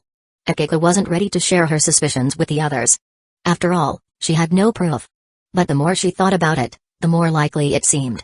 Nino had been resisting Hakuto the whole time, but the moment he took out his phone, she obediently took his hand and followed him. Akiko might have wanted to push Hakuto and Nino together, but definitely not like this. Meanwhile, Hakuto was still trying to figure out how his perfect plan had been completely derailed by the sudden arrival of Shirai Inagi. Hashinoumi, Toyosaki, Inamori. A three-way standoff? Hakuto couldn't understand it no matter how hard he tried. This cafe wasn't even close to Inamori, so why was Yumi here? So you're telling me Shiratori went to Hashinoumi as an exchange student, then got assigned a task at Inamori, and by pure coincidence, ended up saving you from getting hit by a truck. Nino calmly pieced together Hakuto and Yumi's words, then turned to Hakuto, raising an eyebrow. Another coincidence? Haha. Hakuto almost laughed in frustration. The tutoring job from before couldn't be called a coincidence. That had been something he planned out from start to finish. But this? Unless he suddenly gained the ability to predict the future, there was no way he could have expected it. After exchanging a few more polite words with Yumi, she returned to her seat. A blessing in disguise. At least it was Shirai Inagi who showed up. Because right now, Yumi didn't have any romantic feelings for Hakuto. Or at least, not much. What she felt was more of a deep gratitude toward her savior. But if Ginko had come instead, things would have gotten messy. Actually, forget Ginko. If even Nao had shown up, he would have been doomed. As for Nino, She didn't seem to be particularly affected by Yumi's presence. How long is your exchange program at Hashinomi? 3 months. Why? Nothing. I was just wondering if the delinquents at school would start rioting once you're gone. Rioting? That's a bit much, isn't it? It's not like they're some kind of gang. It was just a figure of speech. Nino wasn't entirely wrong. The reason the delinquents at Toyosaki had been keeping a low profile was entirely because Hakuto was there to keep them in check. Now that he was leaving, even if it was only for 3 months, Nino had a feeling problems would start popping up. If anything happens, just call me. Since I'm in the student council, I have a lot of freedom at Hashinomi. Even if you didn't say that, I would have done it anyway. Now. I gave you this privilege so you could call back to start fights? As the two continued chatting, the cafe's waiter arrived with their order, setting everything down gently on the table. Your order is complete. Please enjoy. Thank you. But after the waiter left, Hakuto noticed something off. There was an extra item on the table that he definitely hadn't ordered. Coffee and egg tarts. Those were correct, since he had ordered them himself. But could someone please tell him where this heart-shaped cake came from? Some kind of promotional giveaway. Did you order this? I thought you ordered it. Nino glanced at the small heart-shaped cake sitting on the table. There was even a little tag placed deliberately next to it, as if someone wanted to make sure the recipient knew exactly what it was. Nino instinctively read the words on the tag. Couple's special cake? Chapter 80, People on Different Wavelengths. To be honest, when Nino read the label out loud, Hakuto was just as dumbfounded.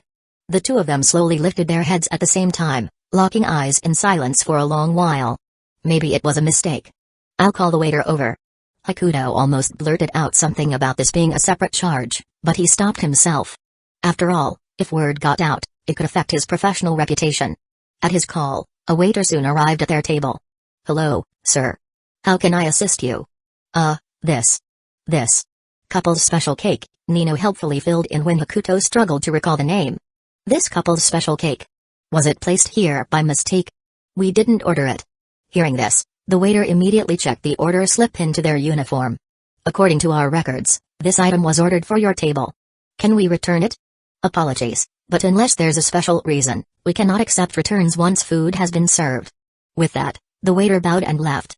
Nino stared at the little cake on the table, unable to hold back her curiosity. You seriously didn't order this? I mean, the menu was in your hands the whole time. This is a separate. Hakuto caught himself mid-sentence and stopped himself with a mental slap. What? Nothing. I was just wondering. Do you really think I'd do something this pointless? Nino gave it some thought and nodded. From what she knew about Hakuto, he really didn't seem like the kind of person to pull a stunt like this. At this point, Hakuto had a pretty good guess about who was behind the cake. He discreetly glanced at the table where the four sisters were seated. After a brief moment of hesitation, he reached for the label on the cake, tore it off, and picked up the dessert. Huh? Where are you going? Returning this to its rightful owner. Meanwhile, the four sisters were still at their table, watching Hakuto and Nino's interaction with great interest. Huh? Why did Shiratori suddenly get up? Wait. He's heading toward us. We've been caught. Run, run, run. Like startled birds, the four of them scattered, but Hakuto quickly caught up and placed a firm hand on each of their shoulders, forcing them back into their seats. I've heard of you all before, but I suppose this is our first real meeting, isn't it? Hakuto looked at the four, now sitting stiffly in their chairs, and placed the cake onto their table before taking a seat across from them. What do we do? What do we do? We got caught stalking them. How am I supposed to know what to do? At that moment, Nino also arrived at the scene. She looked at her sisters in utter disbelief. What are you all doing here? Hearing Nino's question, the four of them simultaneously turned their heads away, avoiding eye contact. You were following me? Itsuki quickly shook her head. No. We just happened to walk into this cafe by chance. Did you even believe yourself when you said that? As soon as the words left her mouth, Akika felt like she couldn't hold it in anymore. Just as Nino was about to press further, Hakuto pulled her back, seating her beside him. Since we're all here, let's get down to business. Hearing that, Akika immediately straightened her posture and looked at Hakuto across from her. Perfect. I wanted to discuss business with you too. Hakuto was briefly surprised. You figured it out already, Akika? Yeah. I pieced it together. Hakuto mentally gave her a thumbs up. As expected of the eldest sister. This would make the conversation much easier. However, just as Hakuto was about to speak, Akika tapped her finger on the table, her tone leaving no room for refusal. Name your price? For a moment, Hakuto was completely dumbfounded. Normally, he enjoyed hearing those words from others, but this situation felt off. After a long pause, Hakuto finally processed what she was saying and responded. If you're talking about money, Akika, Mr. Nakano and I have already discussed it. You don't need to worry about that. What? Dad already knows?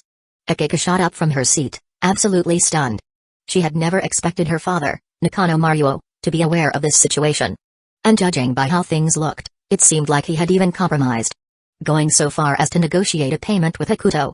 Thinking along those lines, Akika instinctively turned to Nino, who was sitting beside Hakuto. What on earth did she get caught doing? Even if it were photos, it wouldn't be this serious. Right? Nino, puzzled by Akika's sudden outburst, asked, "What's with the shouting, Akika?" Hearing that, Akika nearly slapped her own forehead. Do you even realize how much trouble you're in? What trouble? What did I even do? Nino was utterly lost. She had just gone out for dessert with Hakuto. Why did she suddenly feel like a criminal? Hakuto was just as confused. No, even more confused. He was seconds away from activating his ability just to figure out what the hell was going on. At first, he thought Akiko was trying to pay him to quit his job as their tutor. That seemed plausible. But logically speaking, no matter how much she offered, it wouldn't be more than what her father was already paying. Yet seeing her completely shocked expression, it was clear this wasn't about that. Yotsuba tugged on Akika's sleeve. Akika. What's wrong? Why are you so worked up all of a sudden? Ask Nino yourself. At that, everyone turned their attention to Nino. What? What did I even do? Nino felt completely wronged. She was the one being followed by her sisters, and she hadn't even settled that score yet. Why was everyone suddenly ganging up on her? Akika ignored her. Right now, she had only one priority. Convincing Hakuto. Shiratori, let's talk this through. Can you delete that thing from your phone? Still in a daze, Hakuto finally snapped back to reality when he heard those words. Huh? Oh. There's nothing there. I was just messing with Nino. My phone doesn't actually have anything like that. Wait. Were they talking about test scores? For a second, Hakuto had thought he had committed a crime or something. Chapter 81, Please use titles while working. No? To be honest, when Hakuto said this, Akika, sitting across from him, was completely baffled. The law of conservation of confusion. Confusion doesn't disappear, it just transfers to someone else. If you never had it in the first place, then what exactly did you talk to Dad about? About becoming your tutor, what else? And even if I wanted to get a copy of the grade reports, it would take some time. Hakuto thought, doesn't making a phone call take time? Even calling Hiratsuka-sensei is exhausting, okay? Grade reports? Akika's imposing presence instantly vanished, and she slowly sat back down. At this moment, she just wanted to find a hole to crawl into. She felt like she needed to switch planets to live on. So. I see now. Nino, who had been confused this whole time, finally realized what was going on. She couldn't help but give her sister a round of applause. Hakuto as well. He had been caught off guard at first, so his brain didn't register it immediately. But now that he had a moment to think, it all made sense. So Akika thought I had some dirt on Nino and was using it to threaten her? As soon as he said this, the already embarrassed Akiko became even more flustered, practically hiding under the table. And no. That's not what I meant. I know my usual persona doesn't exactly make me seem like a saint, but I wouldn't stoop to being that devious. Hakuto felt completely innocent. This was how rumors spread. He was experiencing it firsthand. Thankfully, this one got cut off before it could spread. Akika felt like she had no way to defend herself. It was her fault for jumping to conclusions and questioning Hakuto before getting the facts straight. Hakuto waved his hand dismissively. Being misunderstood as a scheming villain was frustrating, but he didn't want to waste time on this. Forget it, Akiko was just worried about Nino. No need to dwell on it. Now, let's talk about the tutoring job. Didn't you say that wasn't the reason you asked me out today? Things change. I didn't expect all 5 of you to be here. Lies. Hakuto knew. That's exactly why he brought Nino to the cafe. Because it was a good place to have a serious discussion. I already told you, we don't need a tutor. Nino's attitude remained firm, just like it had been with every tutor who came before Hakuto. She wasn't treating him any differently. Hold on, just listen to me first. Hakuto tried to calm Nino down, as well as the other 4 sisters who looked ready to jump into the conversation. I don't have your official grade reports, but if my memory serves me right, all of you are at the bottom of your respective classes, right? Hakuto didn't sugarcoat anything and got straight to the point. Even though he was telling the truth, The five sisters still looked a little embarrassed. So what? Our grades are our own problem. But among the five, the one who took studying seriously had a different opinion. Nakano Itsuki. But if it's Shiratori tutoring us. Before she could finish, Nino shot her a glare that made her stop. Hakuto sighed internally as he watched. He hadn't expected Nino to be this against the idea of a tutor. Was she still holding a grudge over how he rejected her in public? Hakuto thought that issue was long resolved.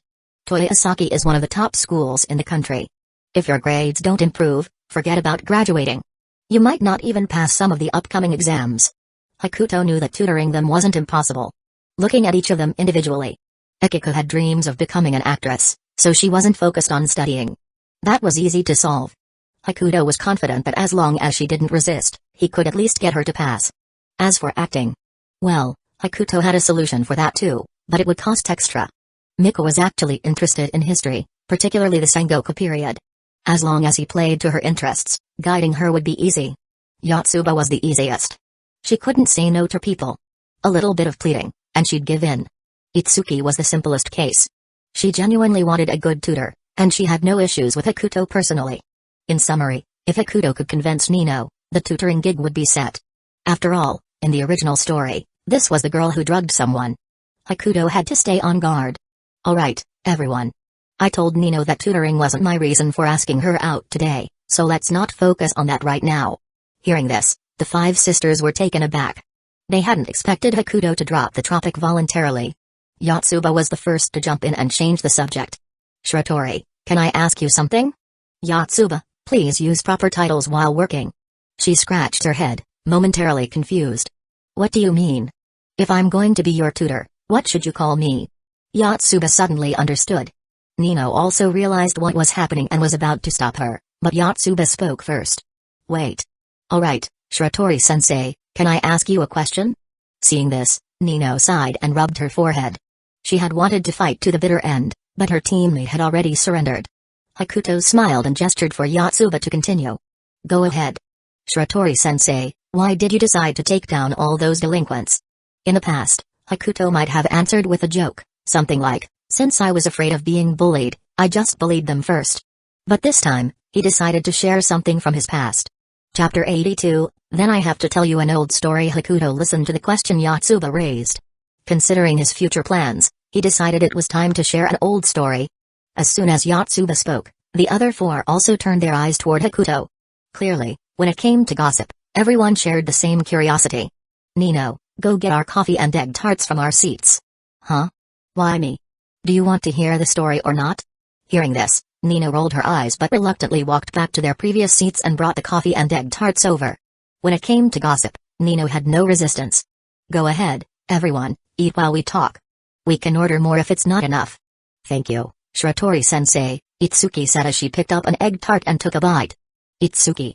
Even you. What? I've always supported Shiratori-sensei tutoring me. Seeing this, Hakuto couldn't help but cheer for himself internally. Out of the five, he had already won over two.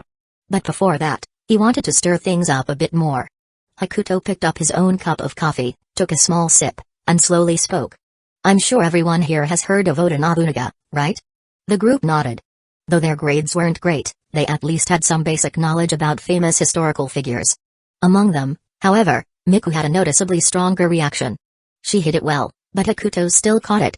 Good, since you all know. The story I want to tell today was once known in my old school as the modern-day Oda Nobunaga. Question. If it was at our school, how come I've never heard of it? Because it happened at my middle school, so it's normal that you don't know. Question. Is this related to you beating up those delinquents? Directly related. In fact, if that incident hadn't happened, I wouldn't be who I am today. At this moment, Hakuto really looked like a teacher, patiently answering their questions. Once no one spoke further, Hakuto began his story. You all know Takanashi Rika, right? The group nodded. Though they hadn't met her in person, they had heard about her from Nino. Then you should also know that she has Chiyunabiu. Because of that, she suffered a lot of bullying back then. In the end, she paid me to take care of the people bullying her. That was when I started questioning whether I should do something meaningful. And so, what you all saw happened. Not even a month after starting high school, I had already beaten up all the delinquents at school. Hearing this, the group nodded. They hadn't expected Hakuto to have such a backstory. But at that moment, Miko suddenly asked, "And what does this have to do with Oda Nobunaga? Connection?" None at all. He had just said it to grab her attention. Though that was what he thought, Hakuto's expression remained completely composed. Because back in middle school, this incident was considered the catalyst for my rise. Later, it evolved into comparisons with Oda Nobunaga's rise, and eventually, people started calling me the modern Oda Nobunaga. Hakuto spoke utter nonsense with a completely straight face, not even stuttering. Seeing Miko nod, Hakuto knew he had successfully won over a third. "Alright, it's getting late. I should get going. Shiratori-sensei, when will you tutor us? Let's exchange contact information first. I'll let you know in advance." "Oh. Contact info." Hakuto had a lot of clients and often had to work overtime. Just dealing with Tomori Nao alone took up enough of his time. And so, Hakuto added their contact information, watched the five leave, and then sat back down to finish his coffee. As expected, reminiscing about the past stirs up emotions as you get older. With that, Hakuto's thoughts drifted back. 3 years ago, Hakuto had just entered middle school. At the time, he wasn't particularly close to Ariri. At most, they were just ordinary friends. So back then, he had plenty of free time, even to the point of boredom. After all, with his talents, he didn't need to spend much time on studying. That day, just like usual, Hakuto was napping on his desk during lunch break. Even in middle school, he had already started growing out his hair. Though the school had rules about it, his grades were too good for anyone to care. And because he wasn't seen as a simp, his popularity with girls was ridiculous. He received so many love letters daily that he could probably start a stationery store. Bullying was rampant in Japan's schools due to the strict senior-junior hierarchy, leading to upperclassmen often picking on younger students. But Hakuto was clearly an exception. More than once, older delinquents had tried to corner him because of his looks, only to end up lying on the ground themselves. That afternoon, as Hakuto was peacefully sleeping, a lackey suddenly called him out. "Hey! You over there, our boss wants you to come to the rooftop." "Does he have money?" "What? Our boss is calling you, and you're asking for money?" "No money." "Then tell him to come find me himself." Hakuto didn't want to waste time on these idiots. Sleeping was a much better use of his time. The lackey hesitated for a moment before painfully pulling out 5,000 yen from his pocket and placing it in front of Hakuto. "Happy now?" Feeling the pull of money, Hakuto immediately sat up and pocketed the cash. "For you to fork out 5,000 yen, your so-called boss must really have your respect." Hakuto casually patted the lackey's shoulder. In his eyes, anyone who paid him was a client. And now, all he had to do was walk up to the rooftop to earn 5,000 yen. What a generous guy. "Another 5,000 yen, and when I fight your boss, I'll go easy on him. How about it? Want to think about it?"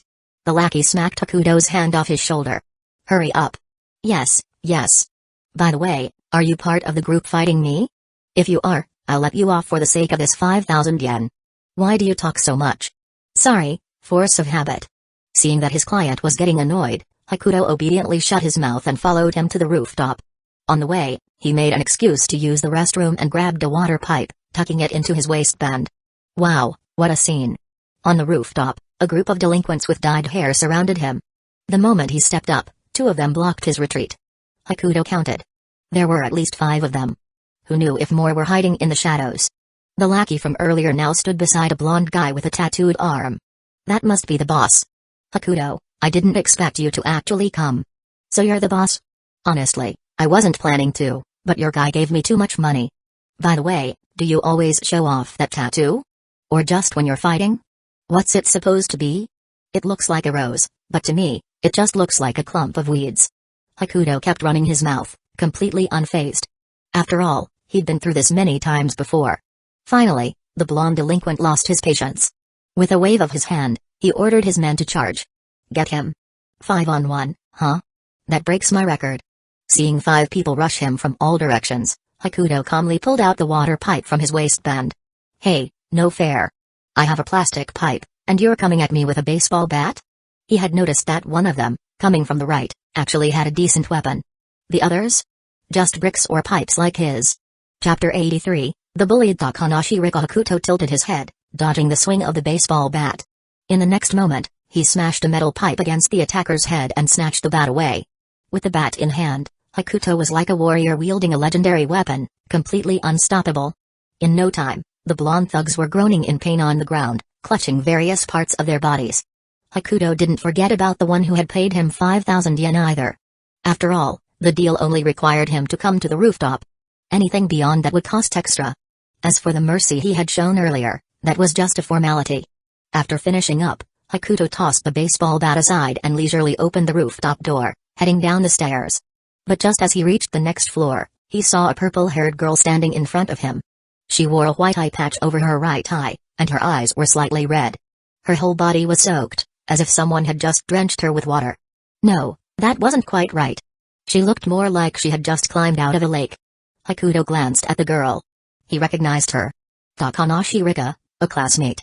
They weren't close since they had only just started school. Hakuto looked at Rika again. Perhaps it was out of concern for a classmate, or maybe it was just because he was a transmigrator. He pulled out a pack of tissues from his bag and wiped the water off Rika's face. Thank you. You should head back soon. Lunch break is almost over, and class is about to start.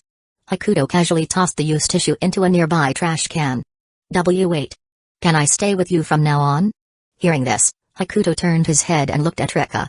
Takanashi, I just want to focus on my studies right now. No. That's not what I meant. I just want to follow you. I'm not some gang leader. You don't need to follow me. Hakuto rejected her outright. He knew exactly what was on Rika's mind. But just as he refused, Rika pulled a 1,000 yen bill from her bag and handed it to him. What's this supposed to mean? I saw that guy give you money earlier, and then you went with him. So you want to make a deal with me? Rika nodded. She didn't know if Hakuto would agree. If she had another option, she wouldn't have come to him in the first place. Hakuto looked at the soaking wet Rika and accepted the bill from her hand. 1 week. You can stay by my side for a week. I won't chase you away, but I won't do anything else either. Upon hearing this, Rika's damp face lit up with joy, and she nodded vigorously. From that day on, Takanashi Rika began following Hakuto everywhere. As someone with Chunabiu, Rika had no place in a Japanese school. Being isolated was the least of her problems. The physical and mental torment she endured was far worse.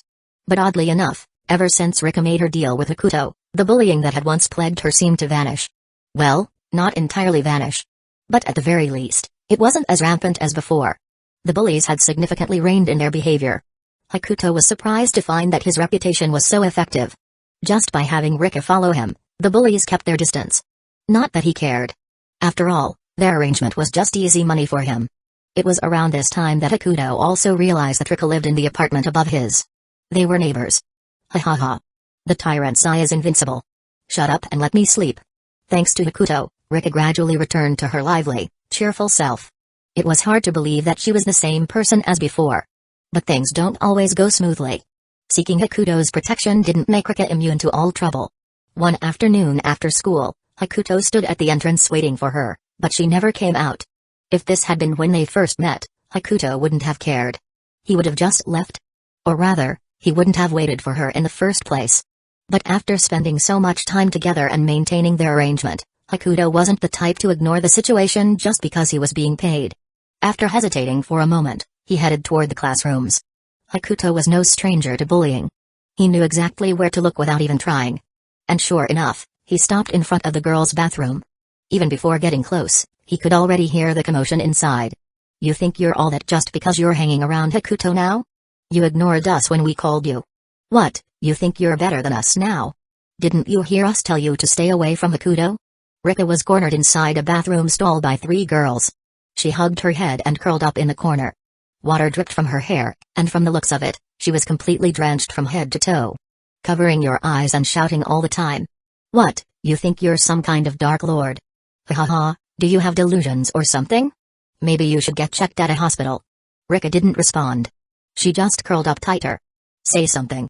I told you to say something. What are you holding in your hand? Just as the 3 girls were about to attack her again, a voice came from the entrance. Ahem. The 3 girls instinctively turned toward the door and froze when they saw Hakuto leaning against the wall, watching them. Hakuto. Leave. Bullies were always cowards at heart. No matter how arrogant they had been toward Rika, the moment Hakuto spoke, they obediently backed off and left. Once they were gone, Hakuto slowly stepped inside and approached Rika's stall. Rika had considered the possibility that Hakuto would come, but when she thought about the nature of their deal, she doubted it. Now that she was seeing him here in person, she couldn't say a word. At least I wasn't too late. Hakuto pulled Rika up from the ground, wiped the water from her face and hair, and draped his jacket over her shoulders. Next time, Come out earlier after school. I don't have all day to come looking for you. Chapter 84, Hakuto hesitates when facing money for the first time. Seeing Rika frozen in place, Hakuto gently patted her face. What are you thinking about? It's time to go home. At his words, Rika trembled slightly before slowly opening her tightly clenched hands, revealing what she had been holding onto. It was a crumpled 1,000 yen bill. Judging by the deep creases, she had been gripping it with considerable force. This is this week's payment. I didn't mean to be late. I just went back to the classroom to get the money. Hakuto looked at the bill in Rika's palm and felt an uncomfortable pain in his chest. It was hard to believe that a girl who was already drenched from head to toe was still clutching onto a dry banknote. Instead of taking the bill immediately, he let out a sigh and turned to ask, so you went back just for this?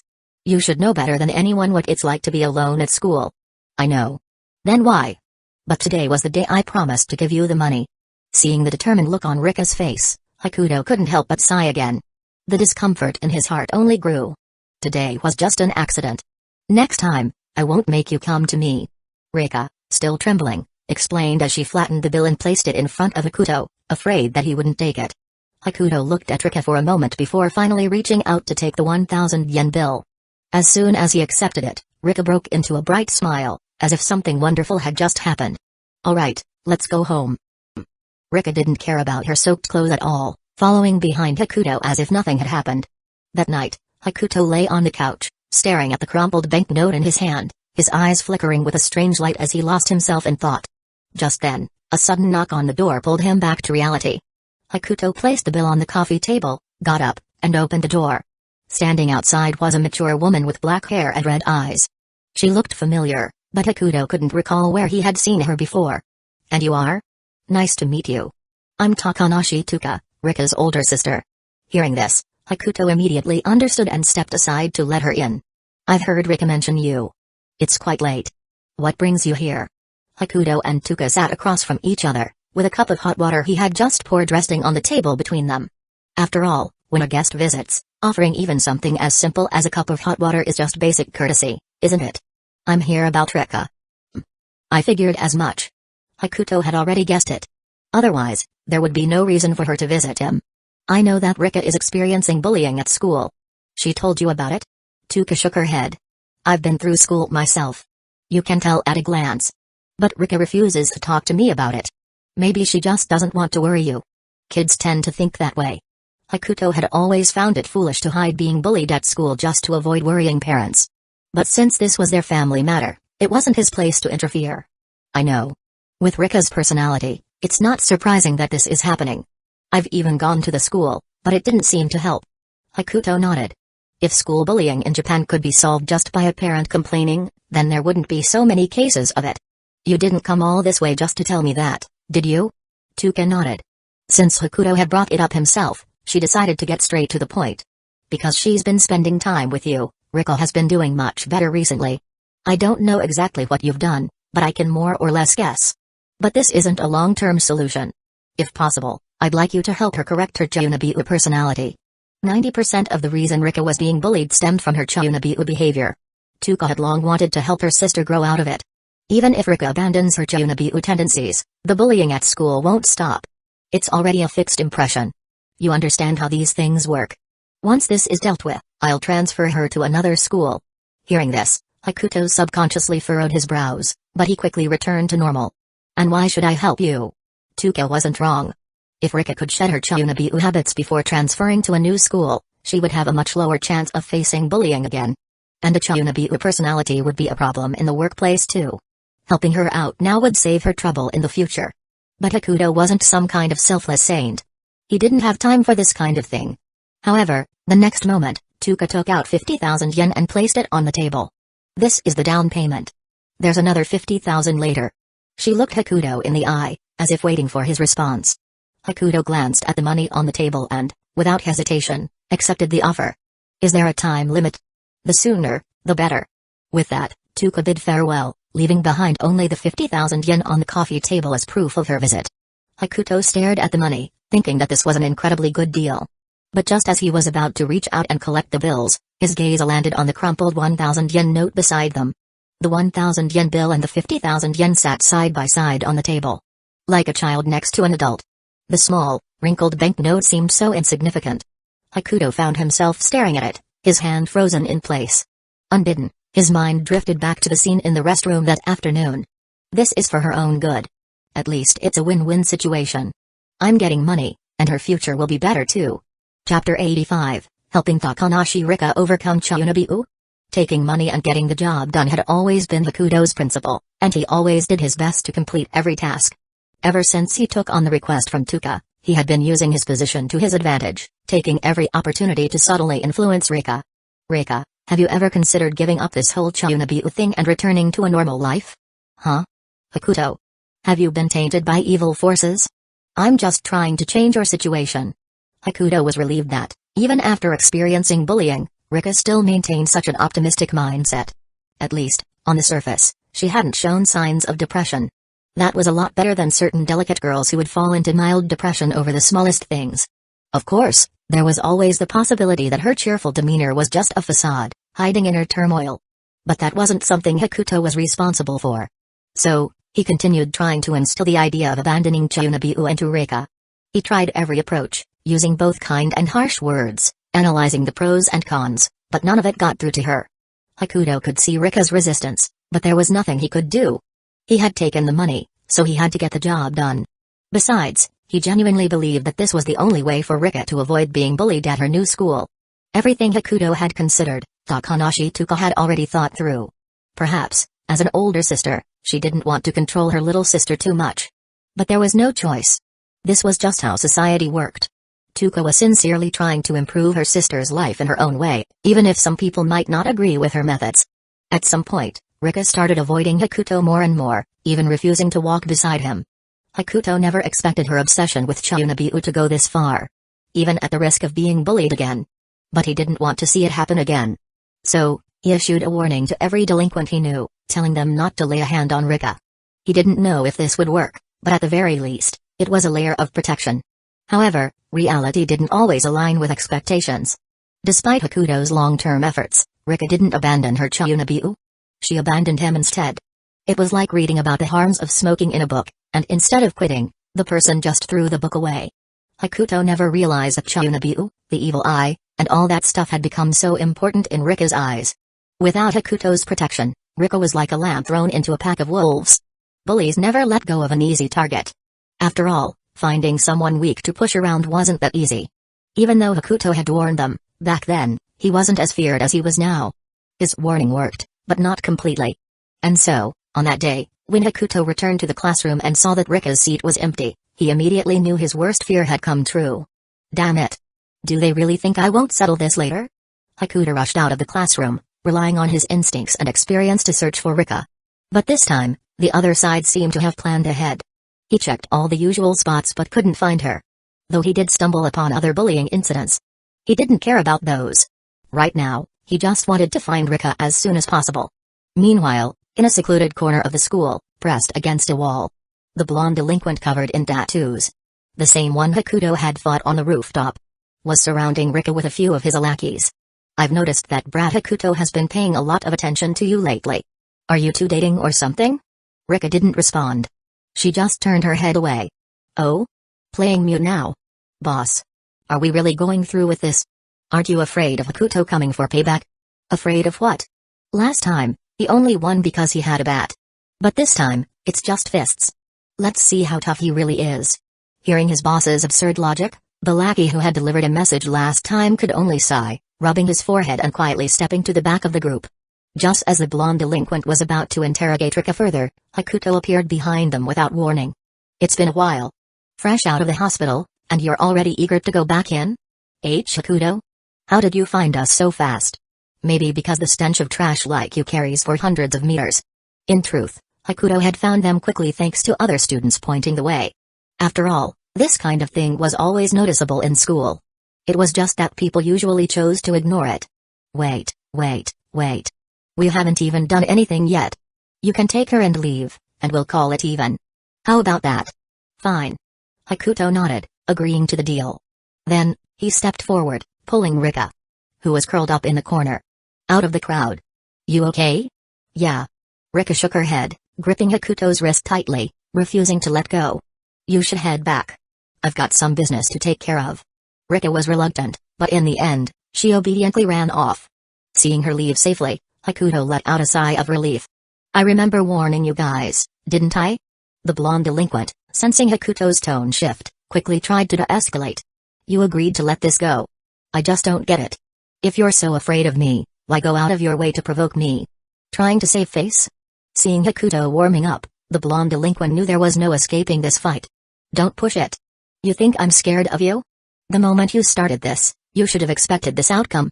A few minutes later, Hakuto strolled away with his hands in his pockets, leaving behind 4 or 5 delinquents writhing in pain on the ground. At a nearby corner, Rika had been waiting for him. When she saw Hakuto return unharmed, her face lit up with joy, and she ran up to him. "Hakuto. Why are you so stubborn?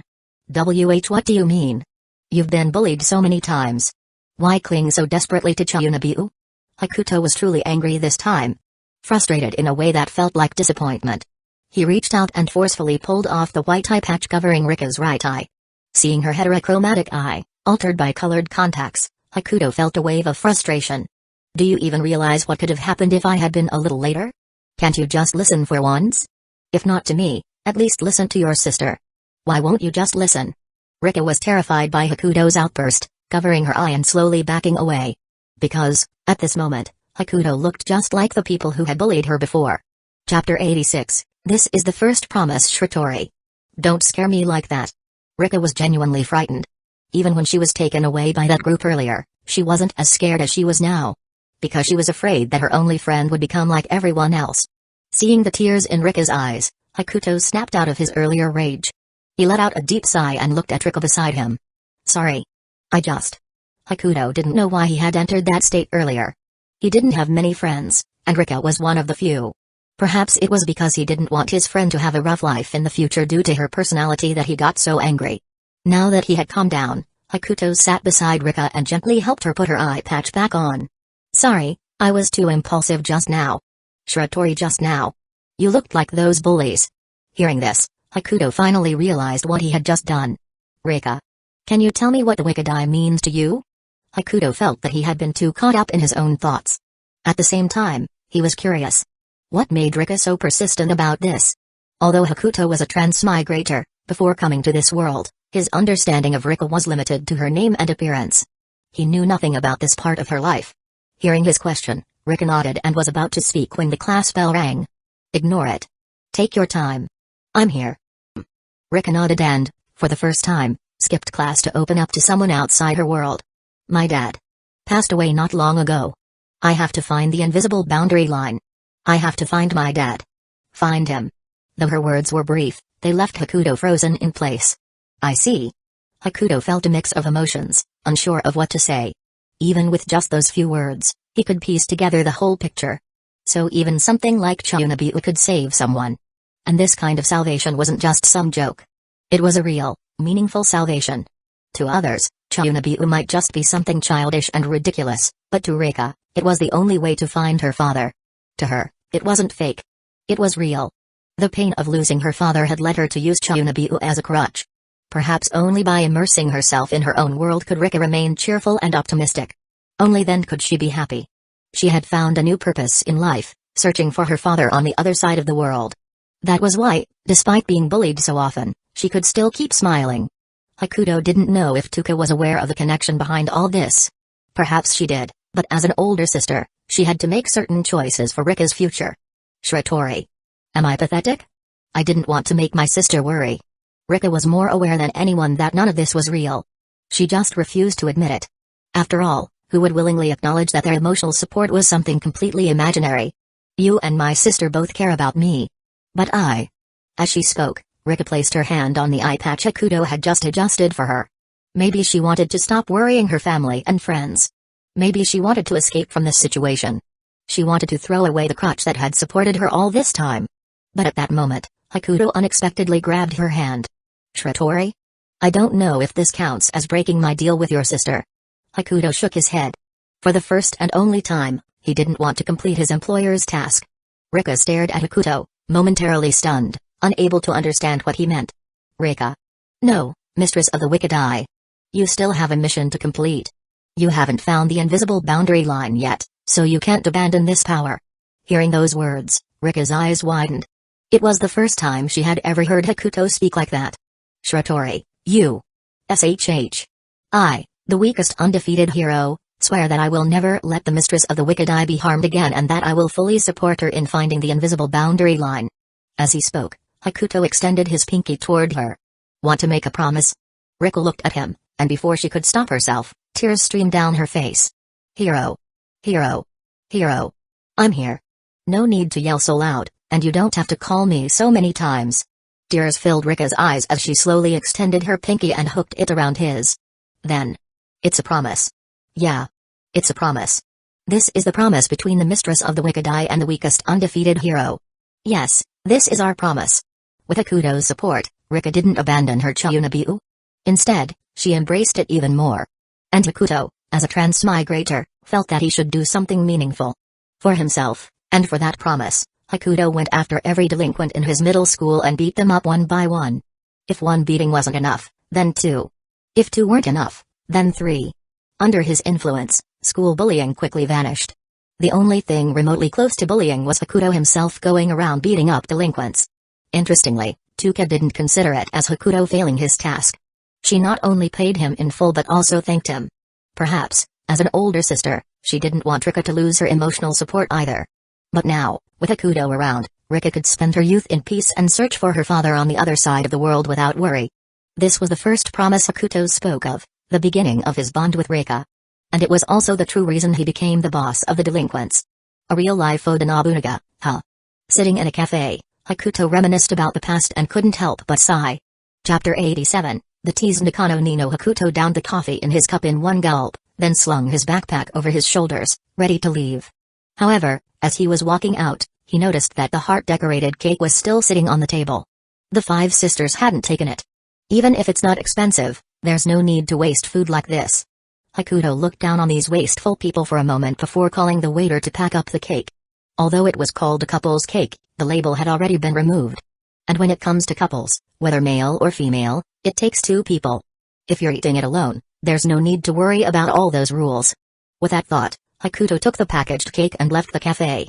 Meanwhile, among the five sisters, the four besides Nino Nakano were sitting upright on the sofa. Nino, however, stood over them, looking down with an unhappy expression. Explain yourselves. Nino, you have to understand. Gossip is part of human nature. You're ordering takeout for dinner tonight. That's fine. I already stuffed myself with egg tarts at the cafe. Hearing this, Nino couldn't help but laugh and cry at the same time. So, it turns out a person can be so speechless that they actually chuckle. Sorry, Nino. We won't do it again next time. Nino waved her hand dismissively. She wasn't really bothered that her sisters had followed her, but she had to put on a bit of an attitude. By the way, do you guys really want that guy Shiratori Hakuto to be our tutor? Akiko Nakano stretched, yawned, and responded lazily. Why not? Dad won't stop looking for tutors for us anyway. Compared to other people, I actually have a pretty good impression of Shiratori. Nino, you wouldn't want some scruffy, unshaven old man as your tutor, would you? That statement struck right at Nino's heart. As someone who valued appearances a lot, she absolutely couldn't stand such a situation. Or maybe. Nino, you don't want to take advantage of your position? Shiratori's still single, you know. And didn't you say Shiratori isn't interested in Sawamura anymore? Every word hit Nino right where it mattered. She hesitated for a moment, then blushed and gave a small nod. All right. I'm going to tell Shiratori-sensei that. Nino agreed. Yatsuba, why are you still calling him sensei? Huh? Isn't that just his title? Miku, listening to her sister's conversation, yawned as she sat on the sofa. She was actually looking forward to Hakuto being their tutor. After all, he had just mentioned Oda Nobunaga earlier. By the way, who ordered that cake? Suddenly remembering, Nino asked her sisters. Cake? What cake? The only thing I ate at that cafe was the egg tart Hakuto ordered, said Itsuki, looking confused. She didn't remember ordering any cake. The others were the same. Hearing Nino's question, they instinctively glanced at each other, then all shook their heads. So it wasn't you guys. Could it really have been Shiratori? At that thought, Nino's eyes widened in realization, and an unsettling idea surged into her mind. Wait. It could have been a mistake by the waiter. No, hold on. Didn't Hakuto specifically ask the waiter to confirm it? As she spoke, Nino felt herself heating up, as if she were about to catch fire. She waved her hands like a fan, trying to cool herself down. It really wasn't you guys? The other four shook their heads again. But this time, one of them seemed unable to hold it in anymore. Yotsuba, watching Nino turn red like a heating kettle, finally cracked. Yotsuba? Wait, Nino, let me explain. It wasn't me. Seeing Nino storming toward her, Yotsuba instinctively bolted upstairs. Stop right there.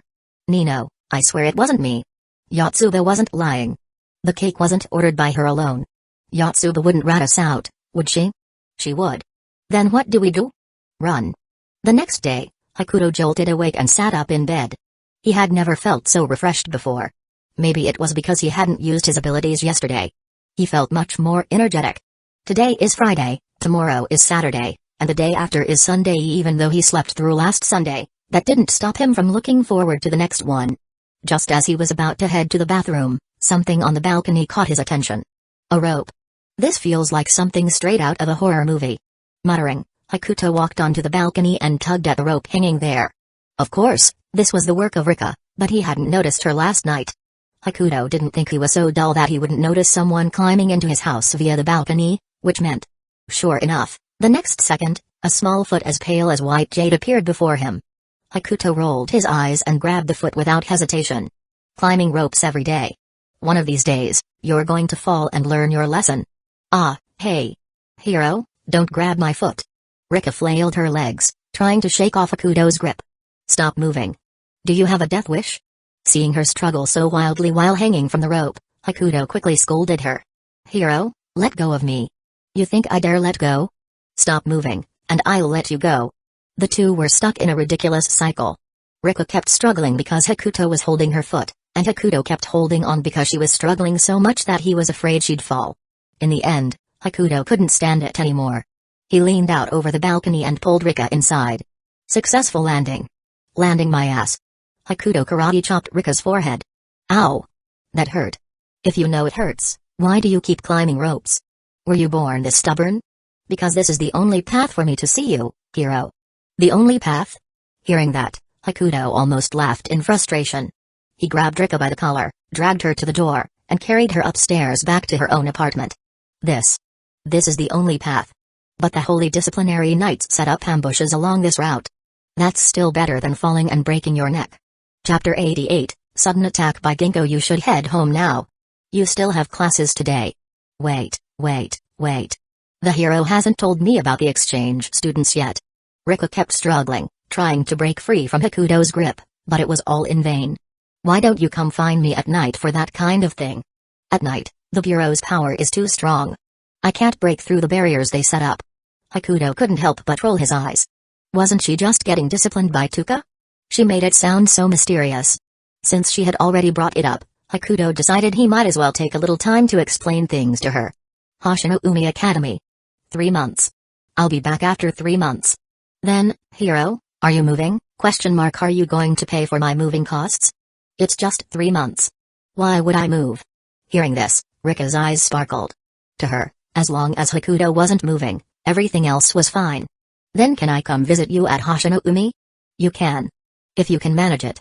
Visit me? How about getting through the school gates first?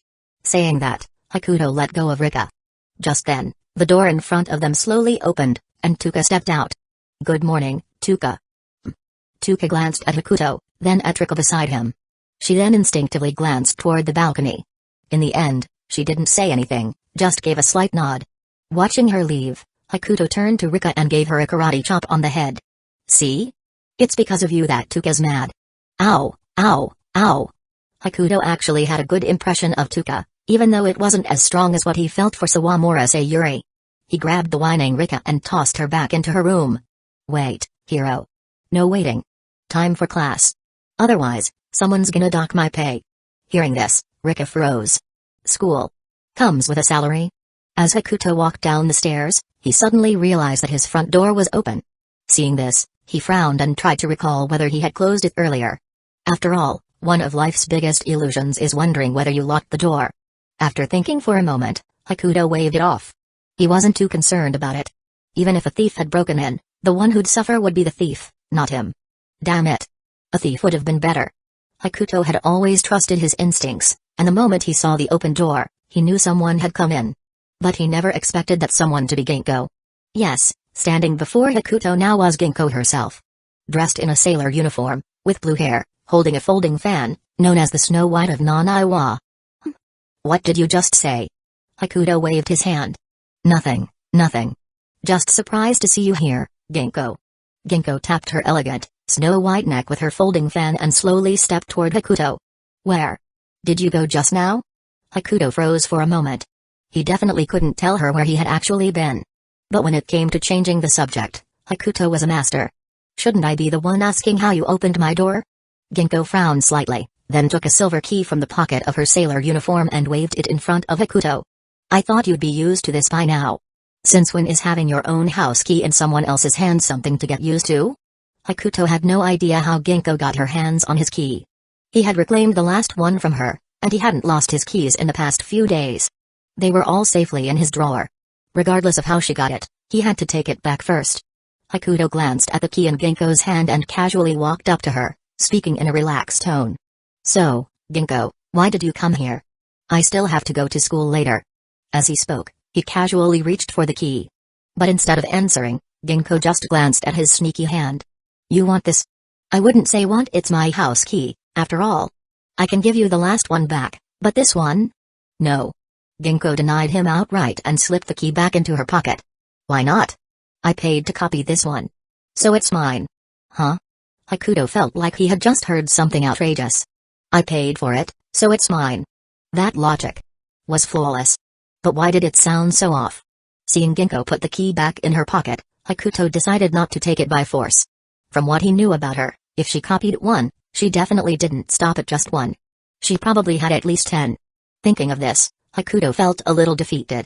How did he end up as an employee whose boss took his apartment key? That just wasn't right. Anyway, Ginkgo, you still haven't told me why you're here. Ginkgo's house was far from Hakuto's, and aside from Saturdays, she rarely came over. Unless she really couldn't resist. Isn't today Saturday? Hearing Ginkgo's words, Hakuto's eyes nearly popped out of his head. What? I overslept again? At least it's not the weekend. Wait. That's not the issue here. Nao's definitely gonna dock my pay. I need a raise. Hakuto was shocked. He hadn't used his abilities yesterday, so how did he oversleep? Thinking that, he pulled out his phone. The bright letters on the screen read, Friday? Not Saturday? Did my abilities' side effects include hallucinations now? At that moment, Hakuto suddenly realized something and looked at Ginkgo. She had her folding fan covering half her face, hiding her expression. But just by looking at her eyes, Hakuto knew. She was laughing. Damn it. I got played. Chapter 89, I Save the World with Supplements. So, Ginkgo, what brings you here on a Friday morning? Hearing this, Ginkgo closed her folding fan, revealing her flawless face. I thought you'd believe today was Saturday. I trust my own eyes more. After hesitating for a moment, Ginkgo looked at Hakuto. A long silence followed before she finally spoke. Can you take the day off today? I can, but Hakuto thought about it and figured that Nao would probably approve his leave request. However, since he had already taken half a day off recently, asking again now felt a bit awkward. If this were Toyosaki, he wouldn't even have to worry about it. Hiratsuka would be more than happy if he took more time off and stayed out of trouble. Hakuto didn't even bother asking Ginkgo why she wanted him to take a day off. After all, she was an old client. Working overtime wasn't a problem. What was this situation? Ginkgo paid him for overtime, while Nao still paid his salary as usual. A free ride. A complete free ride. I, Shiratori Hakuto, hate two kinds of people the most. One kind is freeloaders. The other kind is those who won't let me freeload. Alright, I'll call to take the day off. Hakuto, aren't you curious why I'm asking you to take a day off? Hakuto casually waved his hand, shook his phone at Ginkgo, then put a finger to his lips in a SHH gesture. SHH. Seeing this, Ginkgo didn't say anything more and simply stepped closer to Hakuto. Hello, President. Before Hakuto could even mention his leave request, Nao's voice came through the phone. We've got intel from the supporter. Are you at school right now? If so, come to the student council office. Hakuto froze mid-call. The words he was about to say got stuck in his throat, unsure of how to respond. On the other end, Nao, noticing his long silence, instinctively checked her phone screen to make sure the call hadn't dropped. Then, she continued. Why so quiet? Bad signal? And no. Hakuto had no idea how to bring up his leave request now. It's just, I have something to do today. You want to take the day off? Yes. Wait. How did I manage to make this expression over a phone call? Reflexes? And why am I blushing like a teapot? Fine. No mission for me? Hakuto was surprised by how easily Nao agreed. The last time he requested half a day off, she had assigned him a morally challenging task in return. Now, she just agreed without a fuss. It felt unsettling. This time, the ability user isn't difficult to deal with. Takajo, Nishimori, and I can handle it. Nishimori Yusa. A teenage idol with abilities for summoning spirits and pyrokinesis. Hakuto and Nao had found her just a few days ago. However, her spirit summoning ability was passive and highly restrictive. She could only summon her sister, Kurobane Misa, and the summoning was entirely at Misa's discretion. As for pyrokinesis, technically, it wasn't even Yusa's ability. It was Misa's. Because of how unique her abilities were, Nao had recruited Yusa into the student council. Did Ito Sakayu take the day off too? He's not in the student council. Are you joking? Seriously? A power-stealing ability user not joining the student council to work? What's he planning to do, live a normal school life? And if he doesn't join, who's going to save the world in the future? Me? Hakuto had assumed that during the Yusa incident, Yu had just stayed back with Takaju to cover the rear. But now it seems. Hakuto glanced at Ginkgo beside him, then lowered his voice. You're just letting an ability stealer run loose? Was this your decision? It's not just me. Hakuto sighed. So that meant Ito Sakayu's brother had also agreed to keep him out of the student council. What the hell? Sure, Hakuto believed he was strong, but when it came to saving the world, that was definitely Ito Sakayu's job as the protagonist. Hakuto had no interest in dealing with such a hassle. Wait, he was making a wrong assumption. Saving the world and joining the student council weren't necessarily connected. Then it's fine. As long as saving the world isn't his responsibility, everything is good. Just as Hakuto was letting go of his concerns, Nao continued speaking. I don't know why you care so much about Ito Sakayu not joining the student council. But from what I've heard, your abilities and his might conflict. Also, there seems to be some tension between you two, which is why he didn't join. Hakuto raised an eyebrow. Conflict? Tension? What? Am I the villain now? If they really had issues, Ito Sakayu might cause problems for Hakuto later. Like using his power to take Hakuto's ability when he wasn't paying attention. Hakuto could guard against it once, but he couldn't do that forever. If something went wrong, he'd just turn into an exceptionally skilled normal person. Conflict? What kind of conflict? If he steals my ability, will he just turn into an idiot or something? Maybe. The moment she said that, Nao hung up, leaving Hakuto alone in confusion. Wait. I'm in the middle of grilling. No, thinking. Conflict? Where's the conflict? Is there an issue between super calculation and ability plundering? The only point of conflict would be if Ito Sakayu tried to steal Hakuto's ability. But even if he did, Hakuto would be the only one suffering from it. Sure, Hakuto was important, but what mattered more was the ability itself. Not the person using it. Even if Hakuto lost his ability, it wouldn't vanish, it would just transfer to Ito Sakayu. Thinking it through like this, there was no reason for Ito Sakayu to refuse joining the student council. Or rather, no reason for him to avoid it because of Hakuto. Unless stealing my ability really does turn him into an idiot. Oh. At that moment, everything clicked in Hakuto's mind. Because he was a transmigrator, his mental strength was several times higher than that of an ordinary person. This was evident from his learning ability. He could rely purely on computational power to challenge a 7-dan professional Go player. If the super calculation ability had severe side effects, and Ito Sakayu didn't have the capacity to handle them, then that would be the point of conflict. In other words, super calculation was only effective in Hakuto's hands. Anyone else who used it would fry their brain. And saving the world had no direct connection to the student council. With that realization, Hakuto stopped worrying. As long as his own interests weren't affected, the rest could all go to hell. Chapter 90, Camping with Ginkgo. What's wrong? You've been talking for a while after taking leave. Maybe it's because I've been asking for leave a bit too often lately. Hakuto didn't tell Ginkgo about the whole supernatural powers thing. After all, knowing about it wouldn't do her any good. Did you have something important to talk about, Ginkgo? Hearing this, Ginkgo stared at Hakuto.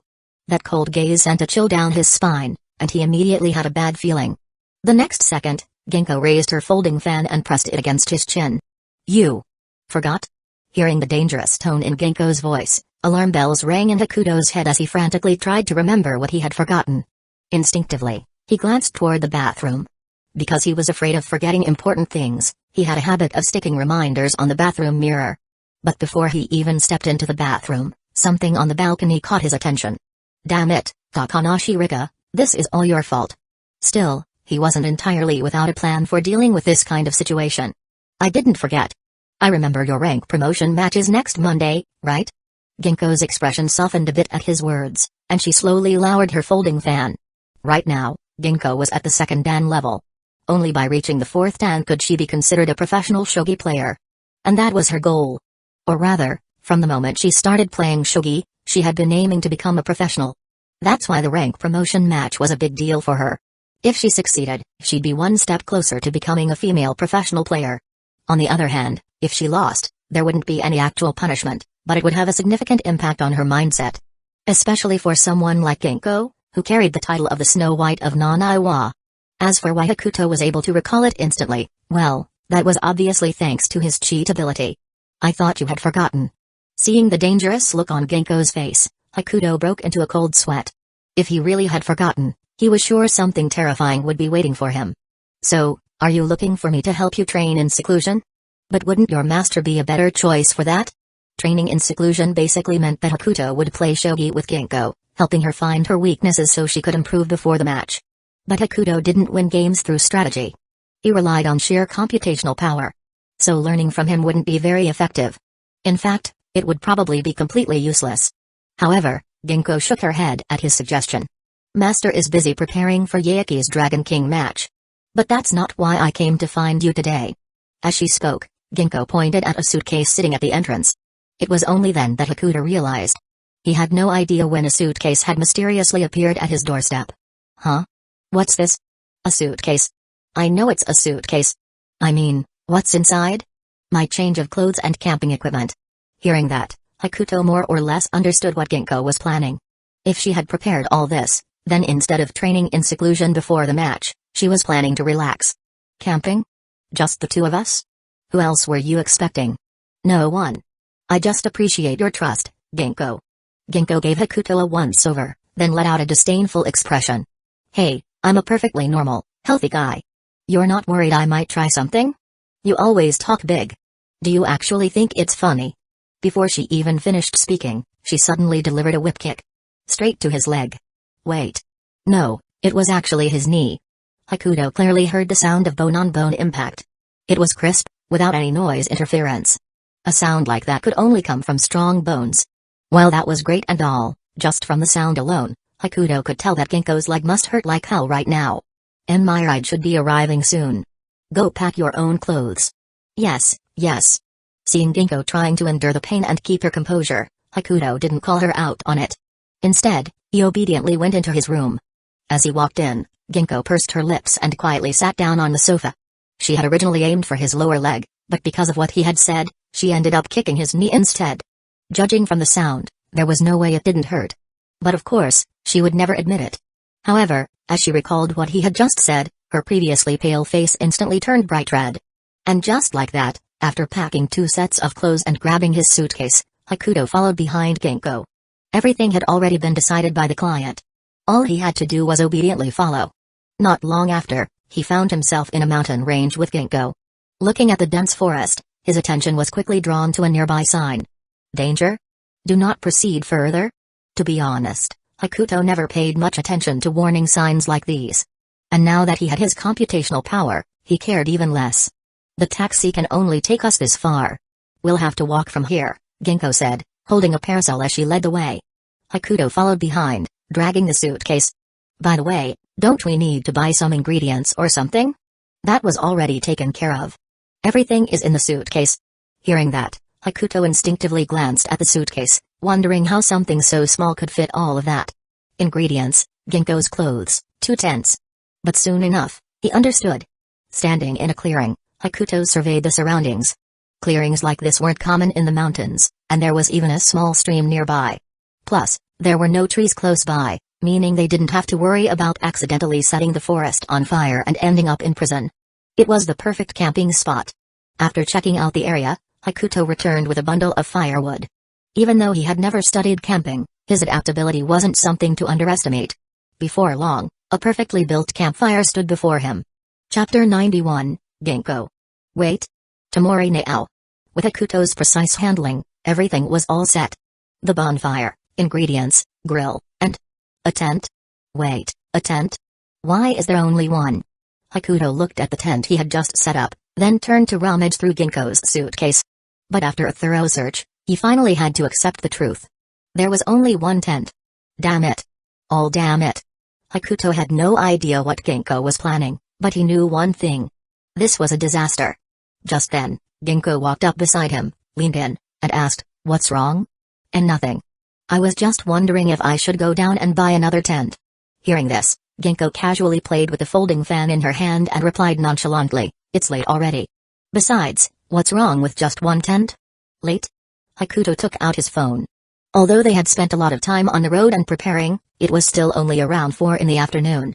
But since the boss said it was late, then it was late. Hakuto didn't plan to argue. After all, the boss's word was law. Besides, suggesting they get another tent was just something he blurted out. Sharing a tent? They'd been doing that since childhood. What's the big deal? With that thought, Hakuto stood up, clapped his hands, and stopped dwelling on it. Instead, he turned to Ginkgo, stretched out his hand, and asked, "Ginkgo, want to go catch some fish? It's still early, anyway." "Catch fish?" Hakuto pointed not far away and said, "Yeah, there's a stream over there. There should be fish in it." Even though Japan had recklessly dumped nuclear waste into the ocean, small inland streams like this one should be fine. Besides, in this world, Hakuto hadn't heard any news about Japan dumping nuclear waste.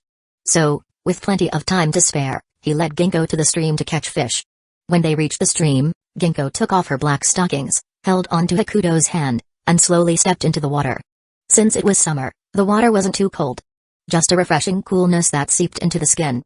Ginkgo looked at the crystal-clear stream and the fish clearly visible at the bottom. On impulse, she reached out to grab one, but it slipped right through her fingers, and the splash drenched her face. Hakuto wiped the water off her face and reminded her, "Be careful. I should have brought my swimsuit. Are we just going to catch them with our bare hands?" "Hold on." Saying that, Hakuto went to the shore, picked up a branch, and used his small knife to sharpen the tip. Once he was done, he waded back into the water and handed the sharpened branch to Ginkgo. "We don't have the right tools, so we'll have to make do. It should still be able to spear some fish." Ginkgo took the wooden spear, examined it for a moment, and asked, "Can this really catch fish? It should be better than using bare hands." There as he spoke, Hakuto suddenly reached into the water, grabbed a small fish, and tossed it onto the shore. Wild fish were feisty. Even a small one struggled like crazy after being caught, splashing water everywhere, some even landing in Hakuto's mouth.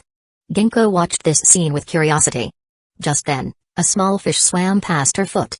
She stared at it, hesitated for a moment, then raised her wooden spear and stabbed down hard. But reality wasn't that simple. She missed again. She looked back at Hakuto. By now, he was soaking wet, holding a fish that weighed at least 3 pounds, grinning triumphantly. "How did you catch that?" "Me? Probably just instinct." As he spoke, Hakuto tossed the 3-pound fish onto the shore, then walked up to Ginkgo and gently took her hand. The sudden contact made Ginkgo tremble, her face instantly turning red. But Hakuto was too focused on the fish in the water to notice the change in her expression. "Hakuto." Ginkgo looked at Hakuto's serious face. Just as she was about to say something, he cut her off. He gently held her hand. The one gripping the wooden spear. Raised it slightly, aimed at a fish happily swimming by, and after a brief moment of focus, struck down. "See? That's instinct." As Hakuto reveled in his success, Ginkgo suddenly kicked him. "You idiot. Want me to skewer you instead? Huh? Please have mercy, Lady Ginkgo." Hakuto had no idea what just happened, but apologizing first seemed like the best move. Ginkgo tossed the wooden spear back to him, then walked up to the shore, grabbed her black stockings and the 2 fish Hakuto had caught earlier. She dropped the fish into a bucket they had brought, giving them a temporary lease on life. But not for long. "I'm heading back." "Wait, Ginkgo. You're not planning to grill the fish yourself, are you?" Geniuses like Ginkgo usually had terrible cooking skills. It might not be lethal, but it would definitely qualify as dark cuisine. Just as Hakuto was about to say more, a piece of black fabric suddenly covered his vision. "If you say another word, I'll kill you." All right, I won't." Hakuto pulled the fabric off his face as he spoke. That's when he realized. Ginkgo had thrown her black stockings at him. She couldn't even skewer a fish, but she has perfect aim when throwing stuff. And so, Ginkgo, carrying her shoes in one hand and the bucket in the other, walked barefoot back to the camp, leaving Hakuto alone at the stream to continue fishing. He tossed the stockings back onto the shore, discarded the wooden spear, and started looking for his next target. Compared to using a wooden spear, he preferred using his own hands. At times like this, Hakuto really wondered if fish actually had a memory span of just 7 seconds. Even though 3 of their kind had already perished here, they still dared to swim right toward him. Were they asking for death? Well, if they didn't value their lives, Hakuto wouldn't hold back. One after another, he tossed fish onto the shore, like waves crashing in the summer. Unknowingly, night had fallen. Hakuto looked at the pile of fresh fish on the shore and smugly rubbed his nose. Just then, a familiar voice rang out. Yoshi. That's a lot. Shiratori, I didn't know you had this skill. Hearing this praise, Hakuto lifted his chin proudly. Of course.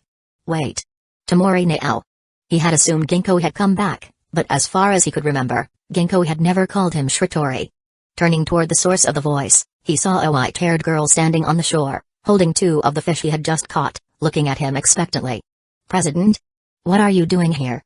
Chapter 92, Schrodinger's Shiratori. Hakuto. President? What are you doing here? Hakuto stared at Nao on the riverbank, momentarily confused as to why she was there. Nao first grabbed a fish from the shore and, upon hearing Hakuto's words, opened the bag she carried with her and tossed a rolled-up newspaper into the middle of the stream where he stood. See for yourself. Hakuto caught the newspaper steadily, and a news article immediately caught his attention. Flying man? An alien? On the newspaper was an image of a humanoid figure flying midair. The captioned location of the photograph was precisely the mountainous area where Hakuto currently resided. Seeing the confusion on Hakuto's face, Nao, holding a silver-scaled fish, timely explained. It's just media exaggeration. In reality, it's merely an ability user with the power of flight.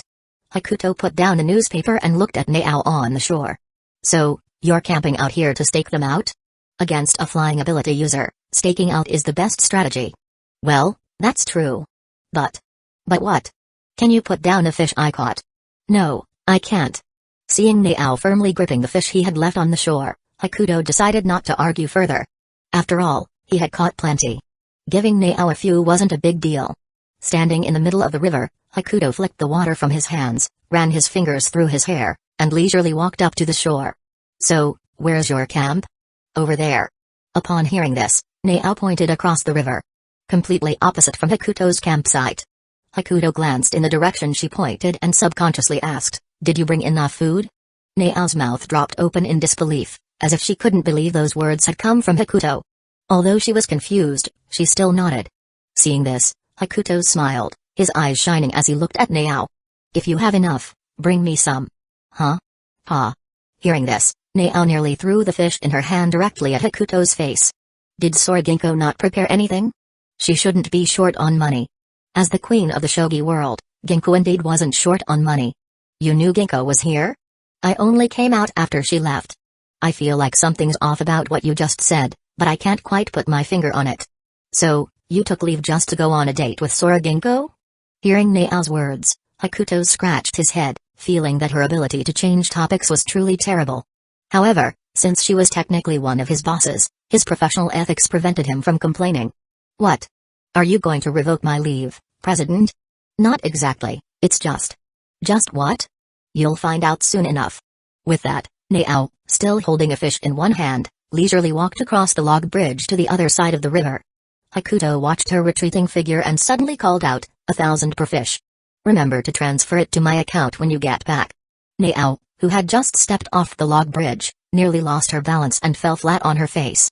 Ha! 1,000? You look more like 1,000. After saying that, she walked off without looking back, disappearing from Hakuto's view. What a freeloader. Hakuto shook his head, then silently pulled out his notebook from his four-dimensional pocket and made a note under Nao's name. Time to head back.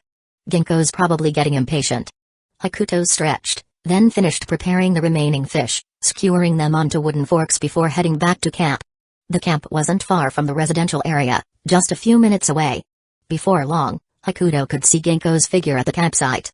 Ginkgo, I'm back. Never mind, I think I'll leave. Hakuto had originally planned to greet Ginkgo enthusiastically, but with his keen eyesight, he spotted 2 grilled fish on the barbecue rack. The same fish he had just caught. Not only that, But Ginkgo had her hair tied up and was busying herself around the grill. Her whole demeanor screamed something's up. Hakuto's previously excited expression did a complete 180 upon seeing this scene. But it was already too late. Ginkgo had already heard his voice and was looking in his direction. Perfect timing. Now that Ginkgo had spotted him, it wasn't like he could just turn around and run. Hakuto had no choice but to brace himself and walk toward her.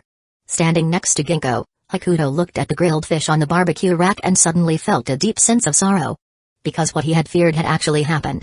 He threw the fish skewers back into a bucket of water. Though they were half dead, at least they'd stay fresh for a bit longer. Ginkgo, are you hungry? I'll grill some fish for you. Hakuto smiled, intentionally ignoring the 2 fish already on the grill. But Ginkgo pretended not to notice, casually picking up one of the grilled fish with tongs and handing it to Hakuto. Here, try it. And you're not allowed to say it's bad. Hakuto stared at the grilled fish Ginkgo handed him, his expression a mix of wanting to cry and laugh at the same time. It wasn't that he wouldn't say it was bad. It was that this simply wasn't edible. The glistening fish scales seemed to be warning him, one bite, and he'd ascend to heaven. I'm not hungry right now. Eat it anyway. Ginkgo shook the fish in her hand as if urging Hakuto to hurry up. At that moment, Hakuto found himself trapped in an impossible dilemma. His survival instincts screamed at him not to eat it, but his professional ethics pressured him to comply. Eat? Don't eat? Schrodinger's Hakuto. So long as he didn't take the fish, he could exist in a state of both eating and not eating. After much contemplation, Hakuto ultimately decided. His life was more important. Chapter 93, Certain Victory. Certain Victory. After thinking for a long time, Hakuto still felt that his own life was more important. So, after hesitating for a moment, he looked at Ginkgo in front of him and spoke. Ginkgo. Did you remove the fish's guts? As soon as Hakuto said this,